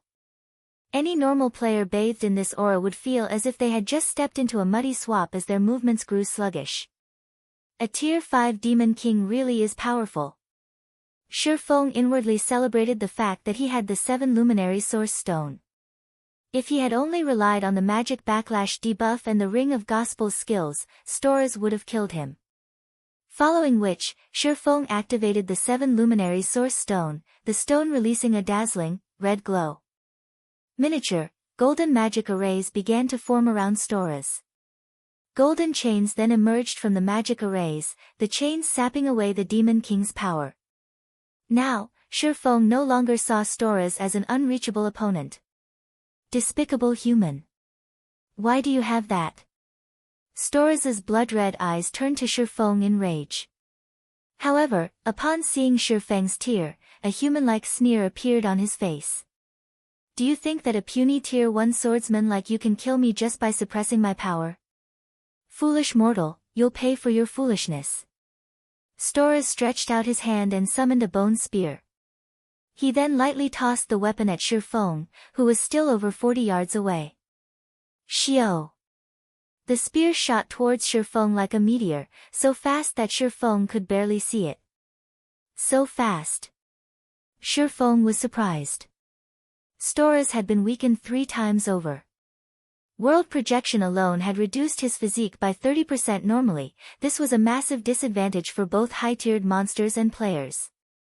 Yet, even after such severe debuffs, Storas was still frighteningly strong in all aspects. With no other choice, Shifeng immediately activated Heavenly Dragon's power and Blade Liberation before executing parry. Pang! The instant his swords collided with the bone spear, Shifeng lost all sensation in his arms. He was also forced to take 4 steps back. His strength is still at the peak of Tier 3. Glancing at the vanishing bone spear, Shifeng gained a general understanding of Storas's current prowess. The realization shocked him. Normally, only Grand Lords with unique bloodlines could exert strength at the peak of Tier 3. Or they were Grand Lords who had gone berserk.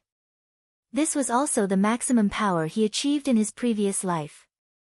Only now did Shifeng understand why Charlene had said that Asura mode represented mortals' limits. Fortunately, his quest didn't require him to kill Demon King Storas. Following which, Shifeng activated Absolute Time and Instant Strike before appearing in front of Storas. Storas maintained his calm as if he had prepared for this. Immediately, another bone spear formed in his hand, forming a white arc as it swept towards Shifeng.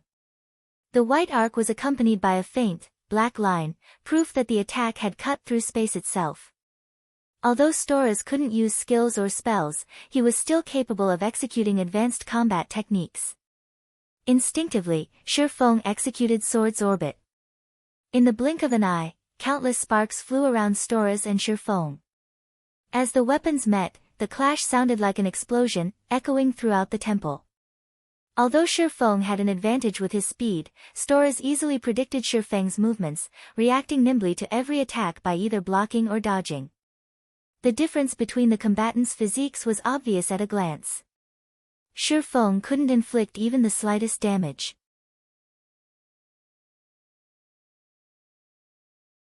Mortal, you're doing pretty good. You've actually forced me to dodge. You are a first among mortals. Storas was very calm as he looked at Shifeng. He even had the leisure to praise his enemy. Unfortunately, you've reached your limit. In just another few seconds, I will give you a taste of true despair. My limit? Shifeng smiled at the calm Demon King.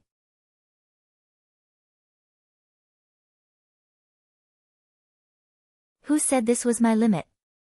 Shifeng had expected such a stalemate. After all, this was not his first time against a Tier 5 monster. He knew just how terrifying such an existence was. He then activated Phantom Kill and 9 Dragon's Slash. As soon as Shifeng's doppelganger appeared, it, too, activated Instant Strike. With the attacks from the 12 Abyssal Blade Phantoms, even with peak, Tier 3 strength, Storas was forced to defend himself. The Abyssal Blade Phantoms even landed the occasional hit. Unfortunately, the Phantoms' damage was abysmal. -1. The Phantoms had only dealt an obligatory 1 damage. Storrs' defense hadn't weakened in the slightest. His defense was still at the Tier 5 standard.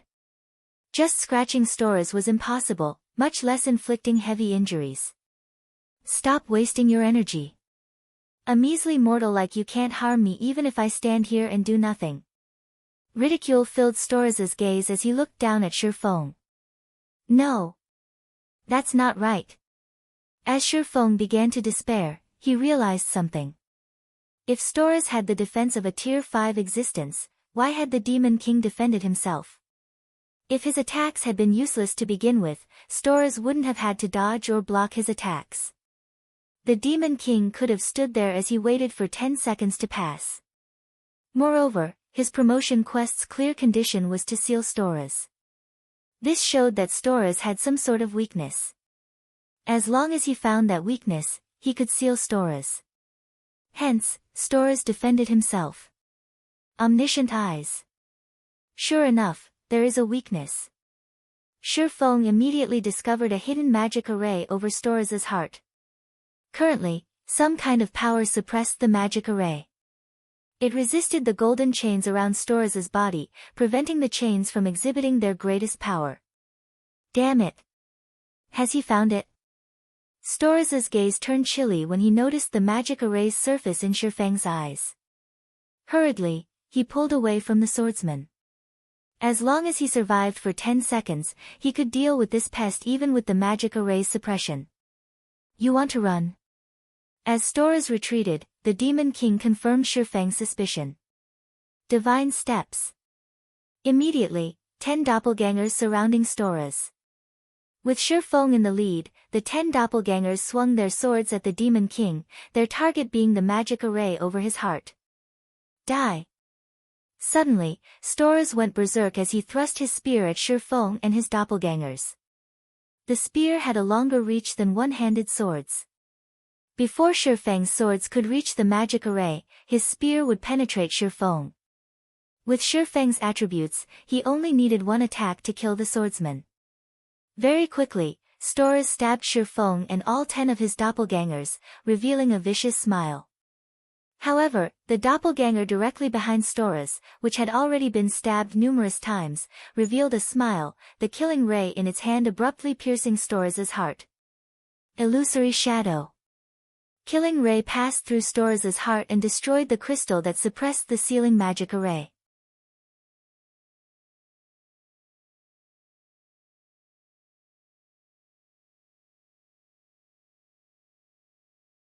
Chapter 13-16, Tier 2 Promotion. When the crystal in Storrs' heart shattered, the power, which had been suppressing the sealing magic array, started to dissipate. At the same time, the golden chains grew stronger, sapping away Storrs' power. No! No! Storrs desperately tried to break free from the chain's bindings. However, no matter how hard he struggled, the golden chains remained. On the contrary, they dragged Storrs into the pitch-black portal that had appeared behind him. Eventually, Storrs vanished into the portal. As the seal contained Storrs, the demonic wizards were forced out of the map as if the moon god's space had rejected them. In the blink of an eye, Shifeng stood alone in the temple. He then heard the sound of a system notification. System, congratulations. You have cleared the Asura mode promotion quest. Rewarding 60 legacy skill points. Activating Tier 2 legacy skill menu. System, congratulations.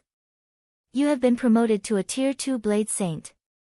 All attributes plus 150, all resistances plus 30, attack power and attack speed increased by 20%, all attributes increased by 50%, and physique improved by 50%. System, congratulations. You have completed your Tier 2 promotion quest. Please head to the Adventurers Association to complete the Tier 2 promotion procedures. System, congratulations. You have completed your Tier 2 promotion quest. If you wish to leave, you may head to the teleportation array in the Moon God's Temple's main hall and exit the Dark Canyon. It's finally over. Shifeng slumped to the ground powerlessly. He was both physically and mentally exhausted. When he saw the system notifications, though, joy bloomed in his heart. The instant he was promoted to Tier 2, his basic attributes and physique improved significantly. Even if he wore secret silver equipment, he could easily take out a Tier 2 lord. This was the frightening part of Tier 2 classes. Their strength was on an entirely different level compared to Tier 1 classes. Moreover, because the Blade Saint class was one of the 10 Great Saint classes, his Tier 2 boost was even greater than normal classes. Normally, hidden classes only provided some extra basic attributes. On the other hand, the Blade Saint class provided an extra 10% to his physique. In the past, Feng could have been considered an expert, yet during his Tier 2 promotion quest, he had only cleared the hard mode difficulty. Now, however, he had completed the Asura mode Tier 2 promotion quest. The difference between his present and past self was like heaven and earth. In God's domain, expert players attempted to complete higher difficulty promotion quests due to the potential rewards. This was especially true when it came to legacy skill points. Normally, players only obtained one legacy skill point every 3 levels. One could also obtain some by completing special quests. However, these special quests were extremely rare, and they didn't award many legacy skill points. Accumulating legacy skill points was typically very difficult. Depending on the promotion quest's difficulty, it would award a different number of legacy skill points. In the past, Feng had only received 20 legacy skill points after completing his hard mode promotion quest, yet he had received 60 points after completing this Asura mode quest. The additional 40 points were the equivalent of 120 levels. After including the points he had accumulated previously, Feng now had a total of 72 legacy skill points. He could easily learn several powerful Tier 2 legacy skills. There sure are a lot of Tier 2 legacy skills unlocked. Feng's eyes shone as he opened the legacy skill menu. When he had been Tier 1, he had only had 6 Tier 2 legacy skills available. Now, however, he had 17 Tier 2 skills to choose from. However, Tier 2 skills required far more legacy skill points to unlock. Even the most ordinary skill cost 6 points to unlock.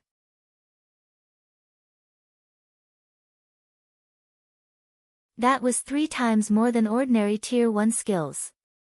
Among the 17 Tier 2 skills, 11 required 6 points to unlock. Among the remaining 6, 2 were Tier 2 Berserk skills, one was an option to upgrade Blade Liberation to Tier 2, and another was called Blade Awakening. These 2 Berserk skills each had their own specialties. Blade Liberation improved the user's basic attributes.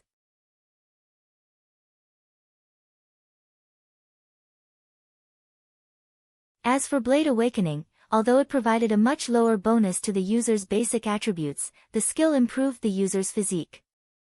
Both were undoubtedly precious. As Feng had already learned Blade Liberation, he didn't have to spend as many points to upgrade it to Tier 2, only requiring 20 legacy skill points. Blade Awakening, on the other hand, required 40 points. Most players wouldn't have 40 points even after completing their Tier 2 promotion. Only someone like him, who had cleared the Asura mode promotion quest, could possibly afford such an expenditure.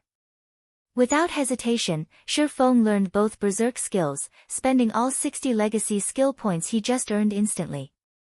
Legacy Berserk skills were extremely rare even among hidden classes.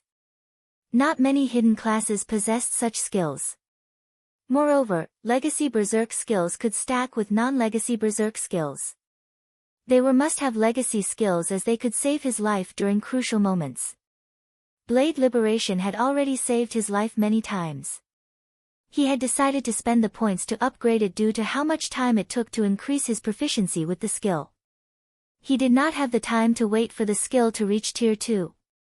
As for Blade Awakening, needless to say, an additional Berserk skill was an additional trump card. Although Blade Liberation and Blade Awakening couldn't be used at the same time, they were interchangeable, further increasing his survivability. Blade Liberation, Action Type. Requires, Sword. Tier 2, Proficiency needed to upgrade to Tier 3, 0/50,000. Grants player unparalleled strength for 24 seconds. Effect varies based on the weapon's unlocked potential. Player is weakened once the duration ends. All attributes decrease by 70% for 2 minutes, 30 seconds. Cooldown, 7 hours. Blade Awakening, Action Type. Requires, Sword. Tier 2, Proficiency needed to upgrade to Tier 3, 0/50,000. Improves the player's attributes and physique for 24 seconds. Effect varies based on the weapon's unlocked potential. Player is weakened once the duration ends. All attributes decrease by 70% for 2 minutes, 30 seconds. Cooldown, 7 hours. Aside from these two berserk skills, Shifeng spent his remaining legacy skill points to unlock Shadow Blade, a skill that needed exactly 12 points. Shadow Blade, Action Type. Requires, Sword. Tier 2, Proficiency needed to upgrade to Tier 3, 0/30,000. Every attack can invoke shadows to attack the target. Every shadow possesses 120% of user's strength and causes 100% darkness damage. Accumulate 1 shadow every 3 seconds. Can hold a maximum of 9 shadows. Cooldown, 3 seconds. Although it was not as powerful as a sure kill skill, it had its own power in how often it could be used. Now that I've finished learning my skills, I should head back and deal with my Tier 2 promotion procedures. Shifeng was quite satisfied with the Tier 2 skills he had learned. Without waiting for his weakened state to end, he impatiently activated the teleportation array in the Moon God's temple and left the Dark Canyon. Although he had already completed his promotion quest, he wouldn't officially be a Tier 2 class and wouldn't have access to the privileges that came with it until he updated his status in the Adventurers Association. Only after becoming a Tier 2 class officially would he have crossed the new milestone.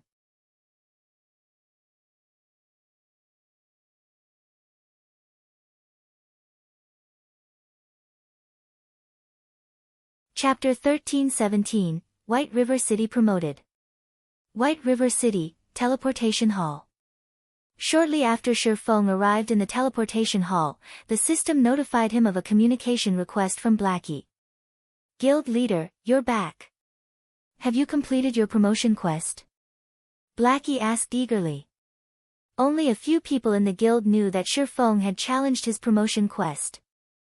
Blackie was one of those people. Currently, Tier 2 was still an unknown realm to players like him. Moreover, Shifeng had constantly told them that only by reaching Tier 2 would they emerge in God's domain as a true adventurer player. Tier 1 was only a warm-up phase to help them familiarize themselves with the game's combat.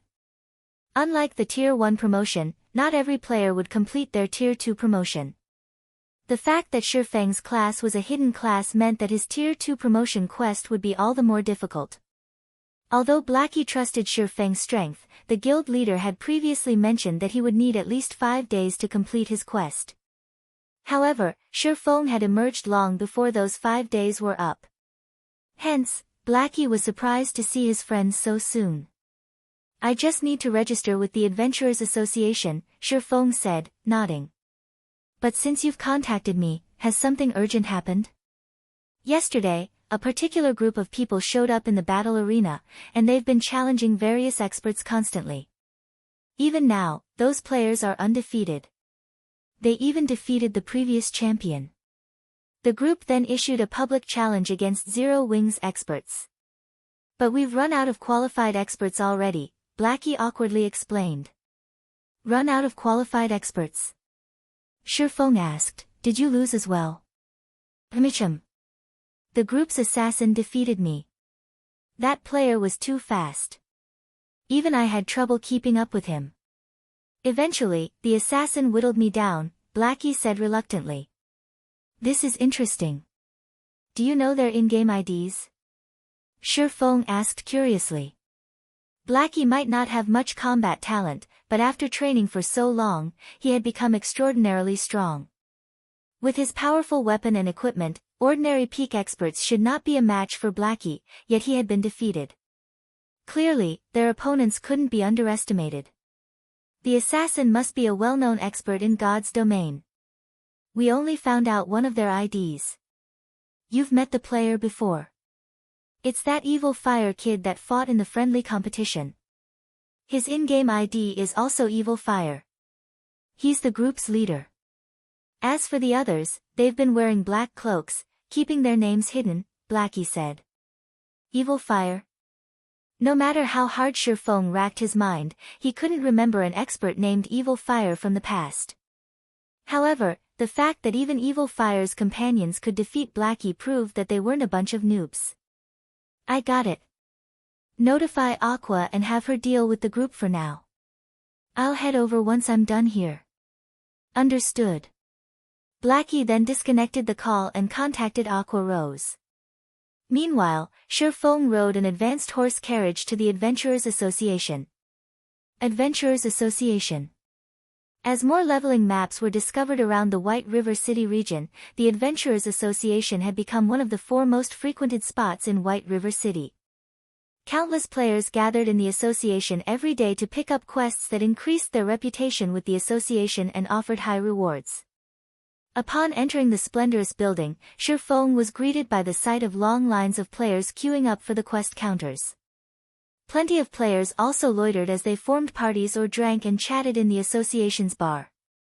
Among these players, there were quite a few level 40 expert players wearing impressive equipment.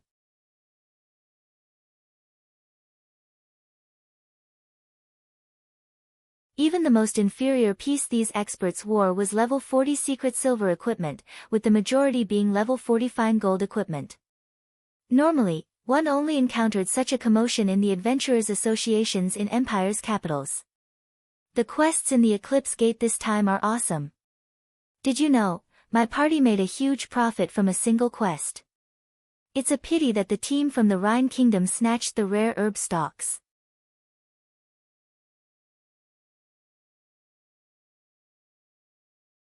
Otherwise, every member of our party would have earned at least 50 silver coins. That much? Of course. The Eclipse Gate is awesome. You can easily find rare herbs and ores. Moreover, the monsters provide above-average EXP. And that's only the tip of the iceberg. I've heard that some teams even got their hands on energy essence. It can nurture guild mounts. Several guilds are offering to purchase energy essence in bulk. I hear that each essence can sell for 45 silver. If we can grind 10 a day, after including other random loot, each of our party members can earn 1 gold per day. Is the Eclipse Gate really that good? We have an expert leading our party, and we're doing quite well, but even then, we're only making around 30 silver per day. Who knows how long it will take me to save up for a mount? You sure are lucky. At this rate, you should be able to buy a mount within a month, right? Hee hee. Didn't I already ask you to join my party? If you do, you can get your own mount within a month, too. The majority of the players in the hall were talking about the Eclipse Gate. They all yearned to head to the Eclipse Gate and earn enough money to buy a mount as soon as possible. At this stage of the game, plenty of powerful elite players had already reached level 40. It was only a matter of time before mainstream players reached level 40 as well. After reaching level 40, mounts would become the dividing factor between ordinary players and elites. The difference in leveling efficiency between players with mounts and players without would be as vast as the difference between heaven and earth. Moreover, thanks to mounts, players could explore further within a certain amount of time. This, in turn, would increase players' daily income. In God's domain, ores and herbs weren't concentrated to specific locations. However, they weren't usually found near cities. Hence, a player's daily income largely depended on how much distance they could cover in a given time. As the majority of players hadn't obtained their mounts yet, distant locations would have less competition. As a result, players could obtain even more profit. The sooner one obtained a mount, the sooner they could pull ahead of the pack and enjoy more resources. One could say that mounts were irreplaceable in determining how fast players leveled up and increased their strength. Hearing the players in the hall talk about the Eclipse Gate, Shifeng understood why so many level 40 and above players had gathered in the Adventurers Association. According to his original estimates, White River City still needed at least 10 days before it could be promoted. However, he had never imagined that White River City would fulfill that requirement while he had been in the Dark Canyon. This was definitely an unexpected surprise. With a high-resource map like the Eclipse Gate, Zero Wing wouldn't have to worry about its development in White River City. They could send a large group of players to the Eclipse Gate to level up instead of crowding in the limited, high-resource maps in the White River City region. In addition, guild members could level up far more quickly at the Eclipse Gate. Most importantly, however, this was a huge opportunity for Zero Wing to make a fortune. The Eclipse Gate's outer area might be bearable for most players, but the farther players ventured, the more severe the environment would become.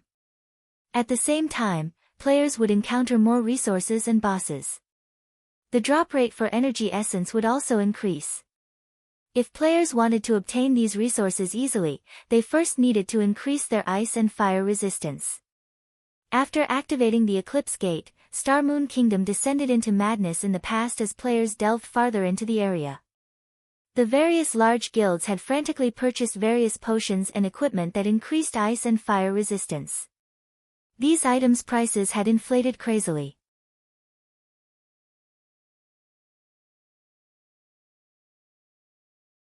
When they appeared in the market for a reasonable price, they were purchased instantly.